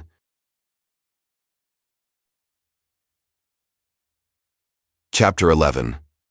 The Will of the Marquis de Beaugreval. Tears of joy, tears which relieved her strained nerves and bathed her in an immense peacefulness. The five men were greatly disturbed, knowing neither what to do nor what to say. "Mademoiselle? What's the matter, mademoiselle?" They seemed so staggered by her sobs and by their own presence round her that Dorothy passed suddenly from tears to laughter, and yielding to her natural impulse, she began forthwith to dance, without troubling to know whether she would appear to them to be a princess or a rope dancer. And the more this unexpected display increased the embarrassment of her companions, the gayer she grew. Fandango, jig, reel, she gave a snatch of each, with a simulated accompaniment of castanets, and a genuine accompaniment of English songs and Auvergnat ritournelles, and above all of bursts of laughter which awakened the echoes of Roche-Periac. "But laugh too, all five of you," she cried. "You look like five mummies. It's I who order you to laugh. I, Dorothy, rope dancer and Princess of Argonne. Come, Mr. Lawyer," she added, addressing the gentleman in the frock coat. "Look more cheerful. I assure you that there's plenty to be cheerful about." She darted to the good man, shook him by the hand and said, as if to assure him of his status, "You are the lawyer, aren't you? The notary charged with the execution of the provisions of a will. That's much clearer than you think. We'll explain it to you. You are the notary?" "That is the fact," stammered the gentleman. "I am Maître Delarue, notary at Nantes." "At Nantes? Excellent. We know where we are. And it's a question of a gold medal, isn't it? A gold medal which each has received as a summons to the rendezvous." "Yes, yes," he said, more and more flustered. "A gold medal, a rendezvous. The 12th of July, 1921. Yes, yes, 1921. At noon? At noon." He made as if to look at his watch. She stopped him. "You needn't take the trouble, Maître Delarue. We've heard the Angelus. You are punctual at the rendezvous. We are too. Everything is in order." Each has his gold medal. They're going to show it to you." She drew Maître Delarue towards the clock and said with even greater animation, "This is Maître Delarue, the notary. You understand? If you don't, I can speak English and Italian and Javanese." All four of them protested that they understood French. "Excellent. We shall understand one another better. Then this is Maître Delarue. He is the notary, the man who has been instructed to preside at our meeting. In France, notaries represent the dead, so that since it is a dead man who brings us together, you see how important Maître Delarue's position is in the matter. You don't grasp it? How funny that is. To me it is all so clear, and so amusing, so strange. It's the prettiest adventure I ever heard of, and the most thrilling. Think now, we all belong to the same family. We're by way of being cousins. Then we ought to be joyful like relations who have come together. And all the more because, yes, I'm right, all four of you are decorated. The French Croix de Guerre. Then all four of you have fought. Fought in France? You have defended my dear country."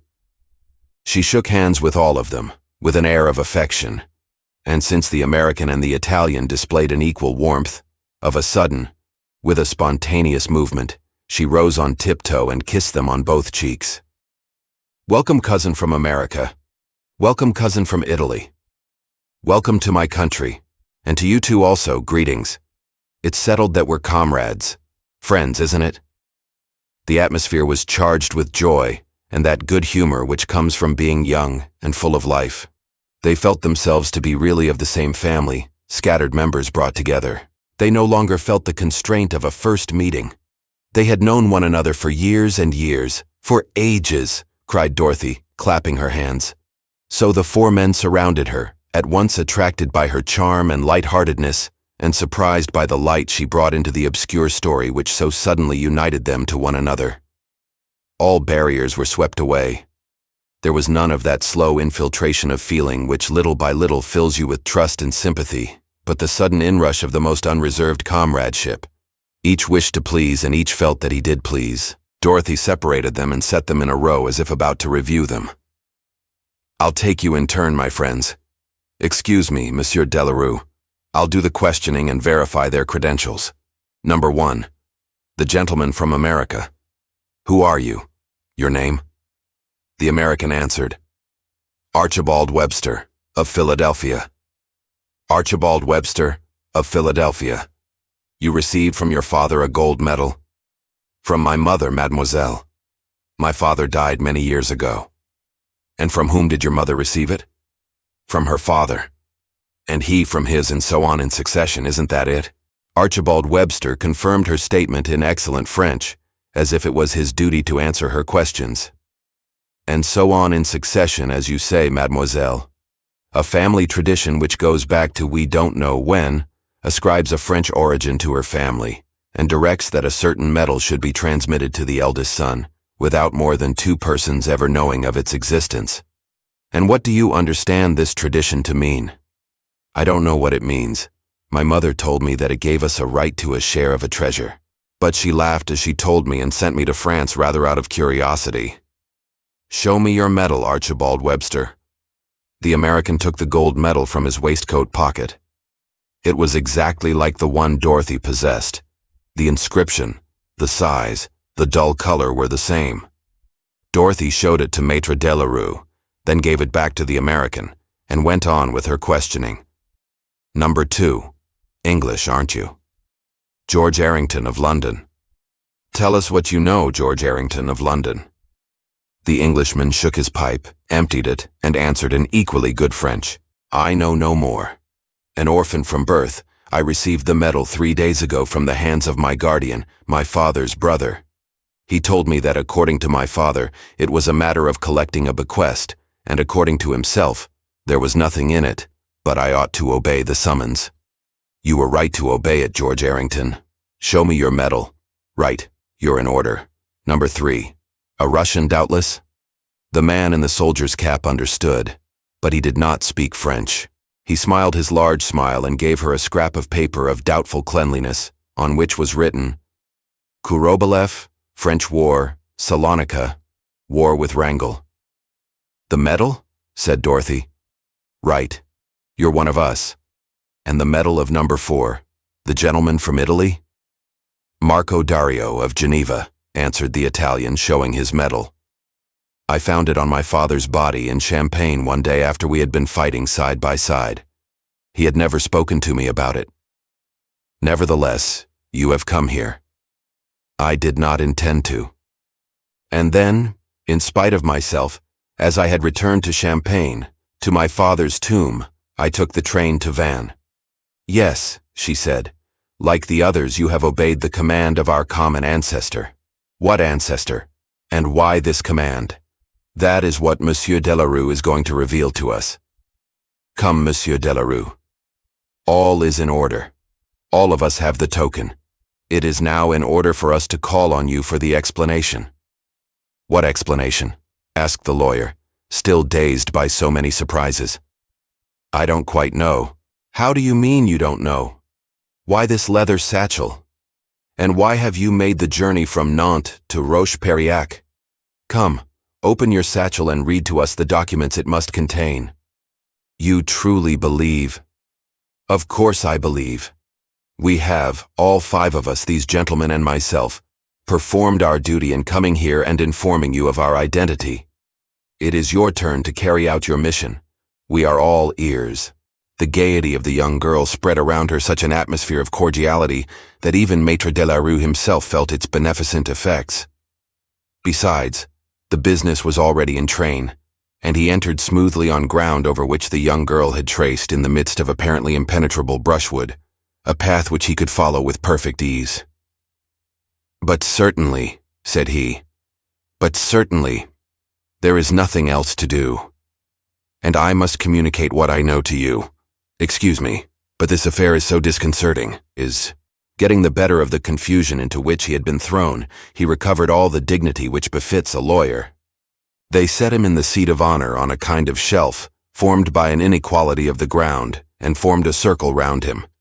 Following Dorothy's instructions, he opened his satchel with the air of importance of a man used to having every eye fixed on him, and every ear stretched to catch his every word, and without waiting to be again pressed to speak, embarked on a discourse evidently prepared for the event of his finding himself, contrary to all reasonable expectation, in the presence of someone at the appointed rendezvous.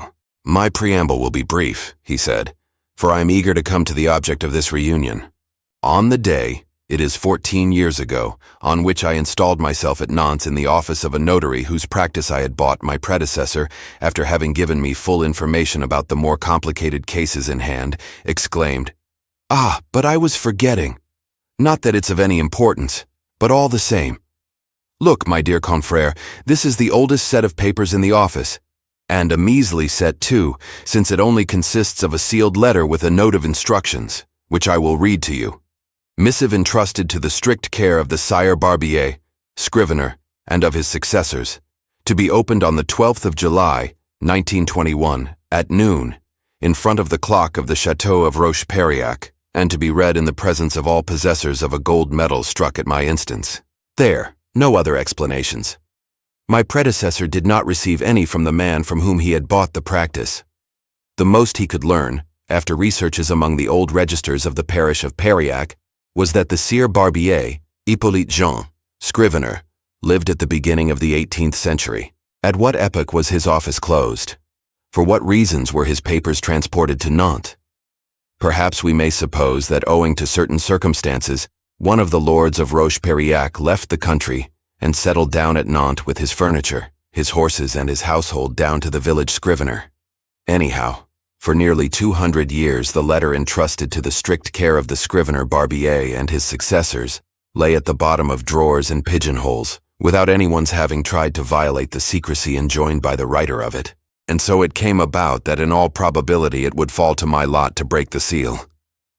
Maître Delarue made a pause and looked at his auditors. They were, as they say, hanging on his lips.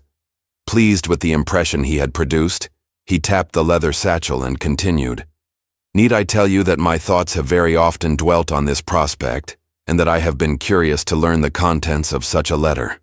A journey even which I made to this chateau gave me no information, in spite of my searches in the archives of the villages and towns of the district. Then the appointed time drew near. Before doing anything, I went to consult the president of the civil court. A question presented itself. If the letter was to be considered a testamentary disposition, perhaps I ought not to open it except in the presence of that magistrate. That was my opinion. It was not his. He was of the opinion that we were confronted by a display of fantasy. He went so far as to murmur the word humbug, which was outside the scope of the law, and that I should act quite simply.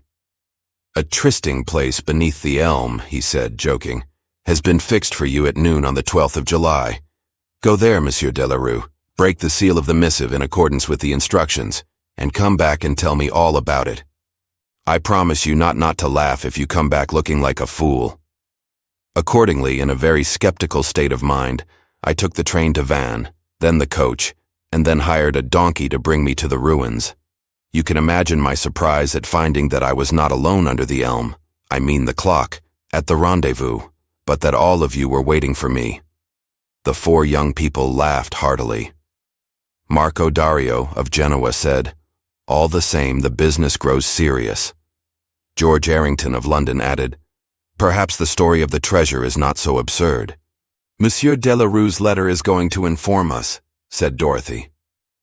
So the moment had come. They gathered more closely round the notary.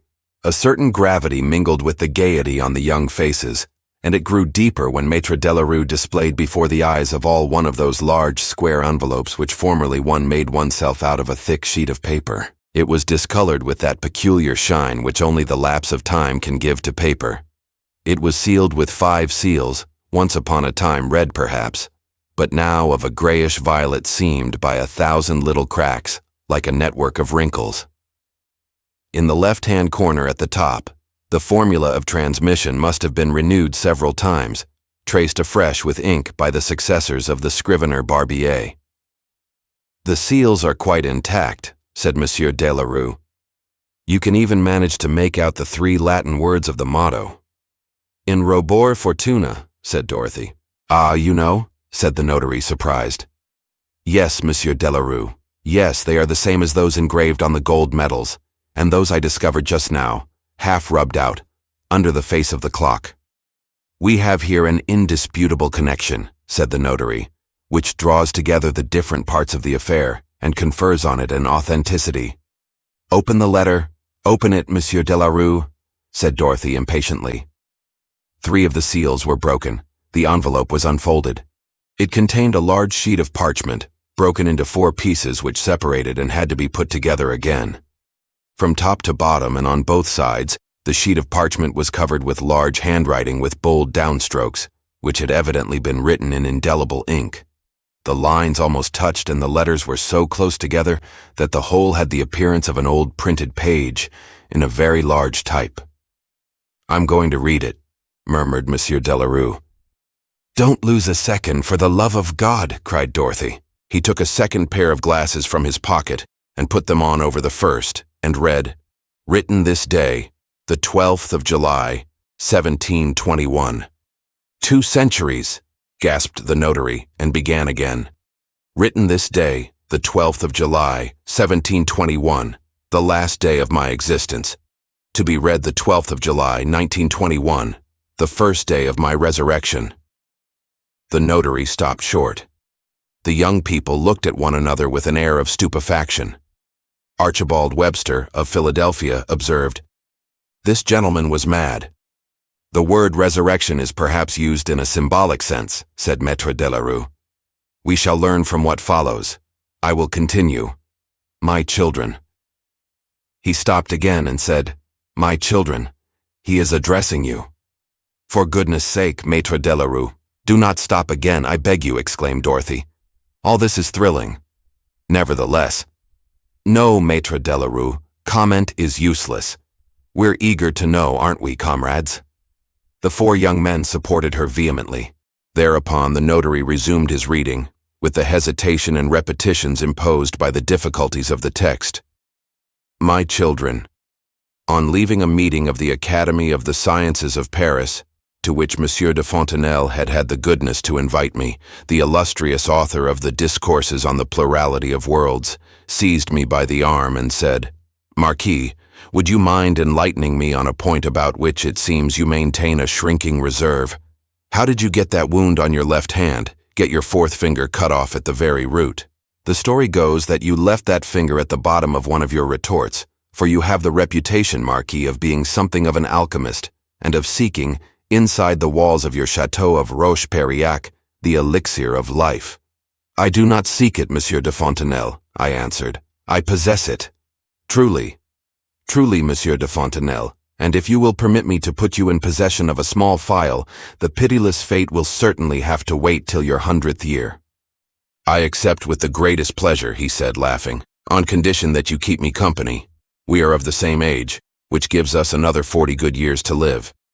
For my part, Monsieur de Fontenelle, to live longer does not greatly appeal to me. What is the good of sticking stubbornly to a world in which no new spectacle can surprise, and in which the day that is coming will be the same as the day that is done? What I wish to do is to come to life again in a century or two, to make the acquaintance of my grandchildren's children, and see what men have done since our time. There will be great changes here below, in the government of empires as well as in everyday life. I shall learn about them." "Bravo, Marquis!" exclaimed Monsieur de Fontenelle, who seemed more and more amused. "Bravo! It is another elixir, which will give you this marvelous power." "Another," I asserted. "I brought it back with me from India, where, as you know, I spent 10 years of my youth becoming the friend of the priests of that marvelous country, from which every revelation and every religion came to us. They initiated me into some of their chief mysteries." "Why not into all?" asked Monsieur de Fontenelle with a touch of irony. "There are some secrets which they refuse to reveal to me, such as the power to communicate with those other worlds, about which you have just discoursed so admirably, Monsieur de Fontenelle, and the power to live again." "Nevertheless, Marquis, you claim—" "That secret, Monsieur de Fontenelle, I stole, and to punish me for the theft, they sentenced me to the punishment of having all my fingers torn off. After pulling off the first finger, they offered to pardon me, if I consented to restore the phial I had stolen. I told them where it was hidden, but I had taken the precaution beforehand to change the contents, having poured the elixir into another phial. So that, at the cost of one of your fingers, you have purchased a kind of immortality, of which you propose to make use." "Eh, Marquis," said Monsieur de Fontenelle. "As soon as I shall have put my affairs in order," I answered. "That is to say, in about a couple of years." "You're going to make use of it to live again?" "In the year of grace 1921, my story caused Monsieur de Fontenelle the greatest amusement, and in taking leave of me, he promised to relate it in his memoirs as a proof of my lively imagination, and doubtless, as he said to himself, of my insanity." Maître Delarue paused to take breath and looked round the circle with questioning eyes. Marco Dario of Genoa threw back his head and laughed. The Russian showed his white teeth. The two Anglo-Saxons seemed greatly amused. "Rather a joke," said George Errington of London with a chuckle. "Some farce," said Archibald Webster of Philadelphia. Dorothy said nothing. Her eyes were thoughtful. Silence fell, and Maître Delarue continued. "Monsieur de Fontenelle was wrong to laugh, my children. There was no imagination or insanity about it. The great Indian priests know things that we do not know and never shall know, and I am the master of one of the most wonderful of their secrets. The time has come to make use of it. I am resolved to do so. Last year my wife was killed by accident, leaving me in bitter sorrow. My 4 sons, like me of a venturesome spirit, are fighting or in business in foreign lands. I live alone. Shall I drag on to the end an old age that is useless and without charm? No. Everything is ready for my departure, and for my return. My old servants, Geoffrey and his wife, faithful companions for 30 years, with a full knowledge of my project, have sworn to obey me. I say goodbye to my age. Learn, my children, the events which are about to take place at the Château of Roche-Periac. At 2 o'clock in the afternoon I shall fall into a stupor. The doctor, summoned by Geoffrey, will ascertain that my heart is no longer beating. I shall be quite dead as far as human knowledge goes, and my servants will nail me up in the coffin which is ready for me. When night comes, Geoffrey and his wife will take me out of that coffin and carry me on a stretcher to the ruins of Coxan Tower, the oldest donjon of the lords of Periac. Then they will fill the coffin with stones and nail it up again. For his part, Master Barbier, executor of my will and administrator of my property, will find in my drawer instructions charging him to notify my 4 sons of my death and to convey to each of the 4 his share of his inheritance. Moreover, by means of a special courier, he will dispatch to each a gold medal which I have had struck, engraved with my motto and the date, the 12th of July 1921, the day of my resurrection. This medal will be transmitted from hand to hand, from generation to generation, beginning with the eldest son or grandson, in such a manner that not more than 2 persons shall know the secret at one time. Lastly, Master Barbier will keep this letter, which I am going to seal with 5 seals, and which will be transmitted from scrivener to scrivener till the appointed date. When you read this letter, my children, the hour of noon on the 12th of July 1921 will have struck. You will be gathered together under the clock of my chateau, 50 yards from old Coxan Tower, where I shall have been sleeping for 2 centuries. I have chosen it as my resting place, calculating that, if the revolutions which I foresee destroy the buildings in use, they will leave alone that which is already a crumbling ruin. Then, going along the avenue of oaks which my father planted, you will come to this tower, which will doubtless be much the same as it is today. You will stop under the arch from which the drawbridge was formerly raised, and one of you counting to the left, from the groove of the portcullis, the 3rd stone above it, will push it straight before him, while another, counting on the right, always from the groove, the 3rd stone above it, will do as the first is doing. Under this double pressure exercised at the same time, the middle of the right wall will swing back inwards and form an incline, which will bring you to the bottom of a stone staircase in the thickness of the wall. Lighted by a torch, you will ascend 132 steps. They will bring you to a partition of plaster, which Geoffrey will have built up after my death. You will break it down with a pickaxe, waiting for you on the last step, and you will see a small, massive door, the key of which only turns if one presses at the same time the 3 bricks which form part of that step. Through that door, you will enter a chamber in which there will be a bed behind curtains. You will draw aside those curtains. I shall be sleeping there. Do not be surprised, my children, at finding me younger perhaps than the portrait of me which Monsieur Nicolas de Largillière, the king's painter, painted last year, and which hangs at the head of my bed. 2 centuries' sleep, the resting of my heart, which will scarcely beat, will, I have no doubt, have filled up my wrinkles and restored youth to my features. It will not be an old man you will gaze upon. My children, the phial will be on a stool beside the bed, wrapped in linen, corked with virgin wax. You will at once break the neck of the phial. While one of you opens my teeth with the point of a knife, another will pour the elixir, not drop by drop, but in a thin trickle, which should flow down to the bottom of my throat. Some minutes will pass. Then little by little life will return. The beating of my heart will grow quicker. My breast will rise and fall, and my eyes will open. Perhaps, my children, it will be necessary for you to speak in low voices, and not light up the room with too bright a light, that my eyes and ears may not suffer any shock. Perhaps, on the other hand, I shall only see you and hear you indistinctly, with enfeebled organs. I do not know. I foresee a period of torpor and uneasiness, during which I shall have to collect my thoughts as one does on awaking from sleep. Moreover, I shall make no haste about it, and I beg you not to try to quicken my efforts. Quiet days and a nourishing diet will insensibly restore me to the sweetness of life. Have no fear at all that I shall need to live at your expense. Unknown to my relations, I brought back from the Indies 4 diamonds of extraordinary size, which I have hidden in a hiding place there is no finding. They will easily suffice to keep me in luxury befitting my station.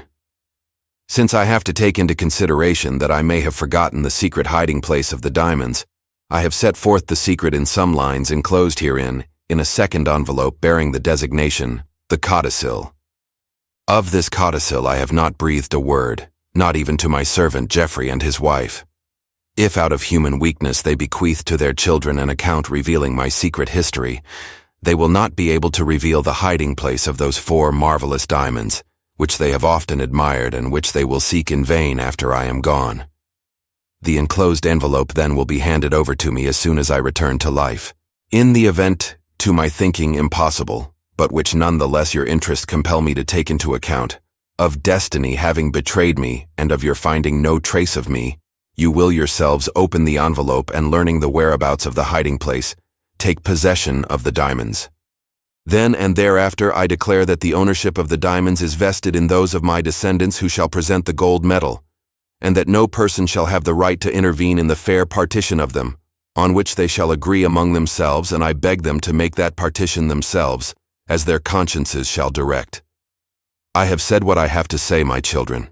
I am about to enter into the silence, and await your coming. I do not doubt that you will come from all the corners of the earth at the imperious summons of the gold medal, sprung from the same stock, be as brothers and sisters among yourselves.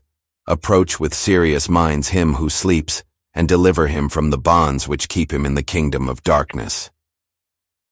Written by my own hand, in perfect health of mind and body, this day, the 12th of July, 1721.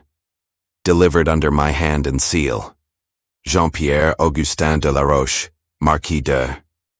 Maître de la Rue was silent, bent nearer to the paper and murmured, "The signature is scarcely legible. The name begins with a B or an R. The flourish muddles up all the letters." Dorothy said slowly, "Jean-Pierre Augustin de la Roche, Marquis de Beaugreval." "Yes, yes, that's it," cried the notary at once. "Marquis de Beaugreval. How did you know?" Chapter 12. The Elixir of Resurrection. Dorothy did not answer. She was still quite absorbed in the strange will of the Marquis. Her companions, their eyes fixed on her, seemed to be waiting for her to express an opinion. And since she remained silent, George Errington of London said, "Not a bad joke." "What?" She shook her head. "Is it quite certain, cousin, that it is a joke?" "Oh, mademoiselle, this resurrection, the elixir, the hidden diamonds." "I don't say that it isn't," said Dorothy, smiling. "The old fellow does seem to me a trifle cracked. Nevertheless, the letter he has written to us is certainly authentic. At the end of 2 centuries we have come, as he foresaw that we should, to the rendezvous he appointed. And above all, we are certainly members of the same family. I think that we might start embracing all over again, mademoiselle." "I'm sure, if our ancestor permits it, I shall be charmed," said Dorothy. "But he does permit it." "We'll go and ask him." Maître de la Rue protested. "You'll go without me, mademoiselle. Understand once and for all that I am not going to see whether Jean-Pierre Augustin de la Roche, Marquis de Beaugreval, is still alive at the age of 262 years. But he isn't as old as all that, Maître de la Rue. We need not count the 200 years' sleep. Then it's only a matter of 62 years. That's quite normal."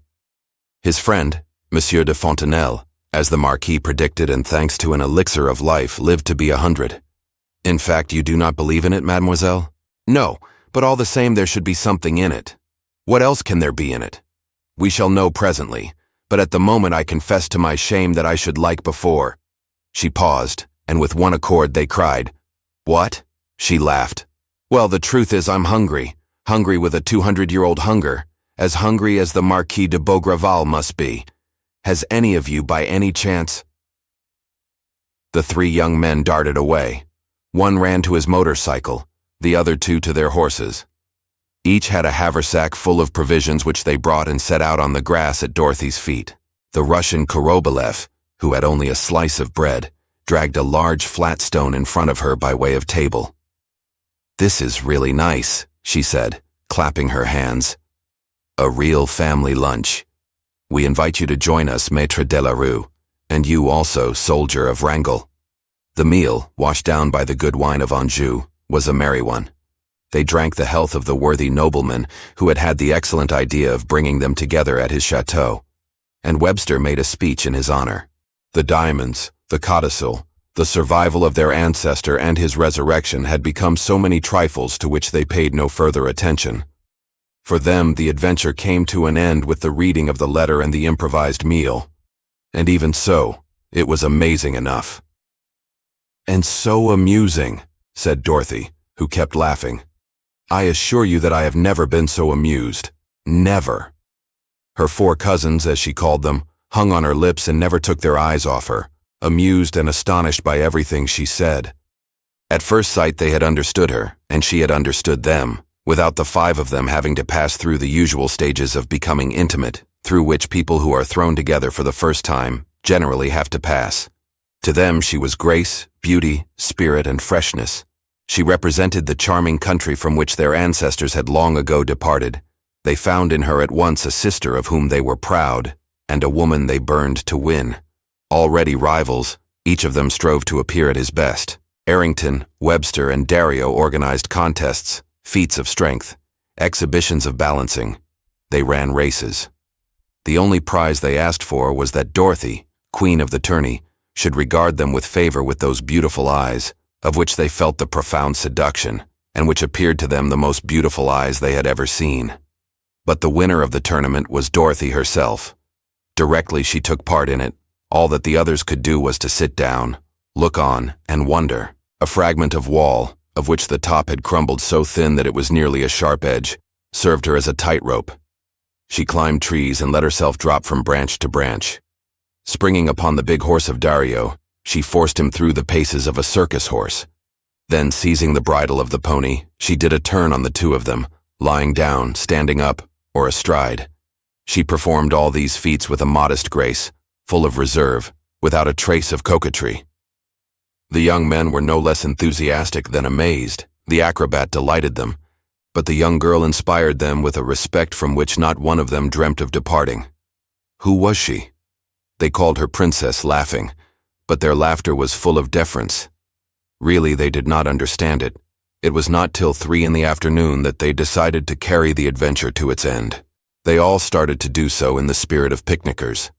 Maître de la Rue, to whose head the good wine of Anjou had mounted in some quantity, with his broad bow unknotted and his tall hat on the back of his head, led the way on his donkey, chanting couplets about the resurrection of Marquis Lazarus. Dario of Genoa imitated a mandolin accompaniment. Errington and Webster held over Dorothy's head to keep the sun off it, an umbrella made of ferns and wildflowers. They went round the hillock, which was composed of the debris of the old chateau, behind the clock and along a beautiful avenue of trees centuries old, which ended in a circular glade in the middle of which rose a magnificent oak. Maître de la Rue said in the tone of a guide, "These are the trees planted by the Marquis de Beaugreval's father. You will observe their vigor. Venerable trees, if ever there were any. Behold the Oak King. Whole generations have taken shelter under his boughs. Hats off, gentlemen." Then they came to the woody slopes of a small hill, on the summit of which, in the middle of a circular embankment, formed by the ruins of the wall that had encircled it, rose a tower oval in shape. "Coquessin Tower," said Maître de la Rue, more and more cheerful. "Venerable ruins, if ever there were any, remnants of the feudal keep. That's where the sleeping Marquis of the Enchanted Wood is waiting for us, whom we're going to resuscitate with a thimbleful of foaming elixir." The blue sky appeared through the empty windows. Whole masses of wall had fallen down. However, the whole of the right side seemed to be intact. And if there really was a staircase in some kind of habitation, as the Marquis had stated, it could only be in that part of the tower. And now the arch, against which the drawbridge had formerly been raised, opened before them. The approach to it was so blocked by interlaced briars and bushes that it took them a long time to reach the vault in which were the stones indicated by the Marquis de Beaugreval. Then, another barrier of fallen stones, and another effort to clear a double path to the 2 walls. "Here we are," said Dorothy at last. She had directed their labors, "and we can be quite sure that no one has been before us." Before beginning the operation which had been enjoined on them, they went to the end of the vault. It opened onto the immense nave formed by the interior of the keep, its stories fallen away, its only roof the sky. They saw, one above the other, the embrasures of 4 fireplaces under chimney pieces of sculptured stone, full now of wild plants. One might have described it as the oval of a Roman amphitheater, with a series of small vaulted chambers above, of which one perceived the gaping openings, separated by passages into distinct groups. "The visitors who risk coming to Roche-Periac can enter from this side," said Dorothy. "Wedding parties from the neighborhood must come here now and then. Look, there are greasy pieces of paper and sardine tins scattered about on the ground." "It's odd that the drawbridge vault hasn't been cleared out," said Webster. "By whom? Do you think that picnickers are going to waste their time doing what we have done, when on the opposite side there are easy entrances?" They did not seem in any hurry to get to work to verify the statements of the Marquis, and it was rather to have their consciences clear and to be able to say to themselves without any equivocation, "The adventure is finished," that they attacked the walls of the vault. Dorothy, skeptical as the others, again carelessly took command and said, "Come on, cousins. You didn't come from America and Russia to stand still with folded arms. We owe our ancestor this proof of our goodwill before we have the right to throw our medals into drawers. Dario, of Genoa, Arrington, be so good as to push, each on the side you are, the 3rd stone at the top. Yes, those 2, since this is the groove in which the old portcullis worked."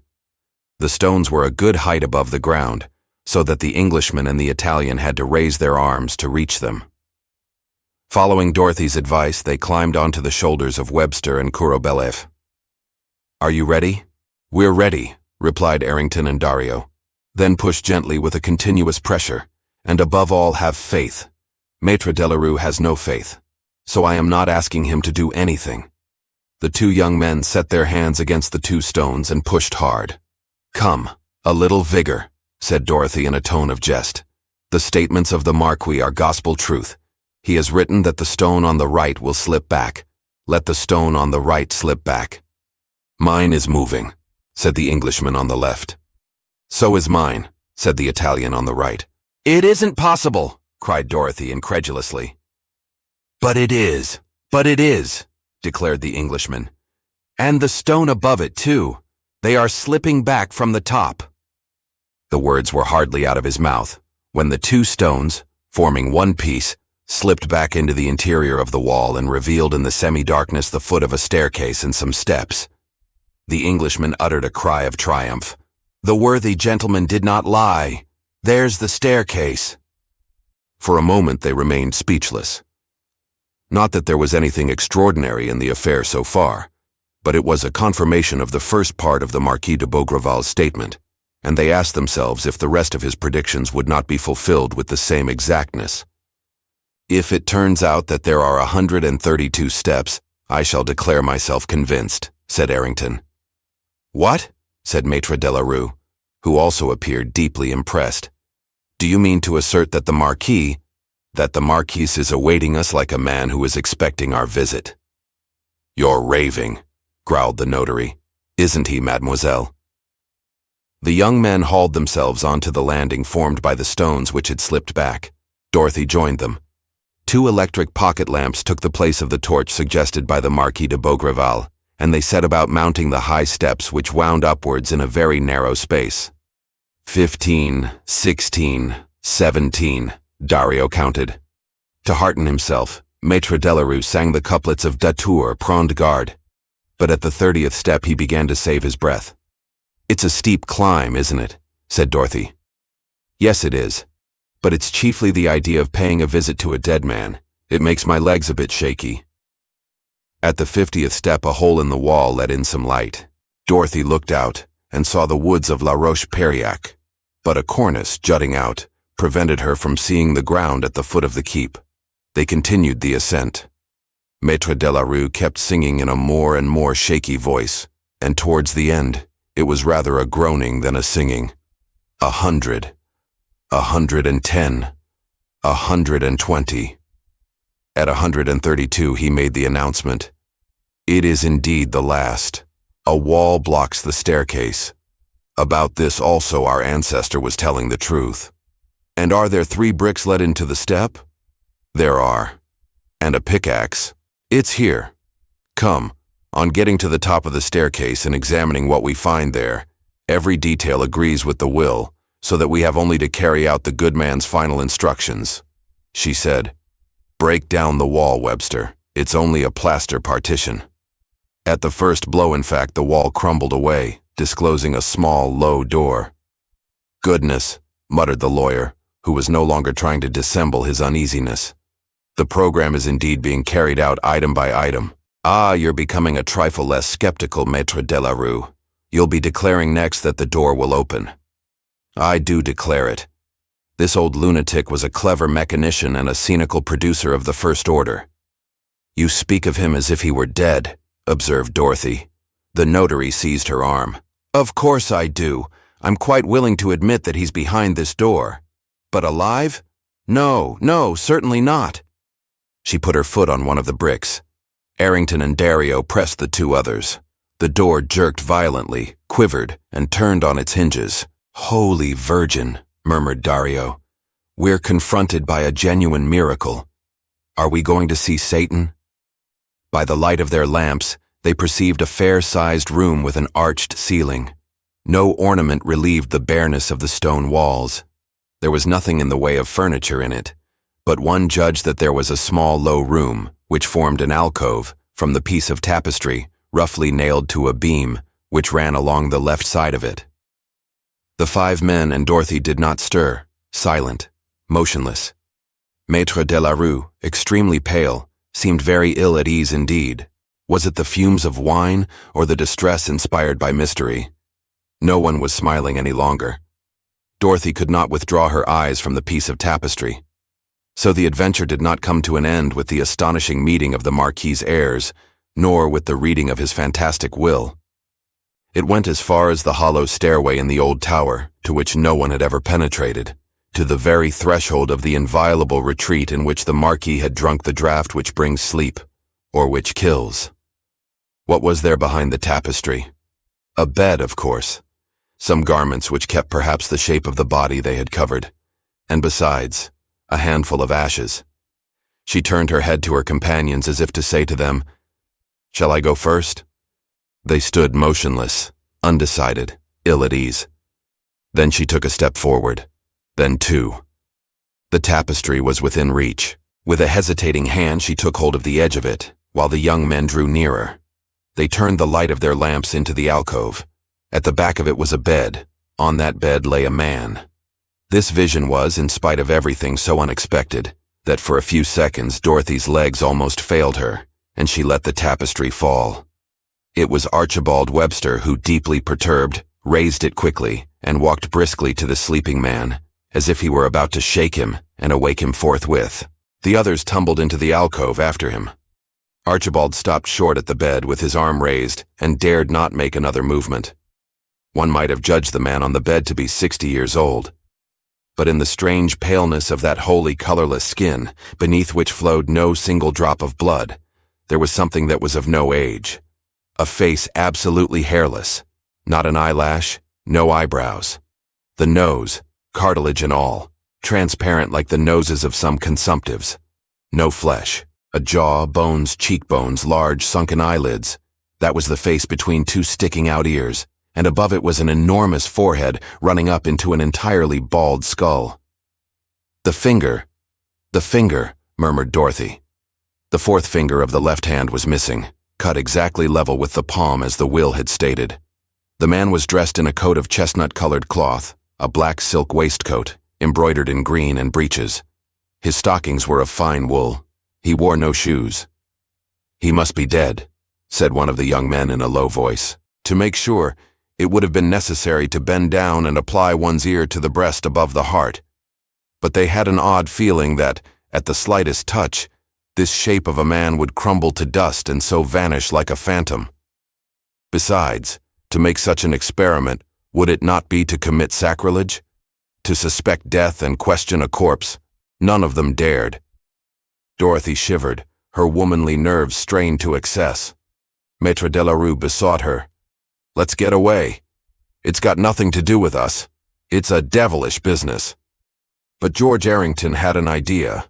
He took a small mirror from his pocket and held it close to the man's lips. After the lapse of some seconds, there was a film on it. "Oh, I believe he's alive," he stammered. "He's alive! He's alive!" muttered the young people, keeping with difficulty their excitement within bounds. Maître de la Rue's legs were so shaky that he had to sit down on the foot of the bed. He murmured again and again, "A devilish business. We've no right." They kept looking at one another with troubled faces. The idea that this dead man was alive, for he was dead, undeniably dead, the idea that this dead man was alive, shocked them as something monstrous. And yet was not the evidence that he was alive quite as strong as the evidence that he was dead? They believed in his death because it was impossible that he should be alive. But could they deny the evidence of their own eyes because that evidence was against all reason?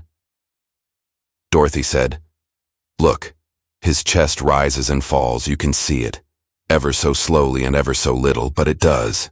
"Then he is not dead," they protested. "No, it's out of the question. Such a phenomenon would be inexplicable." I'm not so sure. It might be a kind of lethargy. A kind of hypnotic trance," she murmured. "A trance which lasted 200 years. I don't know. I don't understand it. Well, we must act. But how? As the will tells us to act. The instructions are quite definite. Our duty is to execute them blindly and without question. How? We must try to awaken him with the elixir of which the will speaks." "Here it is," said Marco Dario, picking up from the stool a small object wrapped in linen. He unfolded the wrapping and displayed a phial of antique shape, heavy, of crystal, with a round bottom and long neck which terminated in a large wax cork. He handed it to Dorothy, who broke off the top of the neck with a sharp tap against the edge of the stool. "Has any of you a knife?" she asked. "Thank you, Archibald. Open the blade and introduce the point between the teeth as the will directs." They acted as might a doctor confronted by a patient whom he does not know exactly how to handle, but whom he nevertheless treats, without the slightest hesitation, according to the formal prescription in use in similar cases. They would see what happened. The essential thing was to carry out the instructions. Archibald Webster did not find it easy to perform his task. The lips were tightly closed, the upper teeth, for the most part black and decayed, were so firmly wedged against the lower that the knife point could not force its way between them. He had to introduce it sideways, and then raise the handle to force the jaws apart. "Don't move," said Dorothy. She bent down. Her right hand, holding the phial, tilted it gently. A few drops of a liquid of the color and odor of green chartreuse fell between the lips. Then an even trickle flowed from the phial, which was soon empty. "That's done," she said, straightening herself. Looking at her companions, she tried to smile. All of them were staring at the dead man. She murmured, "We've got to wait. It doesn't work straight away." And as she uttered the words, she thought, "And then what? I am ready to admit that it will have an effect and that this man will awake from sleep, or rather from death. For such a sleep is nothing but death. No, really we are the victims of a collective hallucination.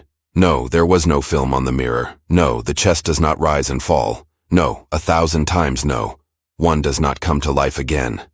3 minutes gone," said Marco Dario, and watch in hand he counted minute by minute, 5 more minutes, then 5 more. The waiting of these 6 persons would have been incomprehensible, had its explanation not been found in the fact that all the events foretold by the Marquis de Beaugreval had followed one another with mathematical precision. There had been a series of facts which was very like a series of miracles, which compelled the witnesses of those facts to be patient, at least till the moment fixed for the supreme miracle. 15 minutes, said the Italian. A few more seconds passed. Of a sudden they quivered. A hushed exclamation burst from the lips of each. The man's eyelids had moved. In a moment the phenomenon was repeated, and so clearly and distinctly that further doubt was impossible. It was the twitching of 2 eyes that tried to open. At the same time the arms stirred. The hands quivered. "Oh!" stuttered the distracted notary.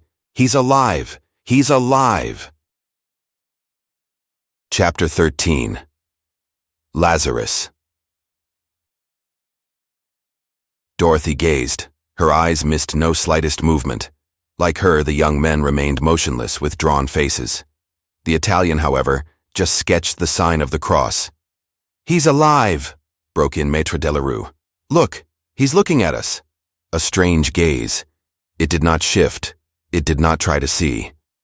The gaze of the newly born, animated by no thought. Vague, unconscious, it shunned the light of the lamps and seemed ready to be extinguished in a new sleep. On the other hand, the rest of the body became instinct with life, as if the blood resumed its normal course under the impulsion of a heart, which again began to beat. The arms and the hands moved with purposed movements. Then suddenly the legs slipped off the bed. The bust was raised. After several attempts, the man sat up. Then they saw him face to face, and since one of the young men raised his lamp that its light might not shine in his eyes, that lamp lit up on the wall of the alcove above the bed, the portrait of which the Marquis had made mention. They could then perceive that it was indeed the portrait of the man. The same enormous brow, the same eyes deeply sunk in their orbits, the same high cheekbones, the same bony jaw, the same projecting ears. But the man, contrary to the prediction in the letter, had greatly aged and grown considerably thinner, for the portrait represented a nobleman of good appearance and sufficiently plump. Twice he tried to stand upright without succeeding. He was too weak. His legs refused to support him. He seemed also to be laboring under a heavy oppression and to breathe with difficulty, either because he had lost the habit or because he needed more air. Dorothy observed 2 planks nailed to the wall, pointed them out to Dario and Webster, and signed to them to pull them down. It was easy to do so, for they were not nailed very firmly to the wall, and they uncovered a small round window, a bullseye rather, not more than a foot or 15 inches across. A whiff of fresh air blew into the room all round the man sitting on the bed, and for all that he appeared to have no understanding of anything, he turned towards the window, and opening his mouth drew in great breaths. All these trifling incidents were spread over a considerable time. The astonished witnesses of them had a feeling that they were taking part in the mysterious phases of a resurrection, which they were wholly unable to consider final.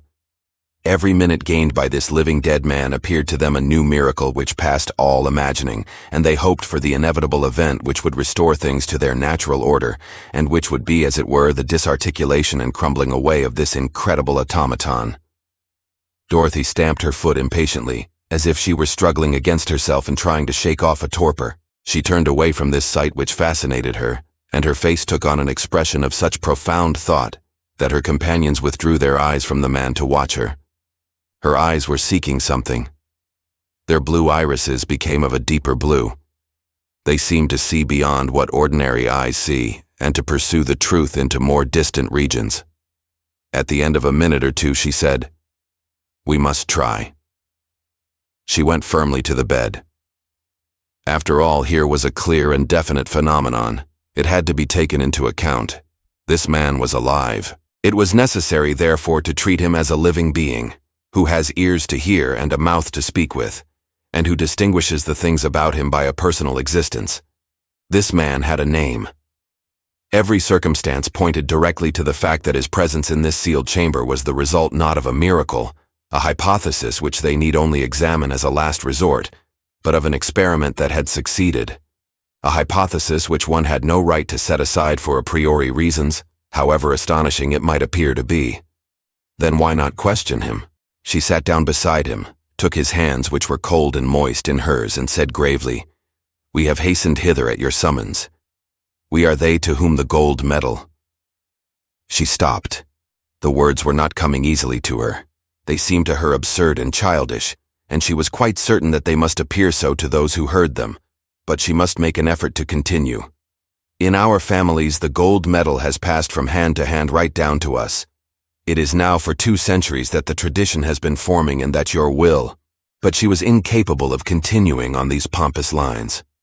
Another voice within her murmured, "Goodness, how idiotic what I am saying is."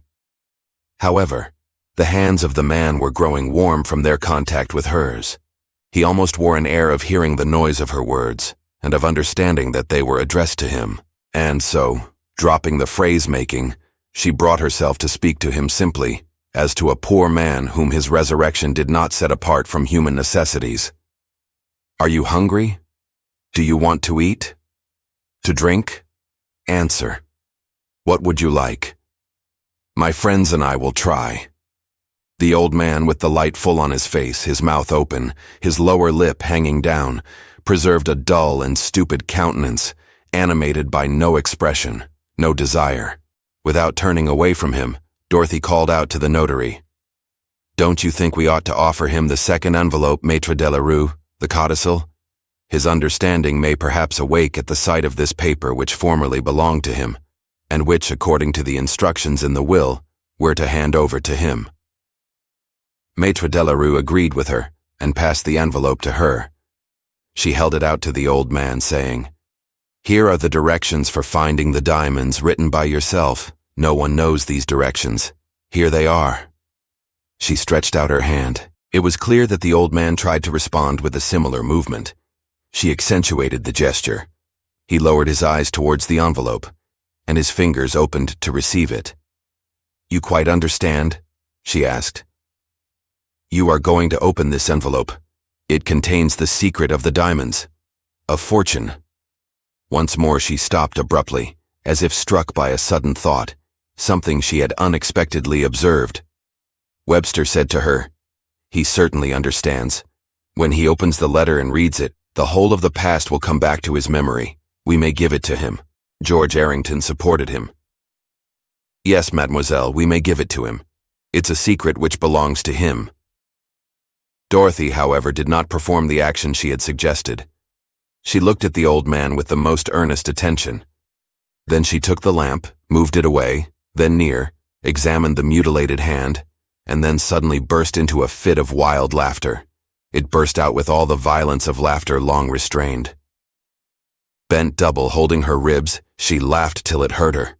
Her pretty head shook her wavy hair in a series of jerks, and it was a laugh so fresh and so young, of such irresistible gaiety that the young men burst out laughing in their turn. Maître de la Rue, on the other hand, irritated by a hilarity which seemed to him out of place in the circumstances, protested in a tone of annoyance, "Really, I'm amazed. There's nothing to laugh at in all this. We are in the presence of a really extraordinary occurrence." His shocked air redoubled Dorothy's merriment. She stammered, "Yes, extraordinary, a miracle. Goodness, how funny it is, and what a pleasure it is to let oneself go. I had been holding myself in quite long enough. Yes, I was manifestly serious, uneasy. But all the same, I did want to laugh. It is all so funny." The notary muttered, "I don't see anything funny in it." "The Marquis." Dorothy's delight passed all bounds. She repeated, wringing her hands with tears in her eyes. "The Marquis. The friend of Fontenelle. The revivified Marquis. Lazarus de Beaugreval. Then you didn't see? I saw the film on the mirror. The eyes open. Yes, I know, but the rest? What rest? In his mouth? What on earth is it? There's a what?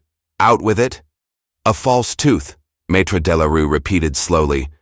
"There's a false tooth. Yes, a molar. A molar all of gold." "Well, what about it?" Dorothy did not immediately reply. She gave Maître de la Rue plenty of time to collect his wits and to grasp the full value of this discovery. He said again in a less assured tone, "Well?" "Well, there you are," she said, very much out of breath. "I ask myself with positive anguish, did they make gold teeth in the days of Louis XIV and Louis XV? Because you see, if the Marquis was unable to get his gold tooth before he died, he must have had his dentist come here, to this tower, while he was dead. That is to say, he must have learnt from the newspapers, or from some other source, that he could have a false tooth put in the place of the one which used to ache in the days of Louis XIV. Dorothy had finally succeeded in repressing the ill-timed mirth, which had so terribly shocked Maître de la Rue. She was merely smiling, but smiling with an extremely mischievous and delighted air. Naturally, the four strangers, grouped closely round her, were also smiling with the air of people amused beyond words. On his bed, the man, always impassive and stupid, continued his breathing exercises. The notary drew his companions out of the alcove, into the outer room so that they formed a group with their backs to the bed, and said in a low voice, "Then according to you, mademoiselle, this is a mystification?" "I'm afraid so," she said, tossing her head with a humorous air. But the Marquis. The Marquis has nothing to do with the matter, she said. The adventure of the Marquis came to an end on the 12th of July, 1721, when he swallowed a drug which put an end to his brilliant existence for good and all. All that remains of the Marquis, in spite of his hopes of a resurrection, is, firstly, a pinch of ashes mingled with the dust of this room. Secondly, the authentic and curious letter which Maître de la Rue read to us. Thirdly, a lot of enormous diamonds hidden somewhere or other. Fourthly, the clothes he was wearing at the supreme hour when he voluntarily shut himself up in his tomb, that is to say, in this room. And those clothes? Our man is dressed in them, unless he bought others, since the old ones must have been in a very bad state. But how could he get here? This window is too narrow. Besides, it's inaccessible. Then how? Doubtless the same way we did.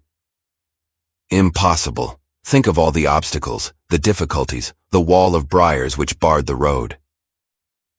Are we sure that this wall was not already pierced in some other place? That the plaster partition had not been broken down and reconstructed? That the door of this room had not been opened before we came? But it would have been necessary for this man to know the secret combinations of the Marquis, the mechanical device of the two stones, and so on. Why not? Perhaps the Marquis left a copy of his letter, or a draft of it. But no. Of course. Better than that. We know the truth from the Marquis de Beaugreval himself. He foresaw it, since he alludes to an always possible defection of his old servant Geoffrey, and takes into account the possibility of the good fellow's writing a description of what had taken place. This description the good fellow did write, and along different lines it has come down to our time. It's a simple supposition. It's a supposition more than probable, Maître de la Rue, since besides us, besides these four young men and myself, there are other families in which the history, or a part of the history of Beaugreval, has been handed down, and as a consequence for some months I've been fighting for the possession of the indispensable gold medal stolen from my father. Her words made a very deep impression. She entered into details. The family of Chani Roborey in the Orne, the family of Argonne in the Ardennes, the family of Davernois in Vendée, are so many focuses of the tradition, and around it dramas, robberies, assassinations, madness, a regular boiling up of passion and violence. Nevertheless, observed Errington, here there is no one but us. What are the others doing? They're waiting. They're waiting for a date of which they are ignorant. They are waiting for the medal.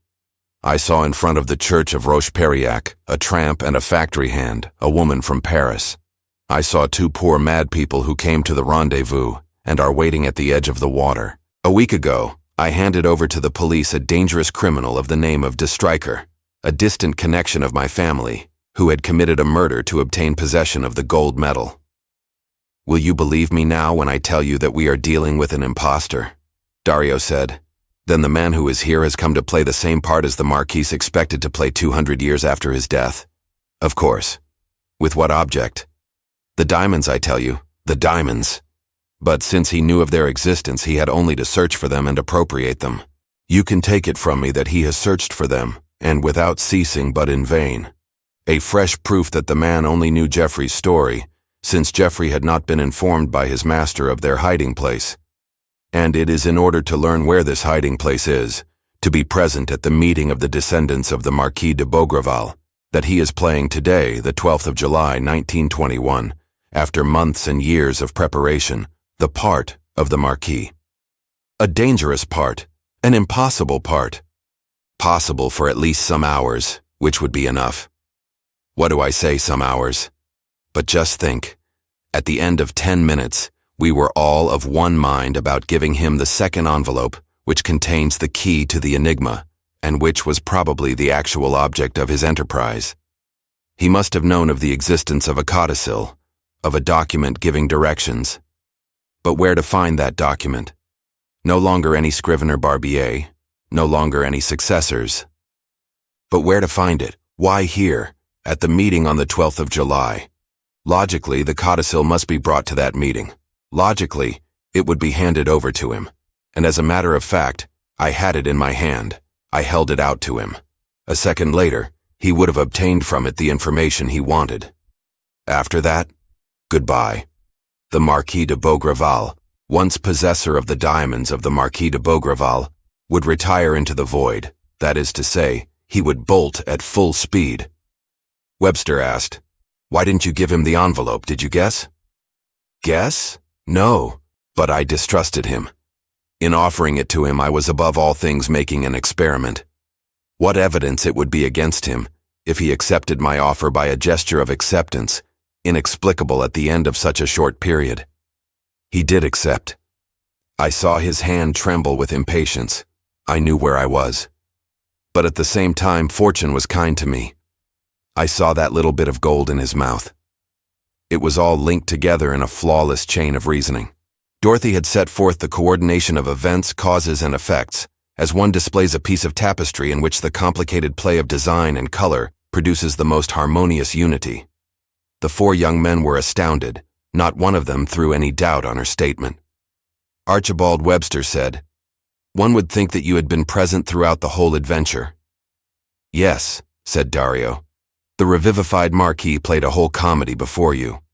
"What a power of observation and what terrible logic," said Errington of London, and Webster added, "And what intuition." Dorothy did not respond to the praise with her habitual smile. One would have said that events were happening in a manner far from pleasing to her, which seemed to promise others which she distrusted in advance. But what events? What was there to fear? In the silence, Maître de la Rue suddenly cried, "Well, for my part, I assert that you're making a mistake. I'm not at all of your opinion, mademoiselle."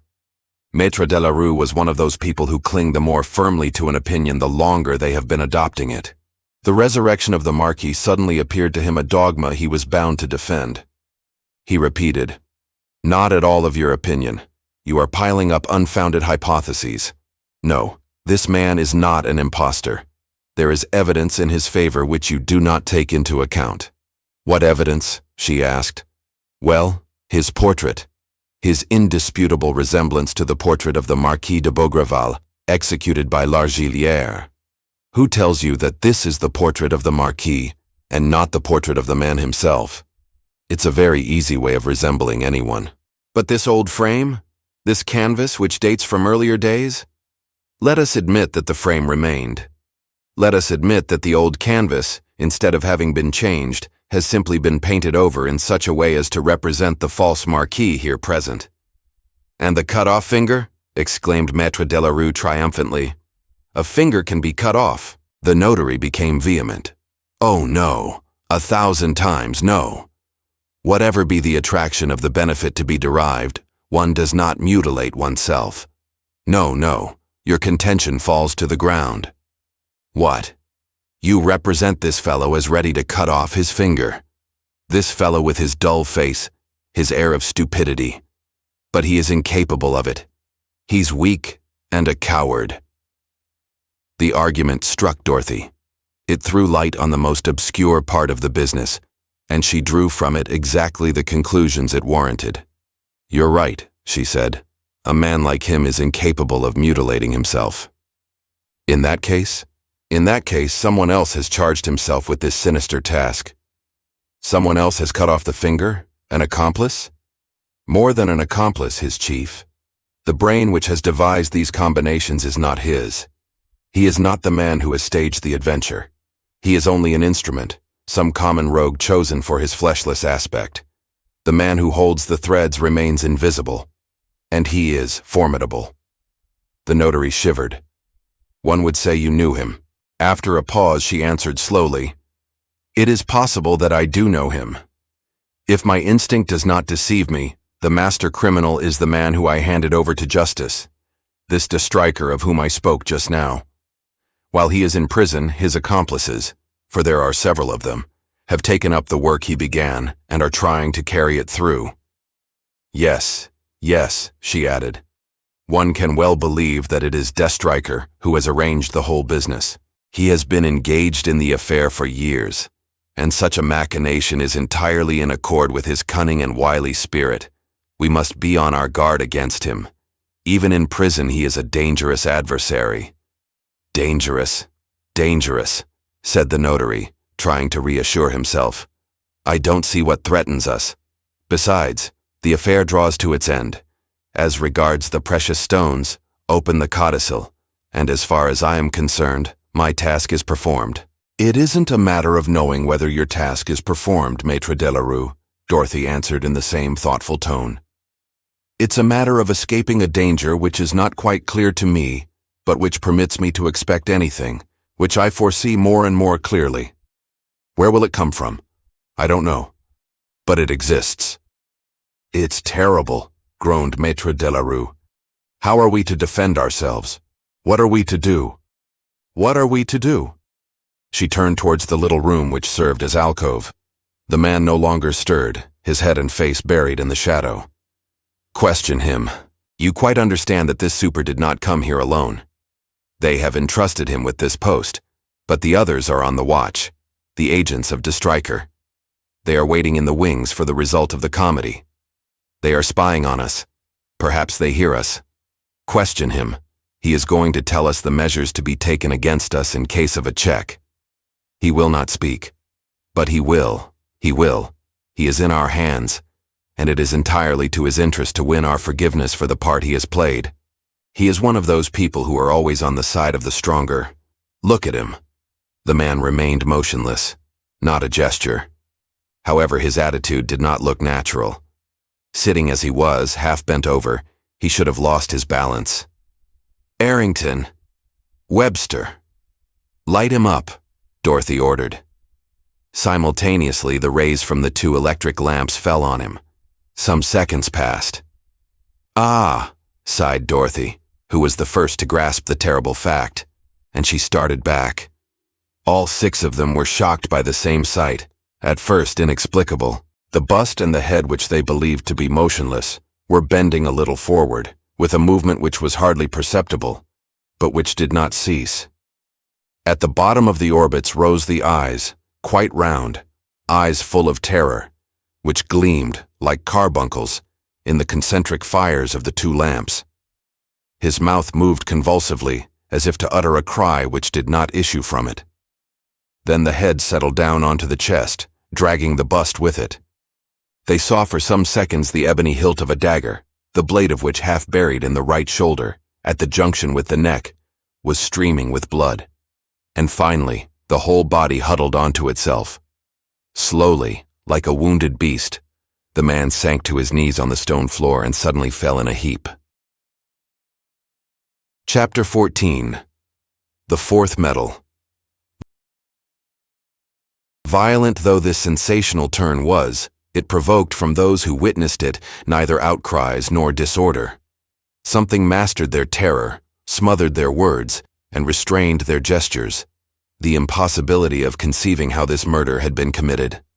The impossible resurrection of the Marquis was transformed into a miracle of death quite as impossible, but they could not deny this miracle since it had taken place before their eyes.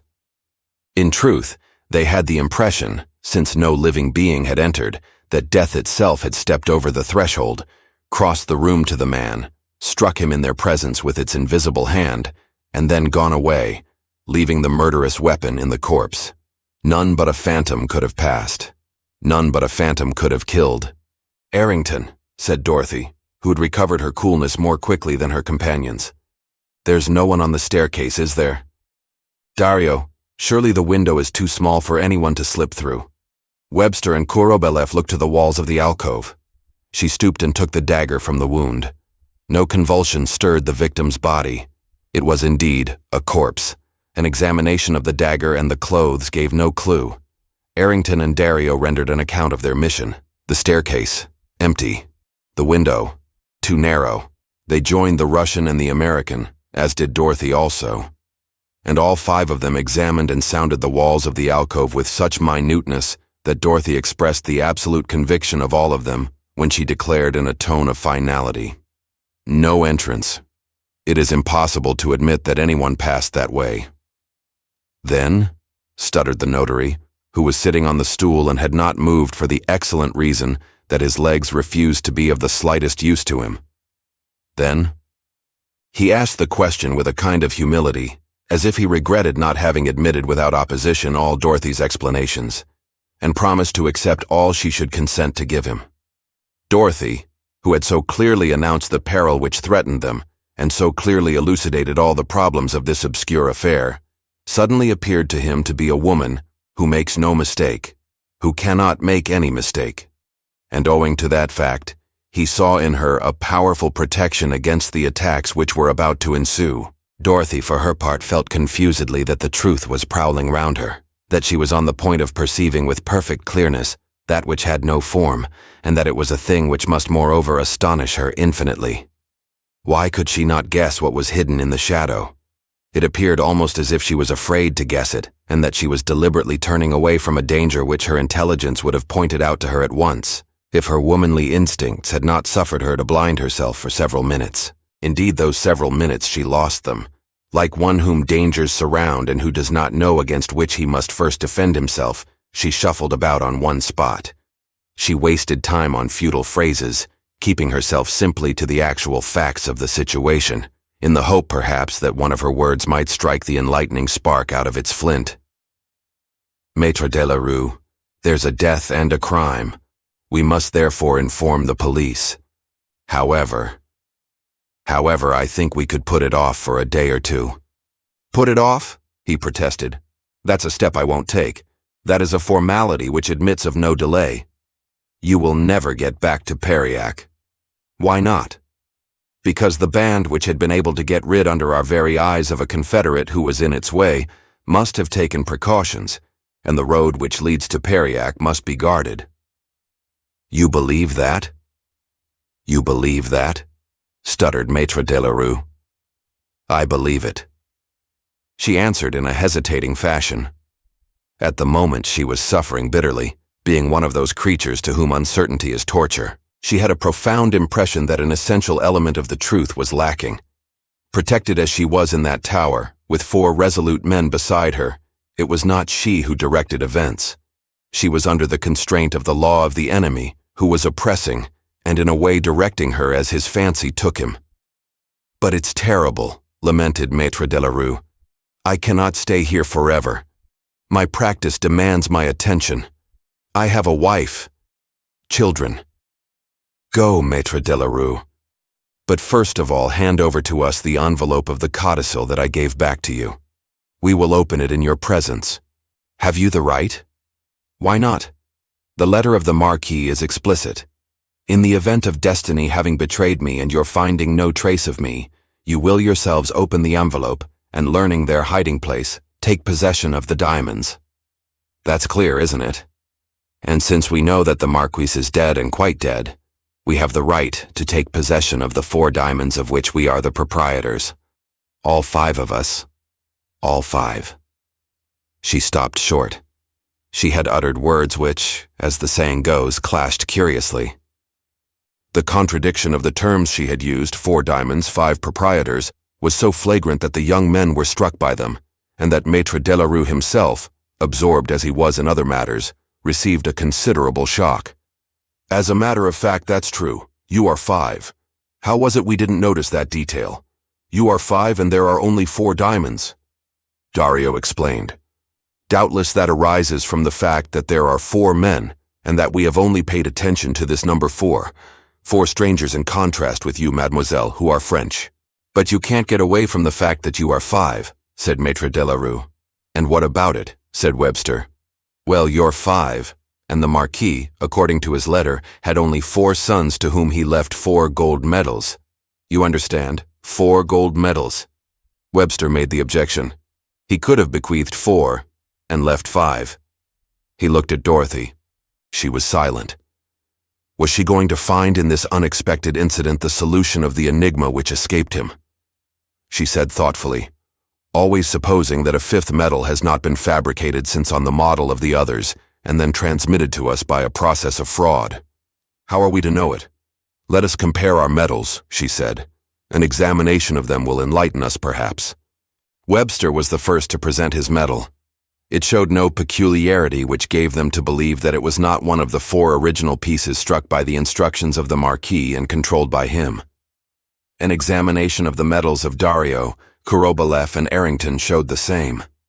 Maître de la Rue, who had taken all four of them and was examining them minutely, held out his hand for Dorothy's medal. She had taken out the little leather purse which she had slipped into her bodice. She untied the strings and stood amazed. The purse was empty. She shook it, turned it inside out.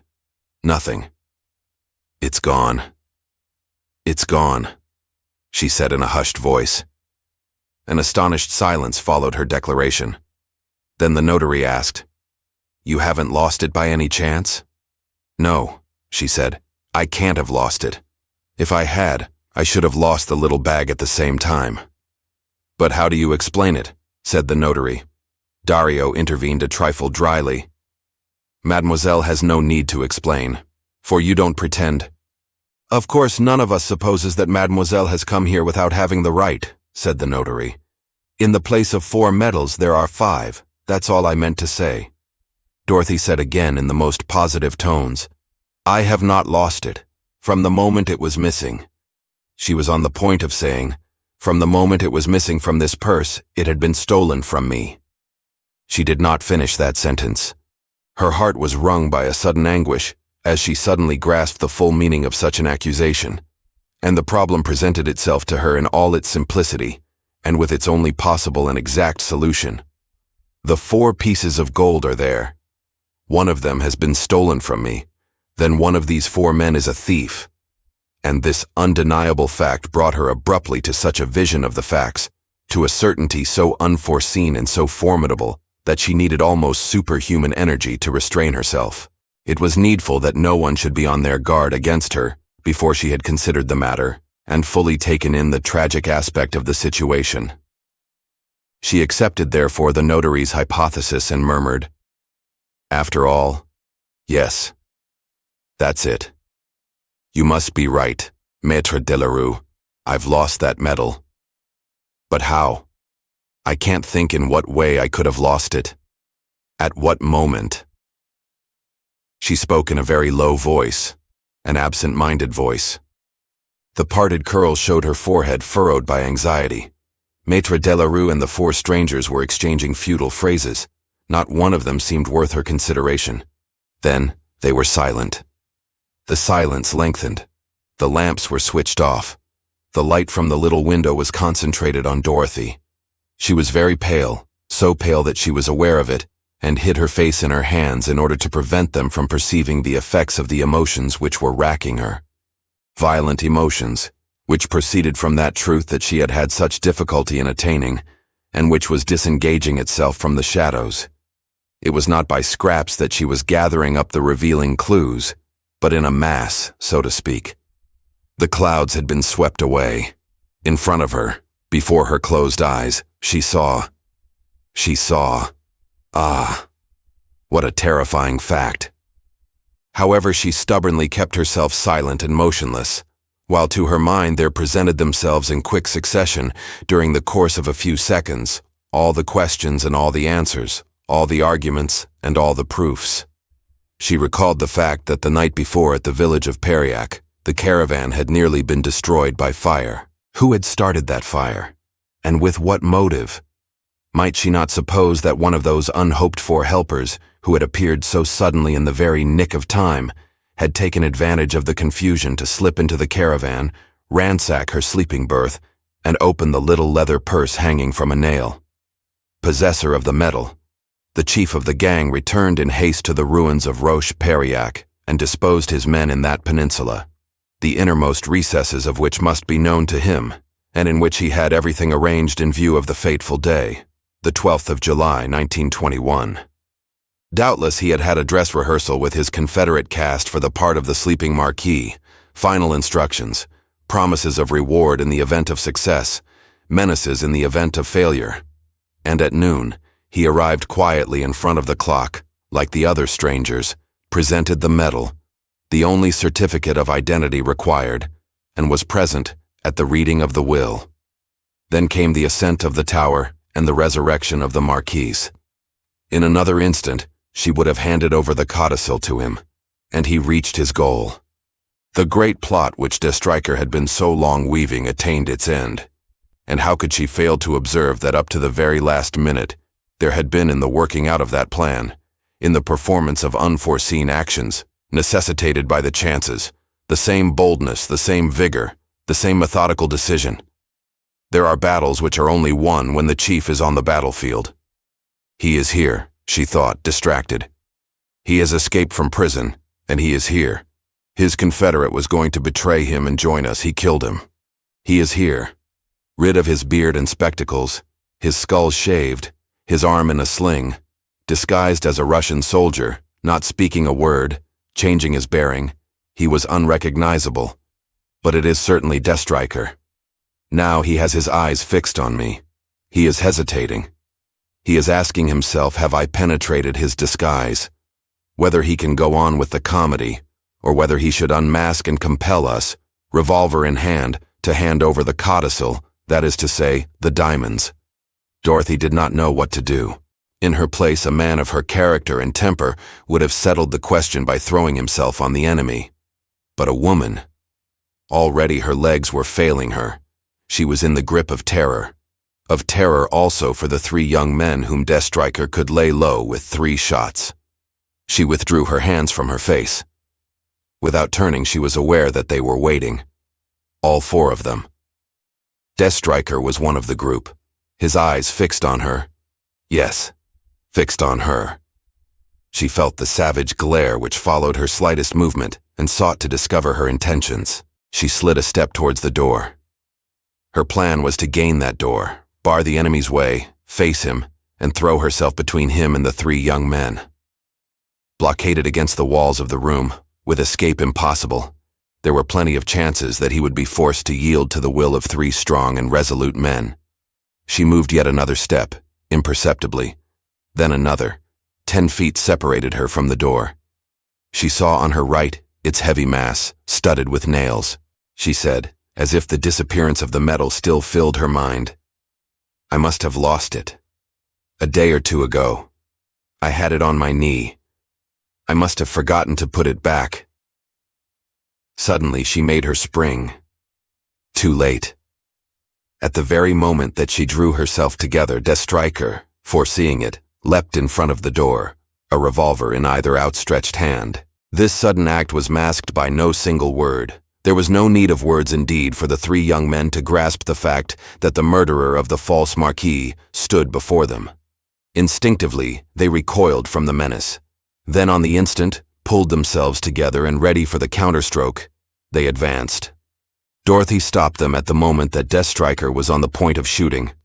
Drawn to her full height in front of them, she protected them, certain that the scoundrel would not pull the trigger. But he was aiming straight at her bosom, and the young men could not stir, while his right arm outstretched, with his left hand still holding the other revolver, he felt for the lock. "Leave it to us, mademoiselle," cried Webster beside himself. "A single movement and he kills me," she said. The scoundrel did not utter a word. He opened the door behind him, flattened himself against the wall, then slipped quickly out. The 3 young men sprang forward like unleashed hounds, only to dash themselves against the obstacle of the heavy door. Chapter 15. The Kidnapping of Montfaucon. For a minute or 2, extreme confusion reigned in the room. Errington and Webster struggled furiously with the old lock. Almost past use, it worked badly from the inside. Exasperated and maddened at having let the enemy escape, they got in one another's way and their efforts only ended in their jamming it. Marco Dario raged at them. Get on, what are you messing about like that for? It's Deathstriker, isn't it, mademoiselle? The man you spoke of? He murdered his confederate? He stole the medal from you? Holy Virgin, hurry up, you two. Dorothy tried to reason with them. Wait, I implore you, think. We must work together. It's madness to act at random. But they did not listen to her, and when the door did open, they rushed down the staircase, while she called out to them, I implore you. They're below. They're watching you. Then a whistle, strident and prolonged, rent the air. It came from without. She ran to the window. Nothing was to be seen from it, and in despair she asked herself, what does that mean? He isn't calling his confederates. They're with him now. Then why that signal? She was about to go down in her turn, when she found herself caught by her petticoat. From the beginning of the scene, in front of de Streicher and his leveled revolvers, Maître de la Rue had sunk down in the darkest corner. And now, he was imploring her, almost on his knees. "You aren't going to abandon me with the corpse, and then that scoundrel might come back. His confederates." She pulled him to his feet. "No time to lose. We must go to the help of our friends." "Go to their help? Stout young fellows like them?" he cried indignantly. Dorothy drew him along by the hand as one leads a child. They went anyhow, halfway down the staircase. Maître de la Rue was sniveling, Dorothy muttering, "Why that signal? To whom was it given? And what are they to do?" An idea little by little took hold of her. She thought of the 4 children who had remained at the inn, of Saint-Quentin, of Montfaucon, and this idea so tormented her that 3 parts of the way down the staircase, she stopped at the hole which pierced the wall, which she had noticed as they came up. After all, what could an old man and a young girl do to help 3 young men? "What is it?" stammered the notary. "Can one hear the fight?" "One can't hear anything," she said, bending down. She squeezed herself into the narrow passage and crawled to the opening. Then, having looked more carefully than she had done in the afternoon, she perceived on her right, on the cornice, a good-sized bundle, thrust down into a crack, screened in front by wild plants. It was a rope ladder. One of its ends was fastened to a hook driven into the wall. "Excellent," she said. "It's evident that on occasions de Streicher uses this exit.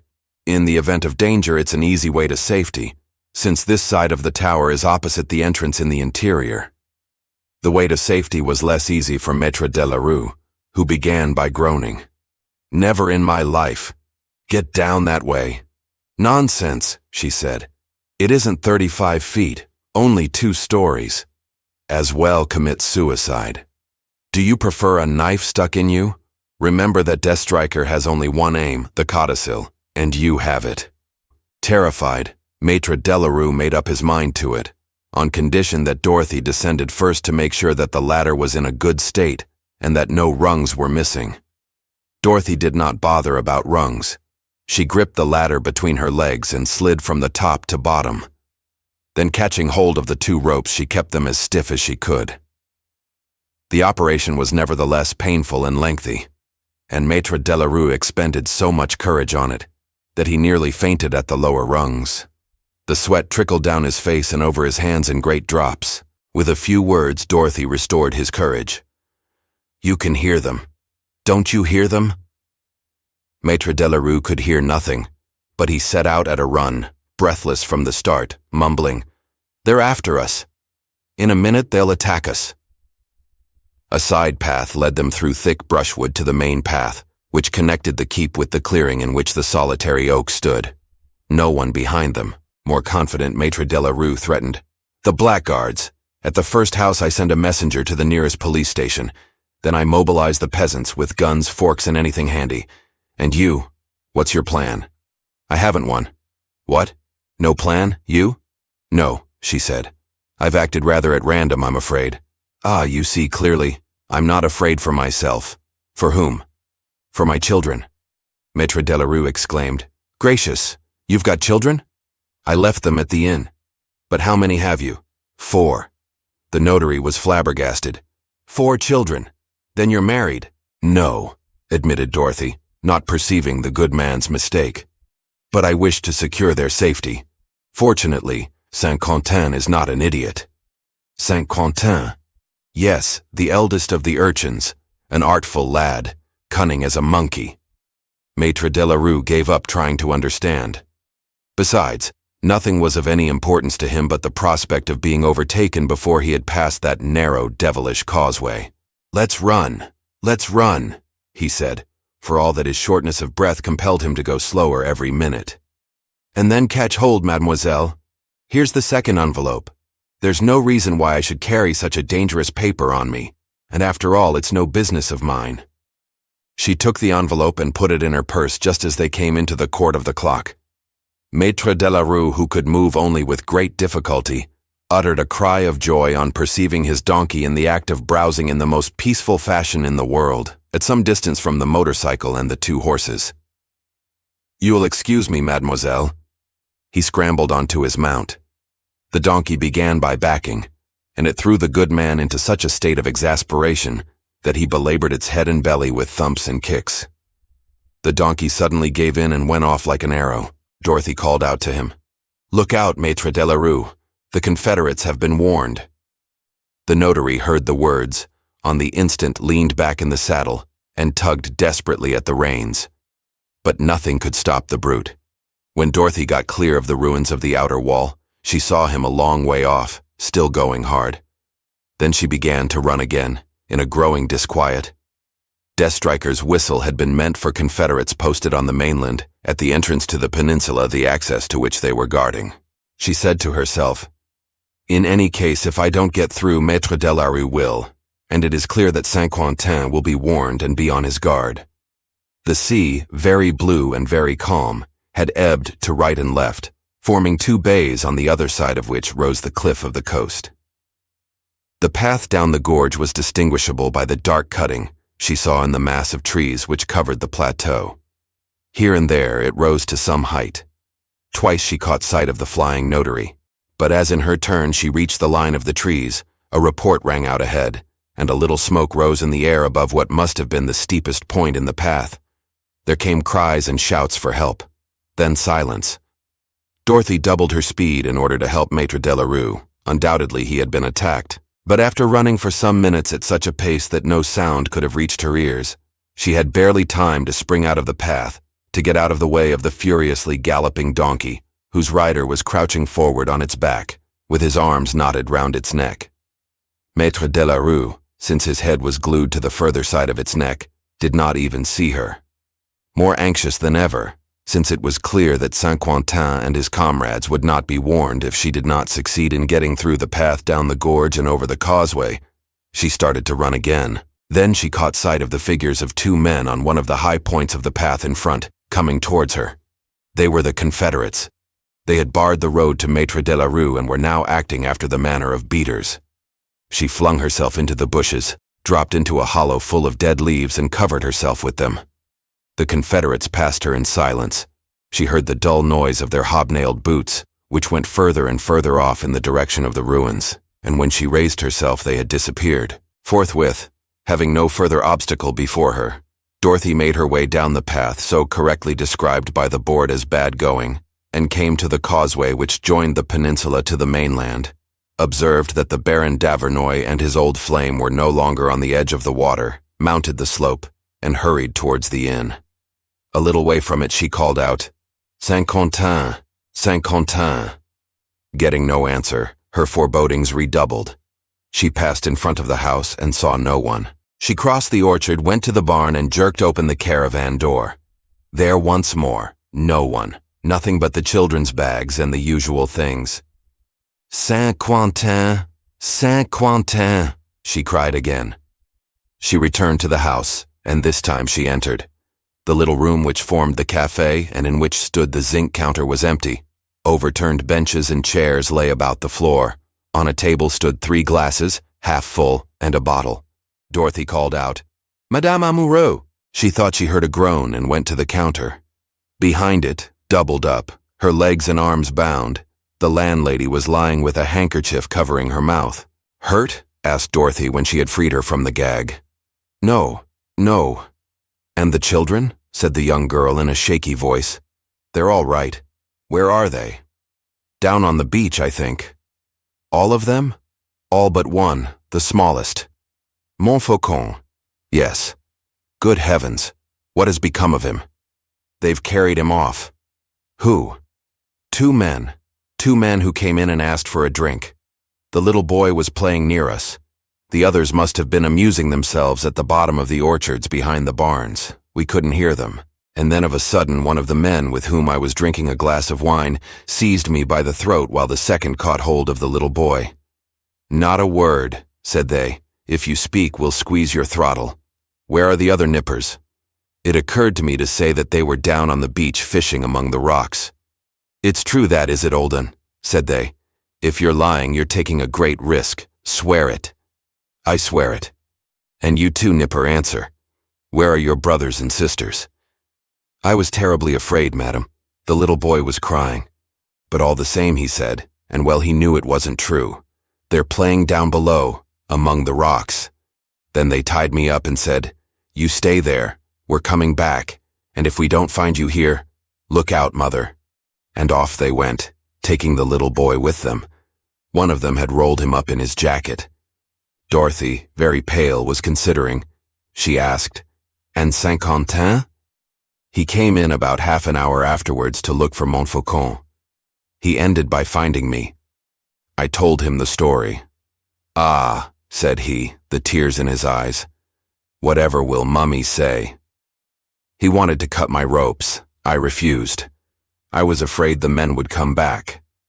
Then he took down an old broken gun from above the chimney-piece, a chasspot which dates from the time of my dead father, without any cartridges, and went off with the two others. "But where was he going?" said Dorothy. "Goodness, I don't know. I gathered they were going along the seashore." "And how long ago is that?" "A good hour at least." "A good hour," murmured Dorothy. This time the landlady did not refuse to have her bonds untied. As soon as she was free, she said to Dorothy, who wished to dispatch her to Périac in search of help. "To Périac? 6 miles." "But my poor lady, I haven't the strength. The best thing you can do is to get there yourself as fast as your legs will carry you." Dorothy did not even consider this counsel. She was in a hurry to return to the ruins, and there join battle with the enemy. She set off again at a run. So the attack she had foreseen had indeed developed, but an hour earlier, that is to say before the signal was given, and the two men were forthwith posted on the path to the causeway with the mission to establish a barrage, then at the whistle, to fall back on the scene of operations. Only too well did Dorothy understand the motive of this kidnapping. In the battle they were fighting, it was not only a matter of stealing the diamonds. There was another victory for which Deathstriker was striving with quite as much intensity and ruthlessness. Now Montfaucon, in his hands, was the pledge of victory. Cost what it might, whatever happened, admitting even that the luck turned against him, Dorothy must surrender at discretion and bend the knee. To save Montfaucon from certain death, it was beyond doubt that she would not recoil from any act, from any trial. "Oh, the monster," she murmured. "He is not mistaken. He holds me by what I hold dearest." Several times she noticed, across the path, groups of small pebbles arranged in circles, or cut-off twigs, which were to her so much information furnished by Saint-Quentin. From them, she learnt that the children, instead of keeping straight along the path to the gorge, had turned off to the left and gone round the marsh to the seashore, so betaking themselves to the shelter of the rocks. But she paid no attention to this maneuver, for she could only think of the danger which threatened Montfaucon, and had no other aim than to get to his kidnappers. She took her way to the peninsula, mounted the gorge where she met no one, and reached the plateau.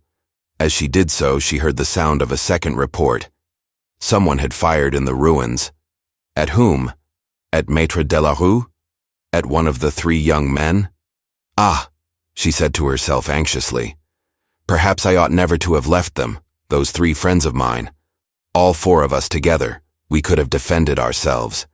Instead of that, we are far from one another, helpless." What astonished her when she had crossed the outer wall was the infinite silence into which she seemed to herself to enter.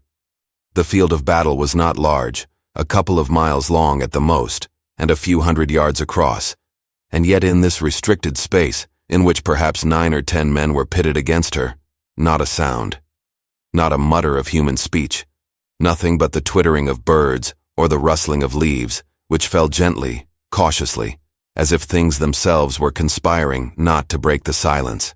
"It's terrible," murmured Dorothy. "What is the meaning of it?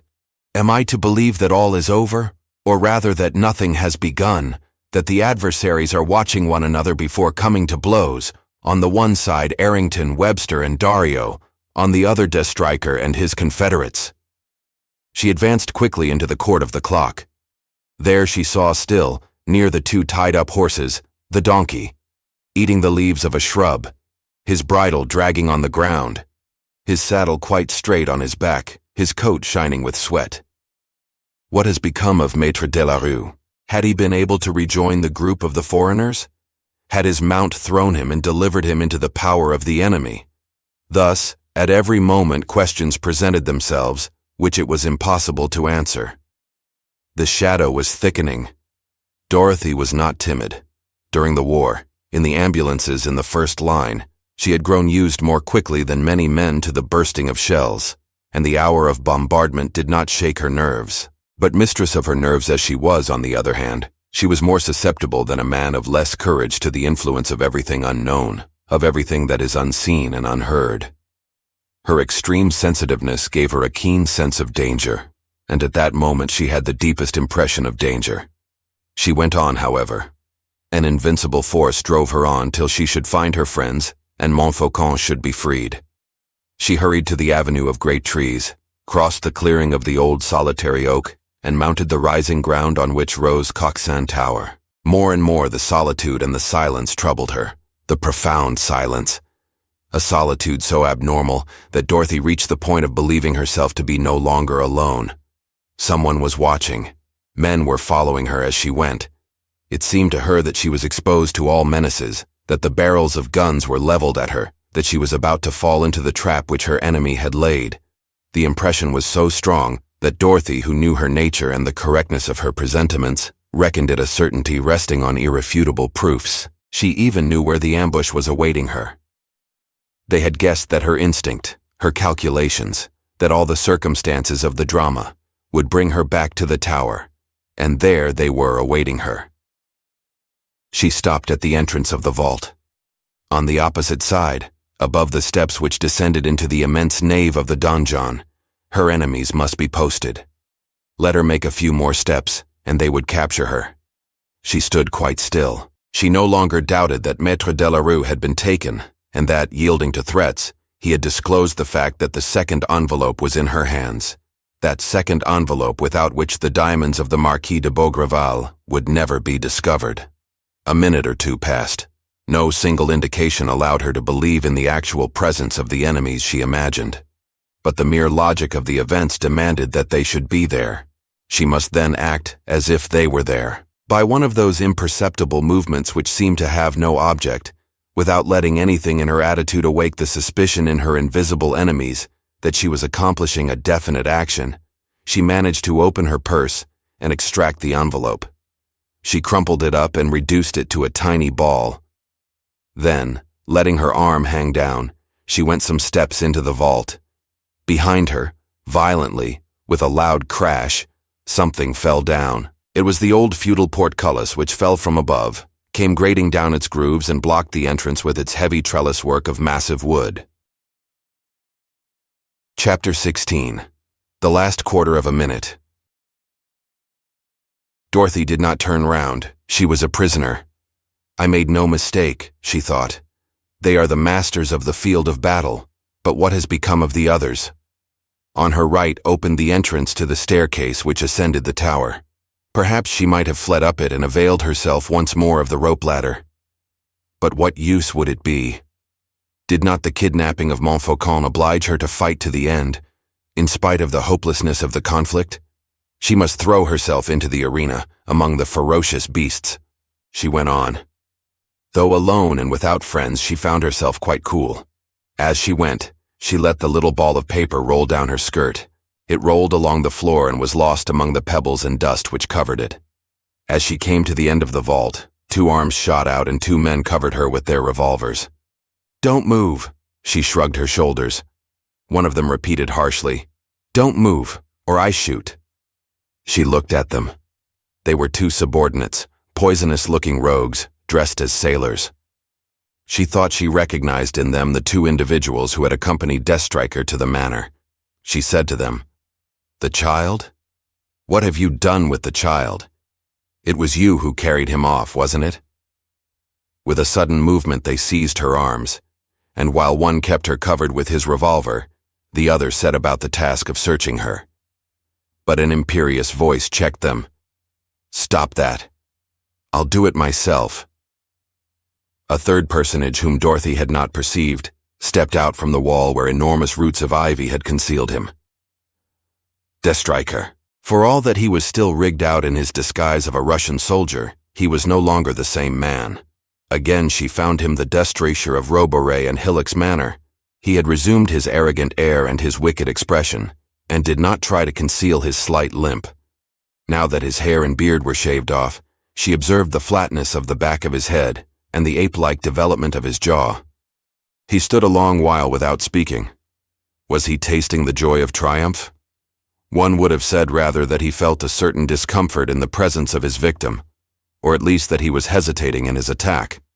He walked up and down, his hands behind his back, stopped, then walked up and down again. He asked her, "Have you any weapon?" "None," she declared. He told his two henchmen to go back to their comrades. Then once more he began to walk up and down. Dorothy studied him carefully, searching his face for something human of which she might take hold. But there was nothing but vulgarity, baseness, and cunning in it. She had only herself to rely on. In the lists formed by the ruins of the great tower, surrounded by a band of scoundrels, commanded by the most implacable of chiefs, watched, coveted, helpless, she had as her unique resource, her subtle intelligence.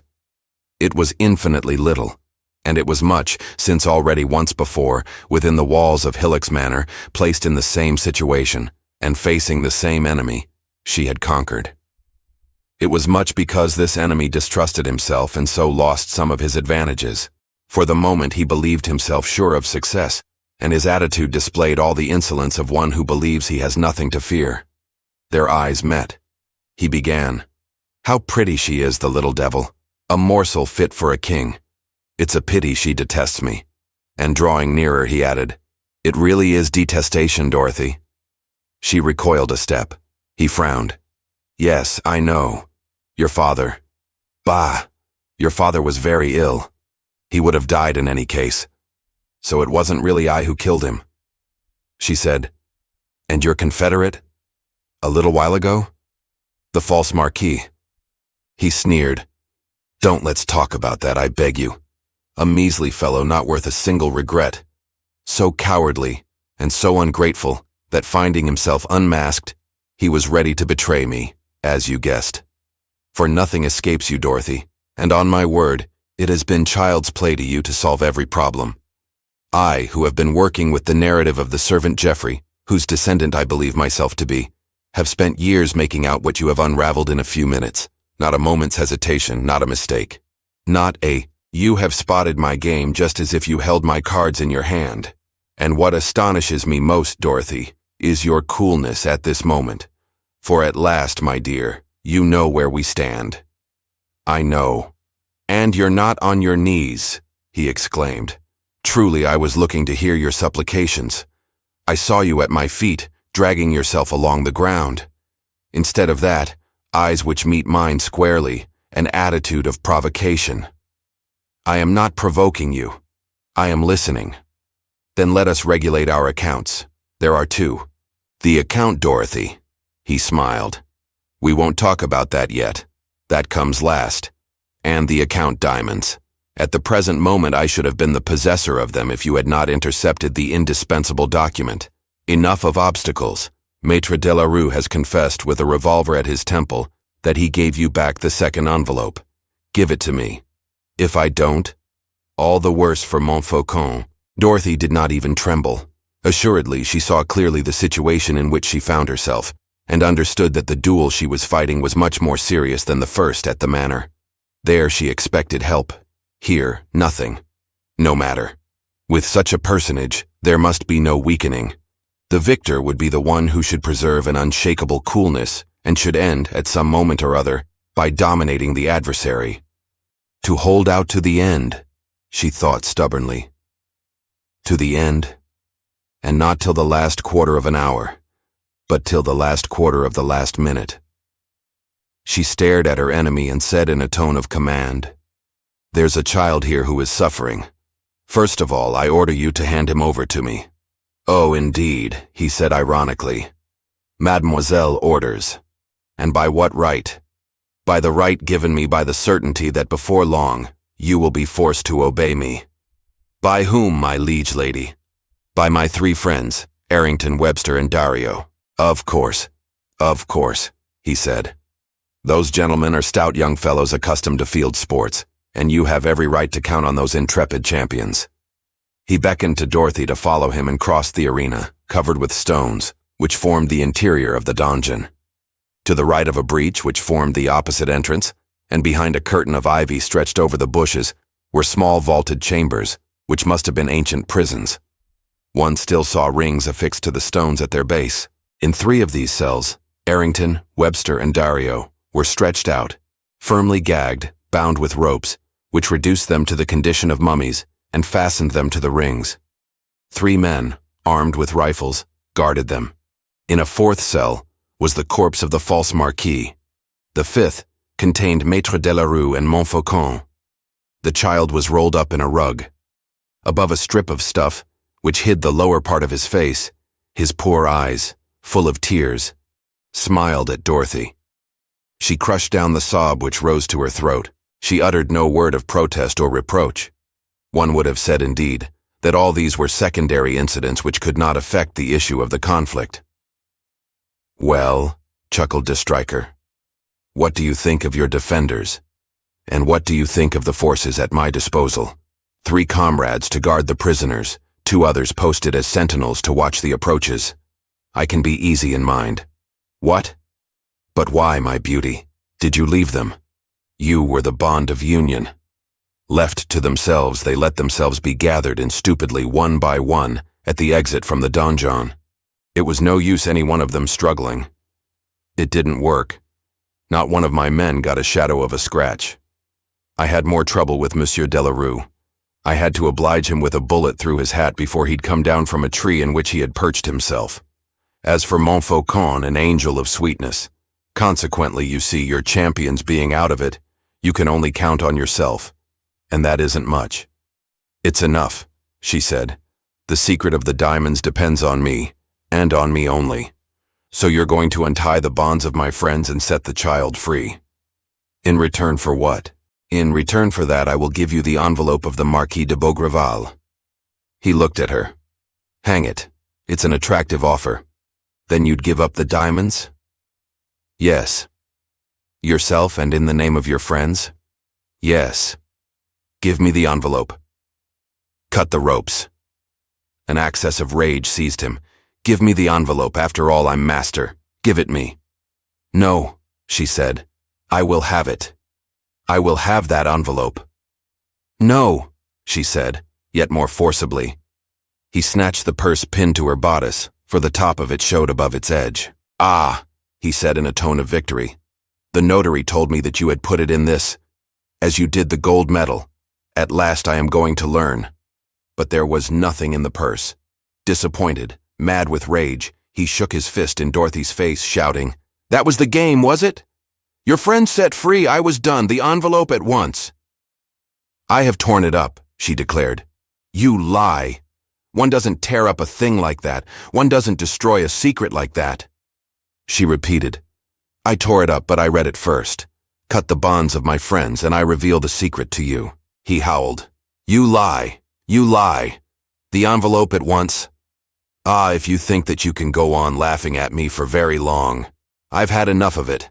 For the last time, the envelope." "No," she said. He rushed towards the cell in which the child was lying, tore the cloak off him, seized his hair with one hand and began to swing him like a bundle he was going to throw to a distance. "The envelope, or I smash his head against the wall," he shouted at Dorothy. He was a loathsome sight. His features were distorted by a horrible ferocity. His confederates gazed at him, laughing. Dorothy raised her hand in token of acceptance. He set the child on the ground and came back to her. He was covered with sweat. "The envelope," he said once more. She explained, "In the entrance vault. In this end of it, opening into this place. A little ball on the ground among the pebbles." He called one of his confederates and repeated the information to him. The man went off, running. "It was time," muttered the ruffian, wiping the sweat from his brow. "Look you shouldn't provoke me. And then why that air of defiance?" he added, as if Dorothy's coolness shamed him. "Damn it all, lower your eyes. Am I not master here? Master of your friends. Master of you. Yes, of you. He repeated this word 2 or 3 times, almost to himself, and with a look which made Dorothy uneasy. But hearing his confederate, he turned and called to him sharply. "Well, here it is? You're sure? You're sure? Ah, here we are. This is the real victory." He unfolded the crumpled envelope and held it in his hands, turning it slowly over and over, as if it were the most precious of possessions. It had not been opened. The seals were intact. No one then knew the great secret which he was going to learn. He could not prevent himself from saying aloud, "No one. No one but me." He unsealed the envelope. It contained a sheet of paper folded in 2, on which only 3 or 4 lines were written. He read those lines and seemed greatly astonished. "Oh, it's devilish clever, and I understand why I found nothing, nor any of those who have searched. The old chap was right. The hiding place is undiscoverable." He began to walk up and down in silence, like a man who is weighing alternative actions. Then, returning to the cells, he said to the 3 guards, his finger pointing to the prisoners, "No means of their escaping, is there? The ropes are strong. Then march along to the boat and get ready to start." His confederates hesitated. "Well, what's the matter with you?" said their leader. One of them risked saying, "But the treasure?" Dorothy observed their hostile attitude. Doubtless they distrusted one another, and the idea of leaving before the division of the spoil appeared to endanger their interests. "The treasure?" he cried. "What about it? Do you suppose I'm going to swallow it? You'll get the share you've been promised. I've sworn it, and a big share too." He bullied all 3 of them, impatient to be alone. "Hurry up! Ah, I was forgetting. Call your 2 comrades on duty, and all 5 of you carry away the false Marquis. We'll throw him into the sea. In that way he'll neither be seen nor known. Get on." His confederates discussed the matter for a moment, but their leader maintained his ascendancy over them, and grumbling with lowering faces, they obeyed his orders. 6 o'clock, he said. "At 7 I'll be with you so that we can get off soon after dark. And have everything ready, mind you. Set the cabin in order. Perhaps there'll be an additional passenger." Once more he looked at Dorothy and studied her face while his confederates moved off. A passenger, or rather a lady passenger. What, Dorothy? Always impassive, she did not answer, but her suffering became keener and keener. The terrible moment drew near. He still held the envelope and the letter of the Marquis in his hand. From his pocket he drew a lighter and lit it to read the instructions once more. "Admirable," he murmured, almost purring with satisfaction. "A first-class idea. As well search at the bottom of hell. Ah, that Marquis. What a man." He twisted the paper into a long spill and put its end in the flame. The paper caught fire. At its flame he lit a cigarette with an affectation of nonchalance, and turning toward the prisoners, he waited, with hand outstretched, till there remained of the document only a little ash which was scattered by the breath of the breeze. "Look, Webster, look, Errington and Dario. This is all you'll ever see of the secret of your ancestor. A little ash. It's gone. Confess that you haven't been very smart. You are 3 stout fellows, and you haven't been able either to keep the treasure which was waiting for you, nor to defend the pretty cousin whom you admired open-mouthed. Hang it. There were 6 of us in the little room in the tower, and it would have been enough for one of you to grip hold of my collar. I was damned uncomfortable. Instead of that, what a cropper you came. All the worse for you, and all the worse for her." He showed them his revolver. "I shan't need to use this." "What?" he said. "You must have noticed that at the slightest movement the cords grow tighter round your throats. If you insist, it's strangulation pure and simple. A word to the wise. Now, Cousin Dorothy, I'm at your service. Follow me. We're going to perform the impossible in our attempt to come to an understanding." All resistance was futile. She went with him to the other side of the tower across an accumulation of ruins, to a chamber of which there only remained the walls, pierced with loopholes, which he said was the ancient guard-room. "We shall be able to talk comfortably here. Your suitors will be able neither to see nor hear us. The solitude is absolute. Look, here's a grassy bank. Please sit down." She crossed her arms and remained standing, her head straight. He waited, murmured, "As you like." Then, taking the seat he had offered her, he said, "This is our third interview, Dorothy. The first time on the terrace of Roborey, you refused my offers, which was to be expected. You were ignorant of the exact value of my information, and all I could seem to you was a rather odd and disreputable person, against who you were burning to make war. A very noble sentiment which imposed on the Chagny cousins, but which did not deceive me, since I knew all about the theft of the earrings. In reality, you had only one object, to get rid, in view of the great windfall you hoped for, of the most dangerous competitor. And the chief proof of that is that immediately after having denounced me, you hurried off to Hillock's Manor, where you would probably find the solution of the riddle, and where I was again brought up short by your intrigues. To turn young Davernoy's head and sneak the medal, such was the task you undertook, and I admiringly confess carried it out from beginning to end. Only, Deathstriker is not the kind of man to be disposed of so easily. Escape, that sham fire, the recovery of the medal, the capture of the codicil, in short, complete redress. At the present moment, the 4 diamonds belong to me. Whether I take possession of them tomorrow or in a week or in a year is of no consequence. They are mine. Dozens of people, hundreds perhaps, have been vainly searching for them for 2 centuries. There is no reason why others should find them now. Behold me then exceedingly rich, millions and millions. Wealth like that permits one to become honest, which is my intention. If always Dorothy consents to be the passenger of whom I told my men. One word in answer. Is it yes? Is it no? She shrugged her shoulders. I knew what to expect, he said. All the same, I wished to make the test, before having recourse to extreme measures. He awaited the effect of this threat. Dorothy did not stir. How calm you are, he said in a tone in which there was a note of disquiet. However, you understand the situation exactly? Exactly. We're alone. I have as pledges, as means of acting on you, the life of Montfaucon and the lives of these 3 bound men. Then how comes it that you are so calm? She said clearly and positively, I am calm because I know you are lost. Come, he said laughing, irretrievably lost. And why? Just now at the inn, after having learnt about the kidnapping of Montfaucon, I sent my 3 other boys to the nearest farms to bring all the peasants they met. He sneered. By the time they've got together a troop of peasants, I shall be a long way off. They are nearly here, I'm certain of it. Too late, my pretty dear. If I'd had the slightest doubt, I'd have had you carried off by my men. By your men? No. What is there to prevent it? You are afraid of them, in spite of your airs of wild beast tamer.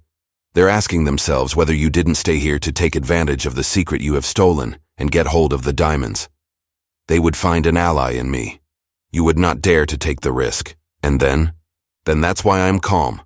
He shook his head and in a grating voice, A lie, little one. Play acting. You are paler than the dead, for you know exactly where you stand. Whether I am tracked here in an hour, or whether my men end by betraying me, makes little difference. What does matter, to you, to me, is not what happens in an hour, but what is going to happen now. And you have no doubts about what is going to happen, have you? He rose and standing over her, studied her with a menacing bitterness. From the first minute I was caught like an imbecile. Rope dancer, acrobat, princess, thief, mountebank. There is something in you which overwhelms me. I have always despised women. Not one has troubled me in my life. You attract me while you frighten me. Love? No. Hate.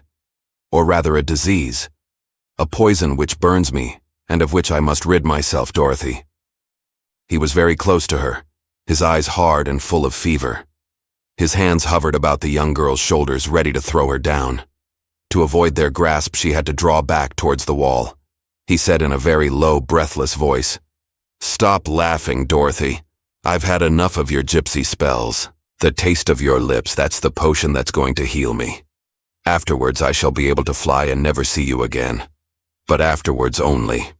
Do you understand? He set his 2 hands on her shoulders so roughly that she tottered. However, She continued to defy him with her attitude wholly contemptuous. Her will was strained to prevent him from getting once more the impression that she could tremble in the depths of her being and grow weak. "Do you understand? Do you understand?" the man stuttered, hammering her arms and neck. "Do you understand that nothing can stop it? Help is impossible. It's the penalty of defeat. Today I avenge myself, and at the same time I free myself from you. When we are separated, I shall be able to say to myself, 'Yes, she hurt me, but I do not regret it.' The denouement of the adventure effaces everything." He leant more and more heavily on the young girl's shoulders and said to her with sarcastic joy, "Your eyes are troubled, Dorothy. What a pleasure to see that. There is fear in your eyes. Fear. How beautiful they are, Dorothy. This is indeed the reward of victory, just a look like that which is full of fear. Fear of me. That is worth more than anything. Dorothy, Dorothy, I love you. Forget you? What folly. If I wish to kiss your lips, it is that I may love you even more, and that you may love me, that you may follow me like a slave and like the mistress of my heart." She touched the wall. The man tried to draw her to him. She made an effort to free herself. "Ah!" he cried in a sudden fury, mauling her. "No resistance, my dear. Give me your lips, at once, do you hear? If not, it's Montfaucon who'll pay. Do you want me to swing him round again as I did just now? Come, obey, or I'll certainly cut across to his cell, and so much the worse for the brat's head." Dorothy was at the end of her forces. Her legs were bending. All her being shuddered with horror at this contact with the ruffian, and at the same time she trembled to repulse him, so great was her fear lest he should at once fling himself on the child. Her stiff arms began to bend. The man redoubled his efforts to force her to her knees. It was all over. He was nearly at his goal. But at that moment the most unexpected sight caught her eye. Behind him, a few feet away, something was moving, something which passed through the opposite wall. It was the barrel of a rifle leveled at him through the loophole slit. On the instant she remembered that Saint-Quentin had carried away from the inn an old and useless rifle without cartridges. She did not make a sign which could draw de Stryker's attention to it. She understood Saint-Quentin's maneuver. The boy threatened, but he could only threaten. It was for her to contrive the method by which that menace should, as soon as de Stryker saw it directed against him, have its full effect. It was certain that de Stryker would only need a moment to perceive, as Dorothy herself perceived, the rust and the deplorable condition of the weapon, as harmless as a child's gun. Quite clearly, Dorothy perceived what she had to pull herself together, to face the enemy boldly, and to confuse him, were it only for a few seconds, as she had already succeeded in upsetting him by her coolness and self-control. Her safety, the safety of Montfaucon, depended on her firmness. In Robore Fortuna, she thought, but that thought she unconsciously uttered in a low voice, as one utters a prayer for protection. And at once she felt her adversary's grip relax.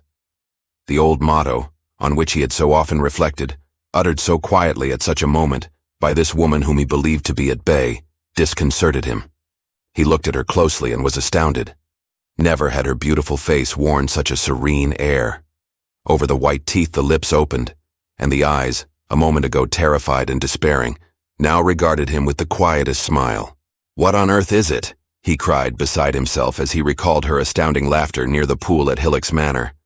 "Are you going to laugh again today? I'm laughing for the same reason. You are lost." He tried to take it as a joke. "Hang it. How?" "Yes," she declared. "I told you so from the first moment. And I was right." "You're mad," he said, shrugging his shoulders. She noticed that he had grown more respectful, and sure of a victory which rested in her extraordinary coolness and in the absolute similarity of the two scenes, she repeated, "You are lost. The situation really is the same as at the manor. There Raoul and the children had gone to seek for help, and of a sudden, when you were the master, the barrel of a gun was leveled at you. Here, it is the same. The three urchins have found men. They are there, as at the manor with their guns. You remember? They are here.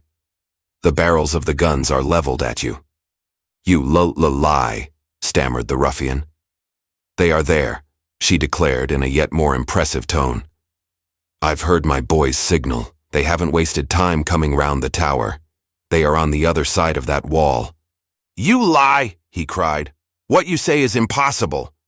She said, always with the coolness of a person no longer menaced by peril and with an imperious contempt. Turn round. You'll see their guns leveled at your breast. At a word from me they fire. Turn round then. He shrunk back. He did not wish to obey. But Dorothy's eyes, blazing, irresistible, stronger than he, compelled him, and yielding to their compulsion, he turned round. It was the last quarter of the last minute. With all the force of her being, with a strength of conviction which did not permit the ruffian to think, she commanded, Hands up, you blackguard, or they'll shoot you like a dog. Hands up. Shoot there. Show no mercy. Shoot. Hands up. De Stryker saw the rifle. He raised his hands.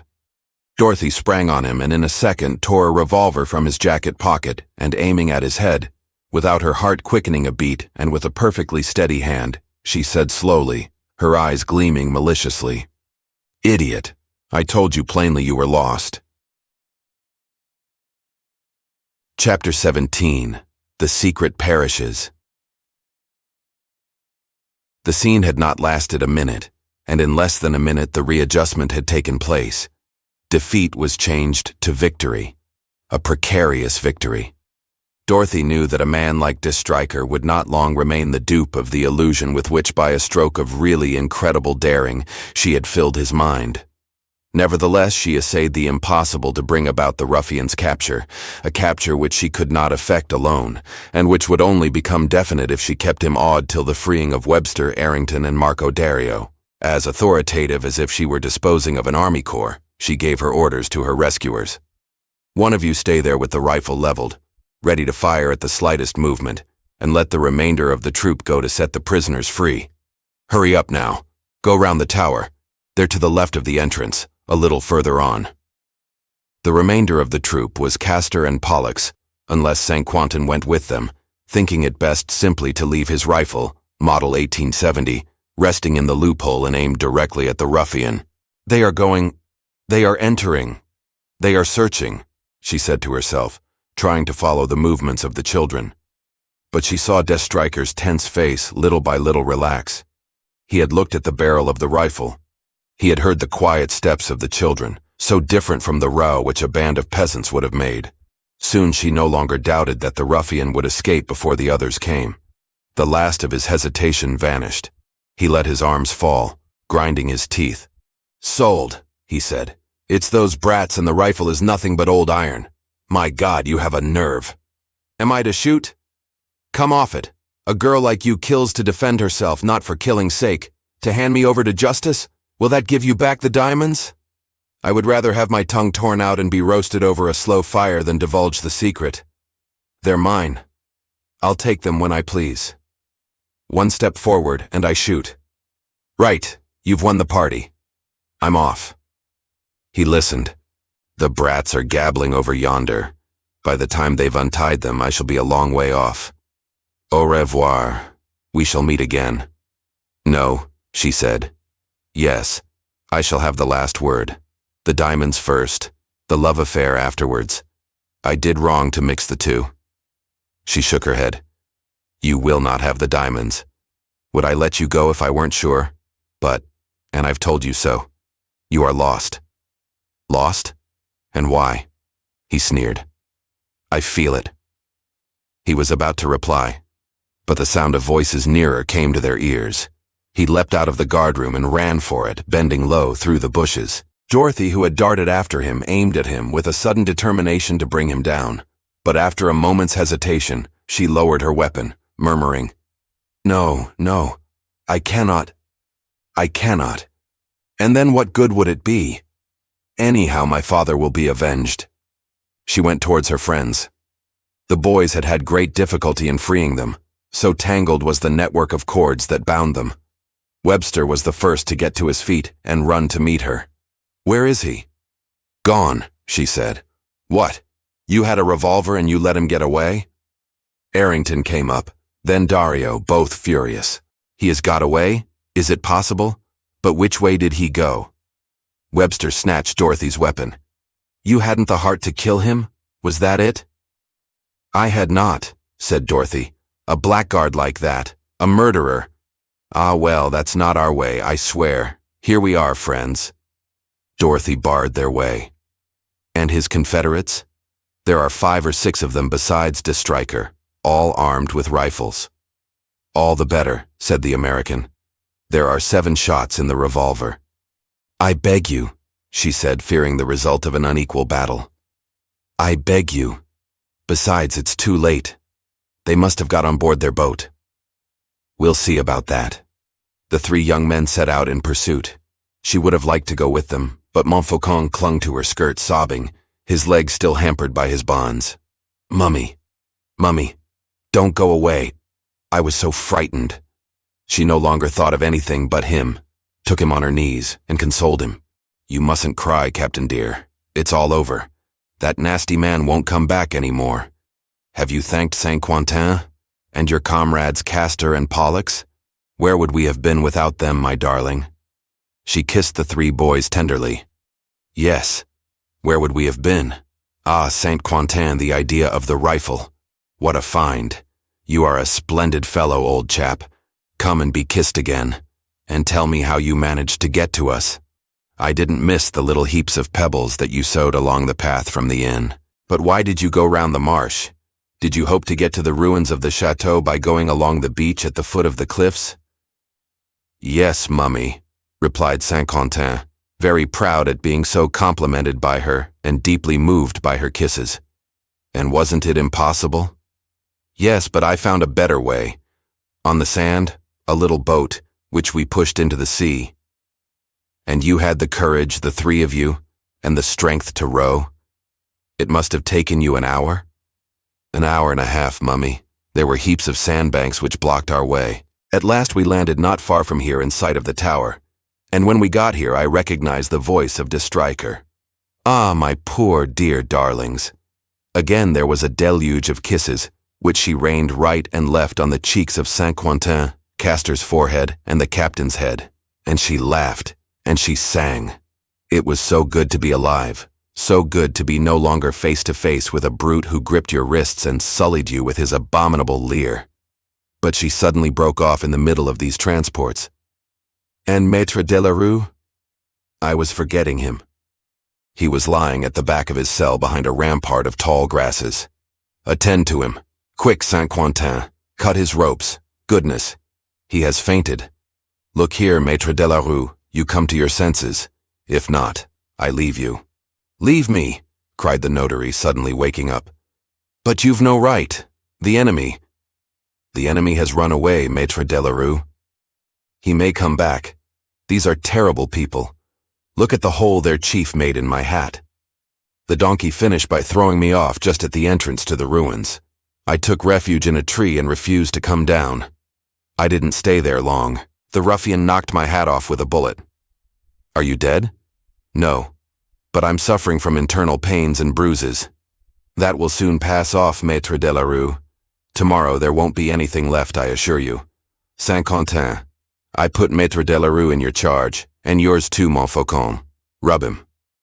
She hurried off with the intention of joining her 3 friends, whose badly conducted expedition worried her. Starting out at random, without any plan of attack, they ran the risk once more of letting themselves be taken one by one. Happily for them, the young men did not know the place where de Stryker's boat was moored. And though the portion of the peninsula situated beyond the ruins was of no great extent, since they were at once hampered by masses of rock which formed veritable barriers, she found all 3 of them. Each of them had lost his way in the labyrinth of little paths, and each of them, without knowing it, was returning to the tower. Dorothy, who had a finer sense of orientation, did not lose her way. She had a flair for the little paths which led nowhere, and instinctively chose those which led to her goal. Moreover, she soon discovered footprints. It was the path followed regularly by the band in going to and fro between the ruins and the sea. It was no longer possible to go astray. But at this point, they heard cries which came from a point straight ahead of them. Then the path turned sharply and ran to the right. A pile of rocks had necessitated this change of direction, abrupt and rugged rocks. Nevertheless, they scaled them to avoid making the apparently long detour. Dario, who was the most agile in leading, suddenly exclaimed, "I see them! They're all on the boat! But what the devil are they doing?" Webster joined him, revolver in hand. "Yes, I see them too. Let's run down. We shall be nearer to them." Before them was the extremity of the plateau, on which the rock stood, on a promontory, 120 feet high, which commanded the beach. Two very high granite needles formed as it were the pillars of an open door, through which they saw the blue expanse of the ocean. "Look out! Down with you!" commanded Dorothy, dropping full length on the ground. The others flattened themselves against the rocky walls. 150 yards in front of them, on the deck of a large motor fishing boat, there was a group of 5 men, and among them a woman was gesticulating. On seeing Dorothy and her friends, one of the men turned sharply, brought his rifle to his shoulder, and fired. A splinter of granite flew from the wall near Errington. "Halt there, or I'll shoot again," cried the man who had fired. Dorothy checked her companions. "What are you going to do? The cliff is perpendicular. You don't mean to jump into the empty air?" "No, but we can get back to the road and go round," Dario proposed. "I forbid you to stir. It would be madness." Webster lost his temper. "I've a revolver." "They have rifles, they have. Besides, you would get there too late. The drama would be over." "What drama?" "Look." Dominated by her, they remained quiet, sheltered from the bullets. Below them developed like a performance at which they were compelled to be present without taking part in it, what Dorothy had called the drama, and all at once they grasped its tragic horror. The big boat was rocking beside a natural quay, which formed the landing place of a peaceful little creek. The woman and the 5 men were bending over an inert body, which appeared to be bound with bands of red wool. The woman was apostrophizing this 6th individual, shaking her fists in his face and heaping abuse on him, of which only a few words reached the ears of the young people. "Thief! Coward! You refuse, do you? You wait a minute." She gave some orders with regard to an operation, for which everything was ready, for the young people perceived, when the group of ruffians broke up, that the end of a long rope which ran over the mainyard was round the prisoner's neck. 2 men caught hold of the other end of it. The inert body was set on its feet. It stood upright for a few seconds, like a doll one is about to make dance. Then gently, without a jerk, they drew it up a yard from the deck. "Der Striker," murmured one of the young men, recognizing the Russian soldier's cap. Dorothy recalled with a shudder the prediction she had made to her enemy directly after their meeting at the Château de Roborey. She said in a low voice, "Yes, der Striker." "What do they want from him?" "They want to get the diamonds from him." "But he hasn't got them." "No, but they may believe he has them." I suspected that that was what they had in mind. I noticed the savage expression of their faces and the glances they exchanged as they left the ruins by de Stryker's orders. They obeyed him in order to prepare the trap into which he has fallen. Below, the figure only remained suspended from the yard for an instant. They lowered the doll. Then they drew it up again twice, and the woman yelled, "Will you speak? The treasure you promised us? What have you done with it?" Beside Dorothy, Webster muttered, "It isn't possible. We can't allow them to." "What?" said Dorothy. "You wanted to kill him a little while ago. Do you want to save him now?" Webster and his friends did not quite know what they wanted, but they refused to remain inactive any longer in presence of this heart-rending spectacle. The cliff was perpendicular, but there were fissures and runlets of sand in it. Webster, seeing that the man with the rifle was no longer paying any attention to them, risked the descent. Dario and Errington followed him. The attempt was vain. The gang had no intention of fighting. The woman started the motor. When the 3 young men set foot on the sand of the beach, the boat was moving out to sea, with the engine going full speed. The American vainly fired the 7 shots in his revolver. He was furious, and he said to Dorothy, who got down to him, all the same, we should have acted differently. There goes a band of rogues clearing off under our very eyes." "What can we do?" said Dorothy. "Isn't the chief culprit punished? When they're out to sea, they'll search him again, and once certain that his pockets are really empty, that he knows the secret and will not reveal it, they'll throw their chief into the sea, along with the false Marquis, whose corpse is actually at the bottom of the hold. And that's enough for you? The punishment of De Streicher? Yes. You hate him intensely then? He murdered my father, she said. The young men bowed gravely. Then Dario resumed. But the others? Let them go and get hanged somewhere else. It's much better for us. The band arrested and handed over to justice would have meant an inquiry, a trial, the whole adventure spread broadcast. Was that to our interest? The Marquis de Beaugreval advised us to settle our affairs among ourselves. Errington sighed. Our affairs are all settled. The secret of the diamonds is lost. Far away northwards, towards Brittany, the boat was moving away. That same evening, towards 9 o'clock, after having entrusted Maître Delarue to the care of the widow Amoureux, all he thought of was getting a good night's rest and returning to his office as quickly as possible. And after having enjoined on the widow absolute silence about the assault of which she had been the victim, Errington and Dario harnessed their horses to the caravan. St. Quentin led One-Eyed Magpie behind it. They returned by the stony path up the gorge to the ruins of Roche-Periac. Dorothy and the children resumed possession of their lodging. The three young men installed themselves in the cells of the tower. Next morning early, Archibald Webster mounted his motorcycle. He did not return till noon. I've come from Sarzeau, he said. I have seen the monks of the abbey. I have bought from them the ruins of Roche-Periac. Heavens, cried Dorothy. Do you mean to end your days here? No, but Errington, Dario, and I wish to search in peace, and for peace there is no place like home. Archibald Webster, you seem to be very rich. Are you as firmly bent on finding the diamonds as all that? I'm bent on this business of our ancestor Beaugreval ending as it ought to end, and that chance shouldn't someday or other give those diamonds to someone, without any right to them, who happens to come along. Will you help us, Dorothy? Goodness, no. Hang it, why not? Because as far as I am concerned, the adventure came to an end with the punishment of the culprit. They looked downcast. Nevertheless, you're staying on. Yes, I need rest, and my 4 boys need it too. 12 days here leading the family life with you will do us a world of good. On the 24th of July in the morning, I'm off.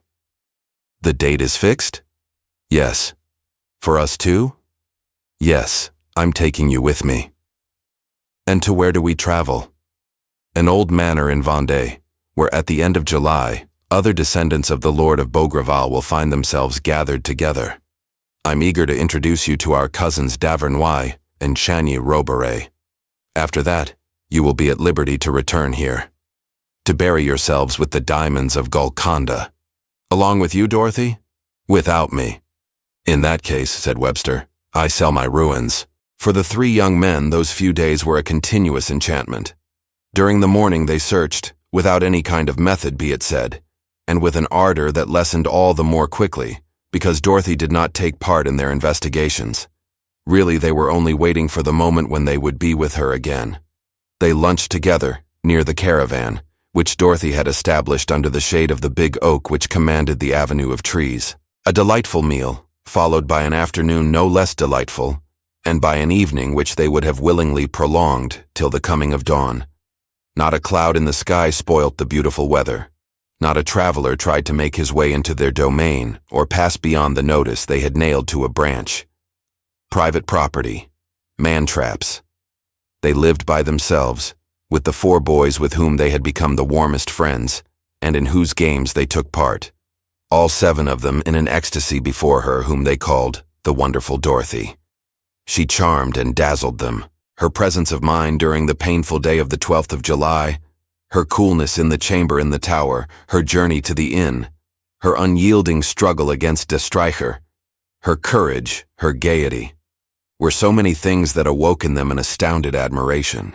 She seemed to them the most natural and the most mysterious of creatures. For all that she lavished explanations on them and told them all about her childhood, her life as nurse, her life as showman, the events at the Château de Roborey and Hillock's Manor, they could not bring themselves to grasp the fact that she was at once the Princess of Argonne and circus manager, that she was just that, manifestly as reserved as she was fanciful, manifestly the daughter of a grand seigneur every whit, as much as mountebank and rope dancer.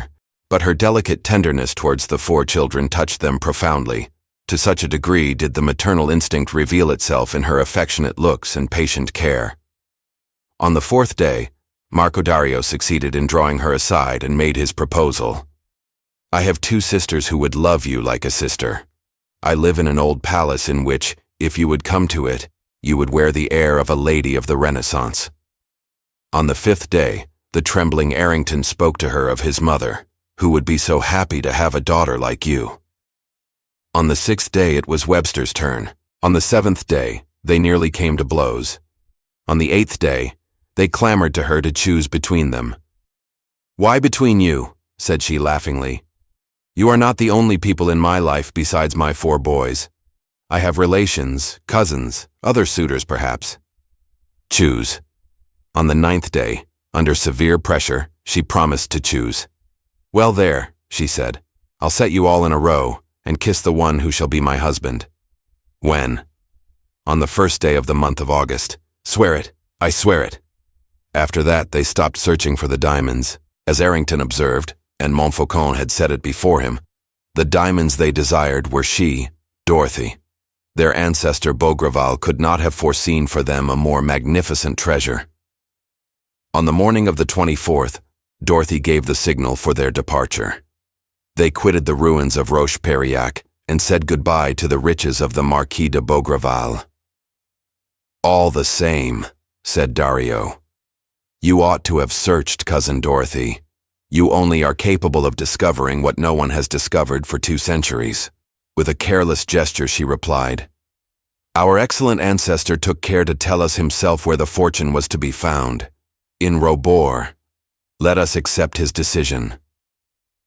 They traveled again the stages which she had traveled already, crossed the Vilaine, and took the road to Nantes. In the villages, one must live, and the young girl accepted help from no one. Dorothy's circus gave performances. Fresh cause for amazement on the part of the 3 foreigners. Dorothy conducting the parade, Dorothy on One-Eyed Magpie, Dorothy addressing the public. What sparkling and picturesque scenes. They slept 2 nights at Nantes, where Dorothy desired to see Maître Delarue.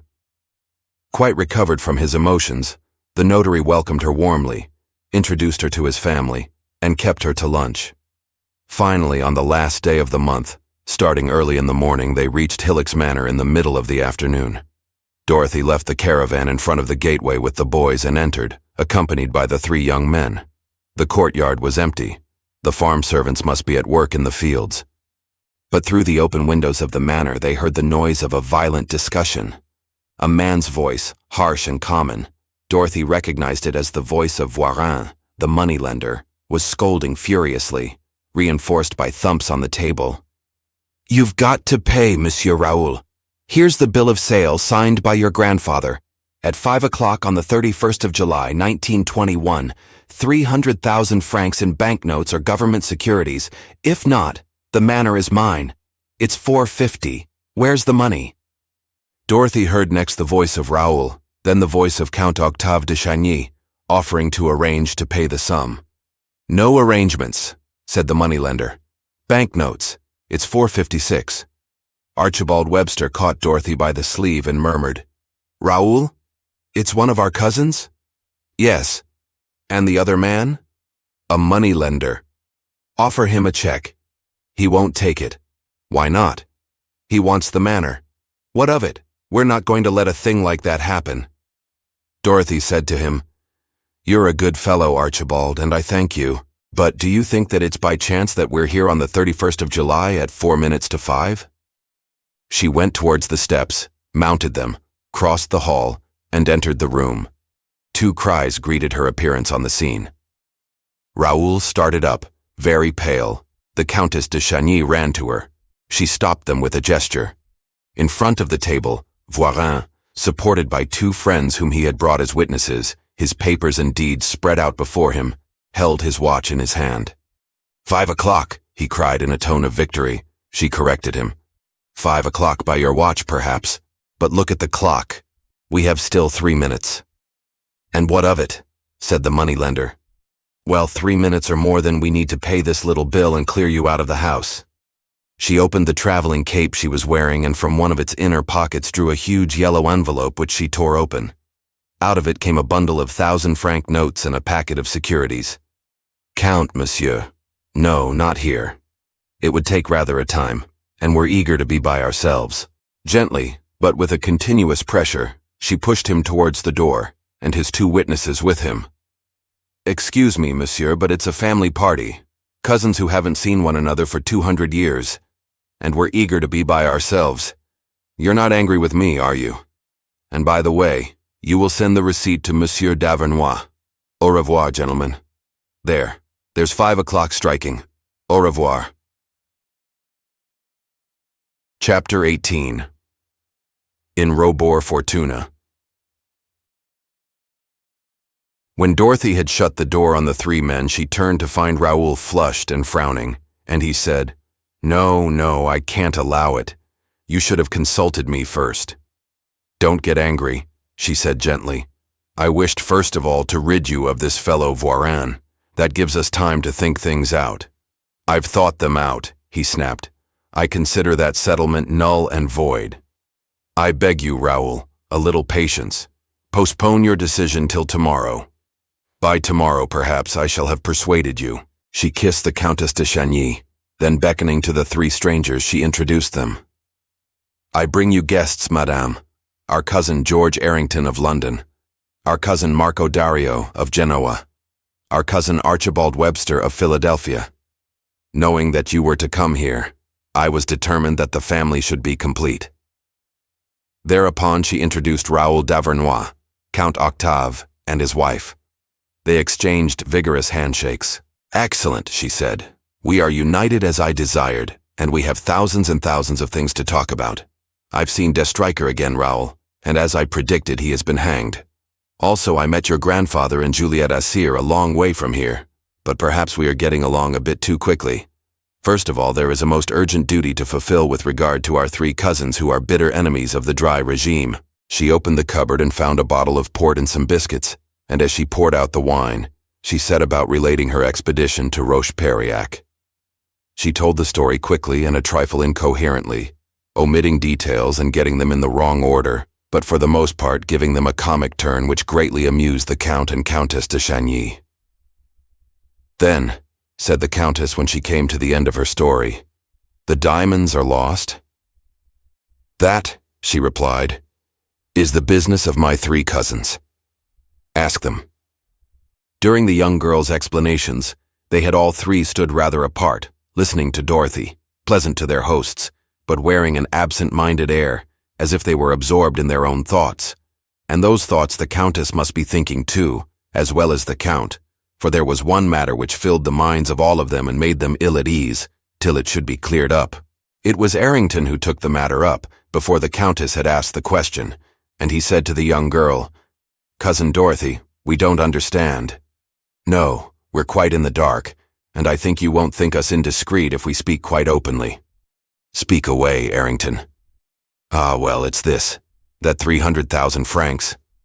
Where did they come from? Said Dorothy, ending his sentence for him. That's what you want to know, isn't it? Well, yes.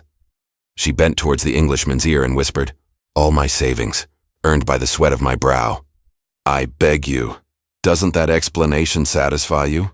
Then I'll be frank. She bent towards his other ear, and in a lower whisper still, I stole them. Oh, don't joke about it, cousin. But goodness, George Errington, if I did not steal them, what do you suppose I did do? He said slowly. My friends and I are asking ourselves if you didn't find them. Where? In the ruins of Periac. She clapped her hands. Bravo, they've guessed it. You're right, George Errington of London. I found them at the foot of a tree under a heap of dead leaves and stones. That's where the Marquis de Beaugreval hid his banknotes and 6%. The other 2 cousins stepped forward. Marco Dario, who looked very worried, said gravely, Be serious, Cousin Dorothy. We beg you, and don't laugh at us. Are we to consider the diamonds lost or found? It's a matter of great importance to some of us. I admit that it is to me. I had given up hopes of them. But now all at once you let us imagine an unexpected miracle.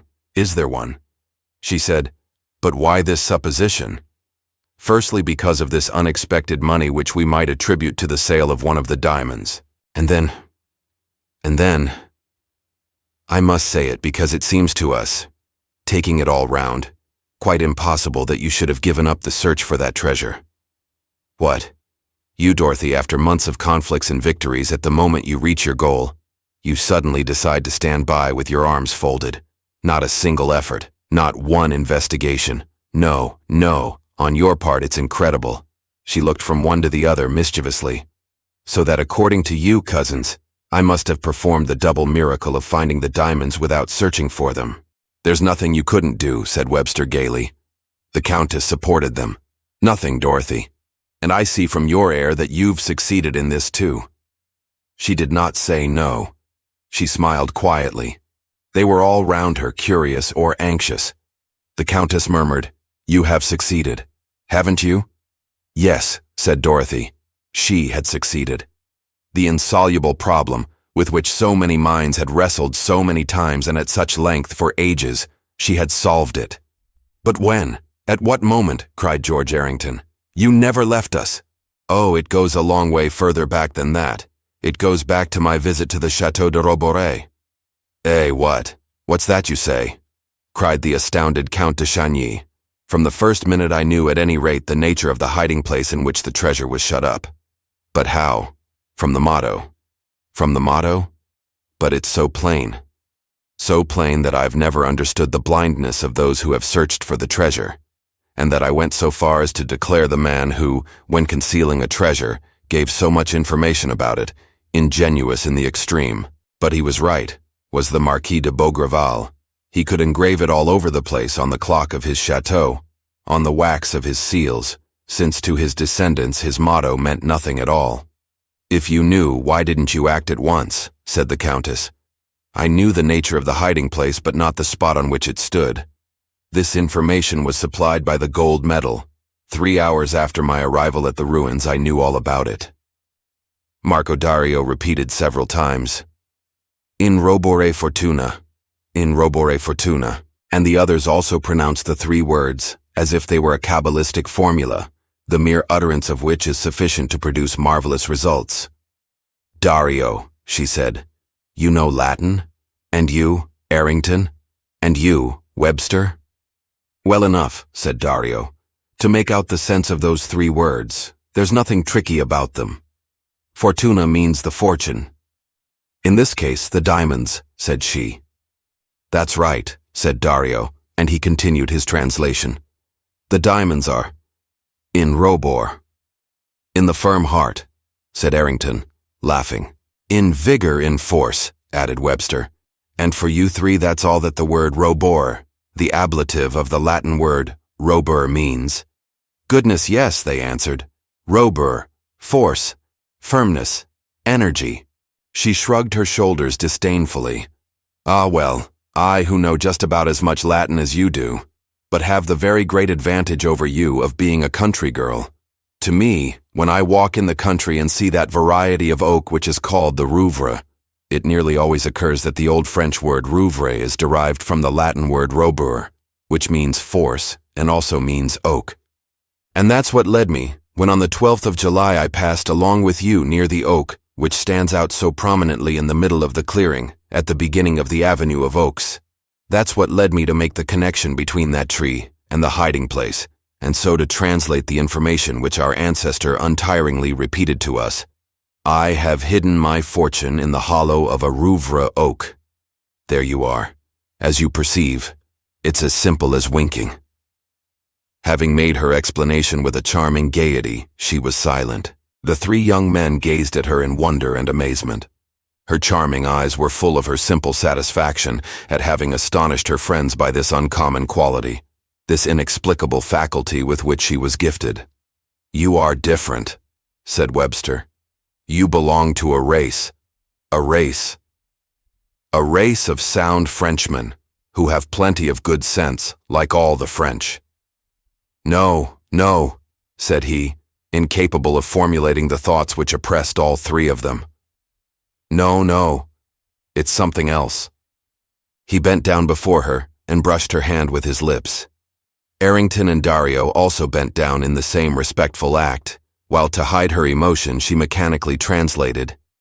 Fortuna, fortune, in Robore, in the oak, and she added, in the deepest depths of the oak, in the heart of the oak, one might say. There was about 6 feet from the ground, one of those ring-shaped swellings, that scar which wounds in the trunks of trees leave.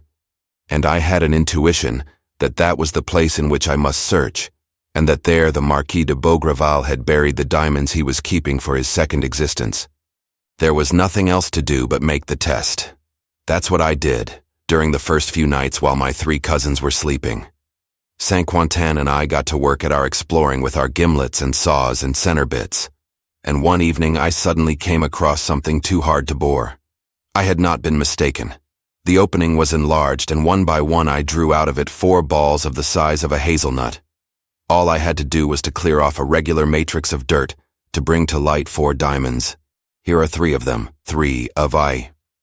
The 4th is in pawn with Maître de la Rue, who very kindly agreed, after a good deal of hesitation and a minute expert examination by his jeweler, to lend me the necessary money till tomorrow.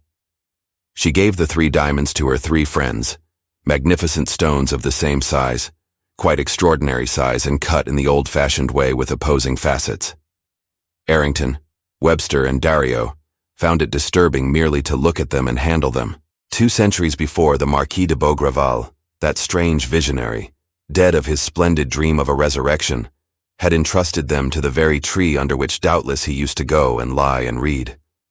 For 200 years nature had continued her slow and uninterrupted work of building walls, ever and ever thicker walls, round the little prison chosen with such a subtle intelligence. For 200 years, generation after generation had passed near this fabulous treasure, searching for it perhaps by reason of a confused legend.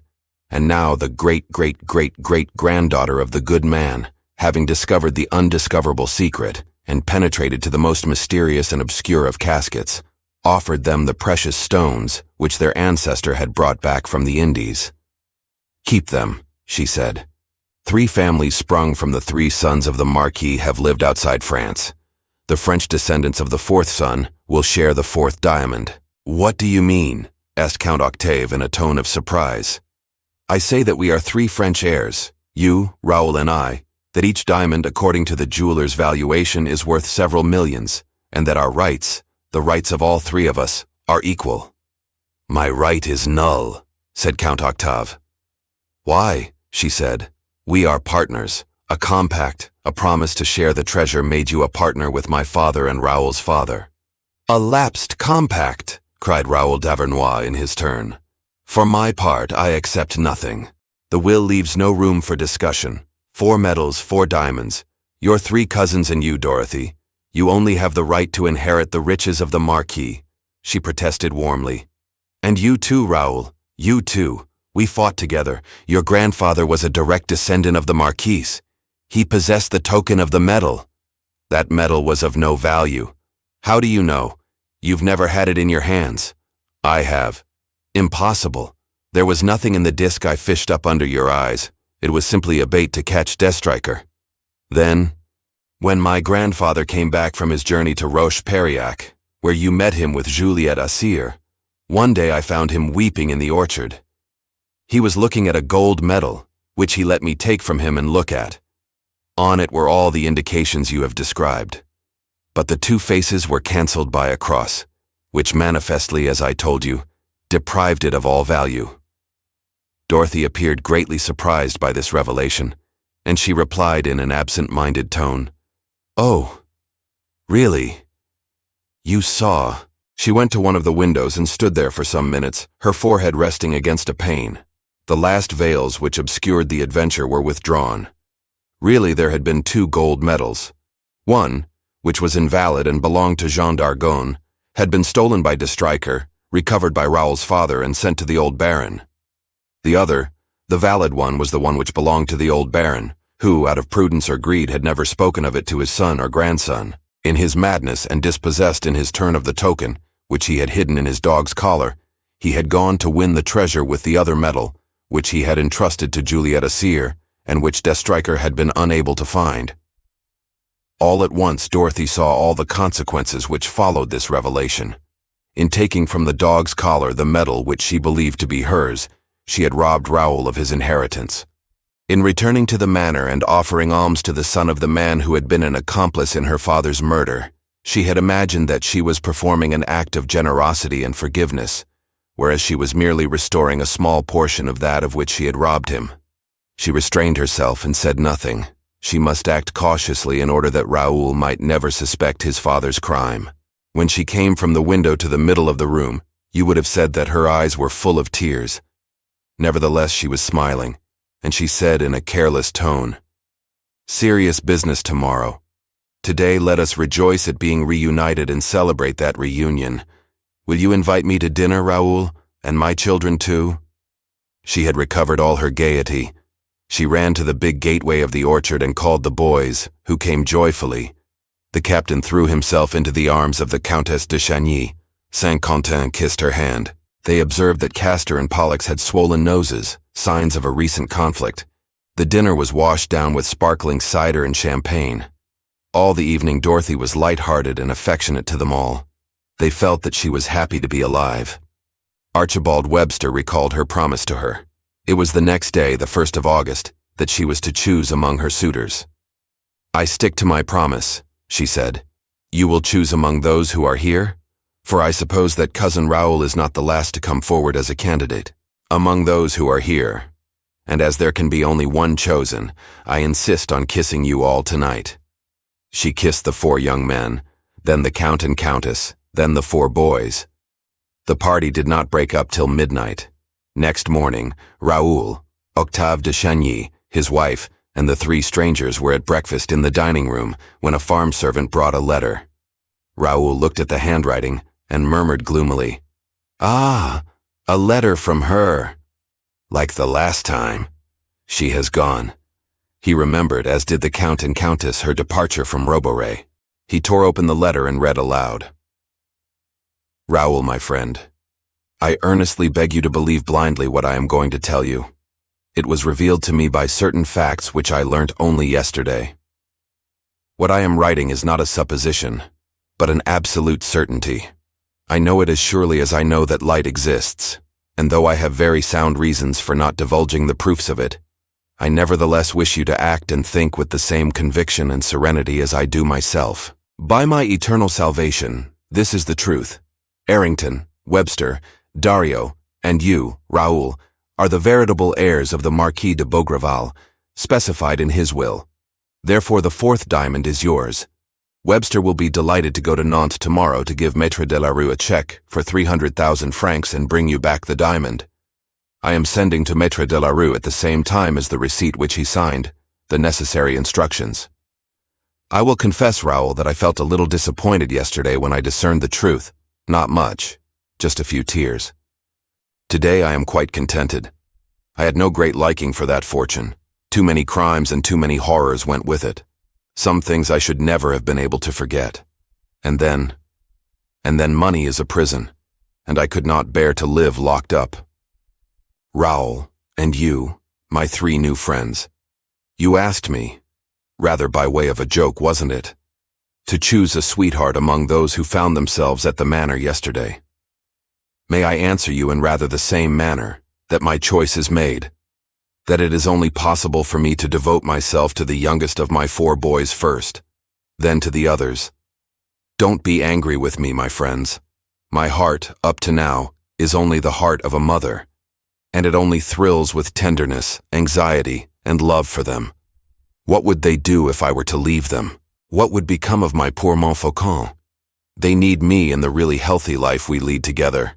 Like them, I am a nomad, a vagabond. There is no dwelling place as good as our caravan. Let me go back to the high road. And then, after a time, we will meet again, shall we? Our cousins the de Chagny will welcome us at Roborey. Come, let us fix a date. Christmas and New Year's Day there. Does that please you? Goodbye, my friend. My best love to you all and a few tears. In Robore Fortuna. Fortune is in the firm heart. I kiss you all. Dorothy. A long silence followed the reading of this letter. At the end of it, Count Octave said, "Strange creature, when one considers that she had the 4 diamonds in her pocket, that is to say 10 or 12 million francs, and that it would have been so easy for her to say nothing and keep them." But the young men did not take up this train of thought. For them, Dorothy was the very spirit of happiness. And happiness was going away. Raoul looked at his watch and beckoned to them to come with him. He led them to the highest point of the hillocks. On the horizon, on a white road which ran upwards among the meadows, the caravan was moving. 3 boys walked beside One-Eyed Magpie. Saint-Quentin was leading him. Behind, all alone, Dorothy, Princess of Argonne and rope dancer. Thanks for watching. Please like the video and subscribe to the channel for more excellent content.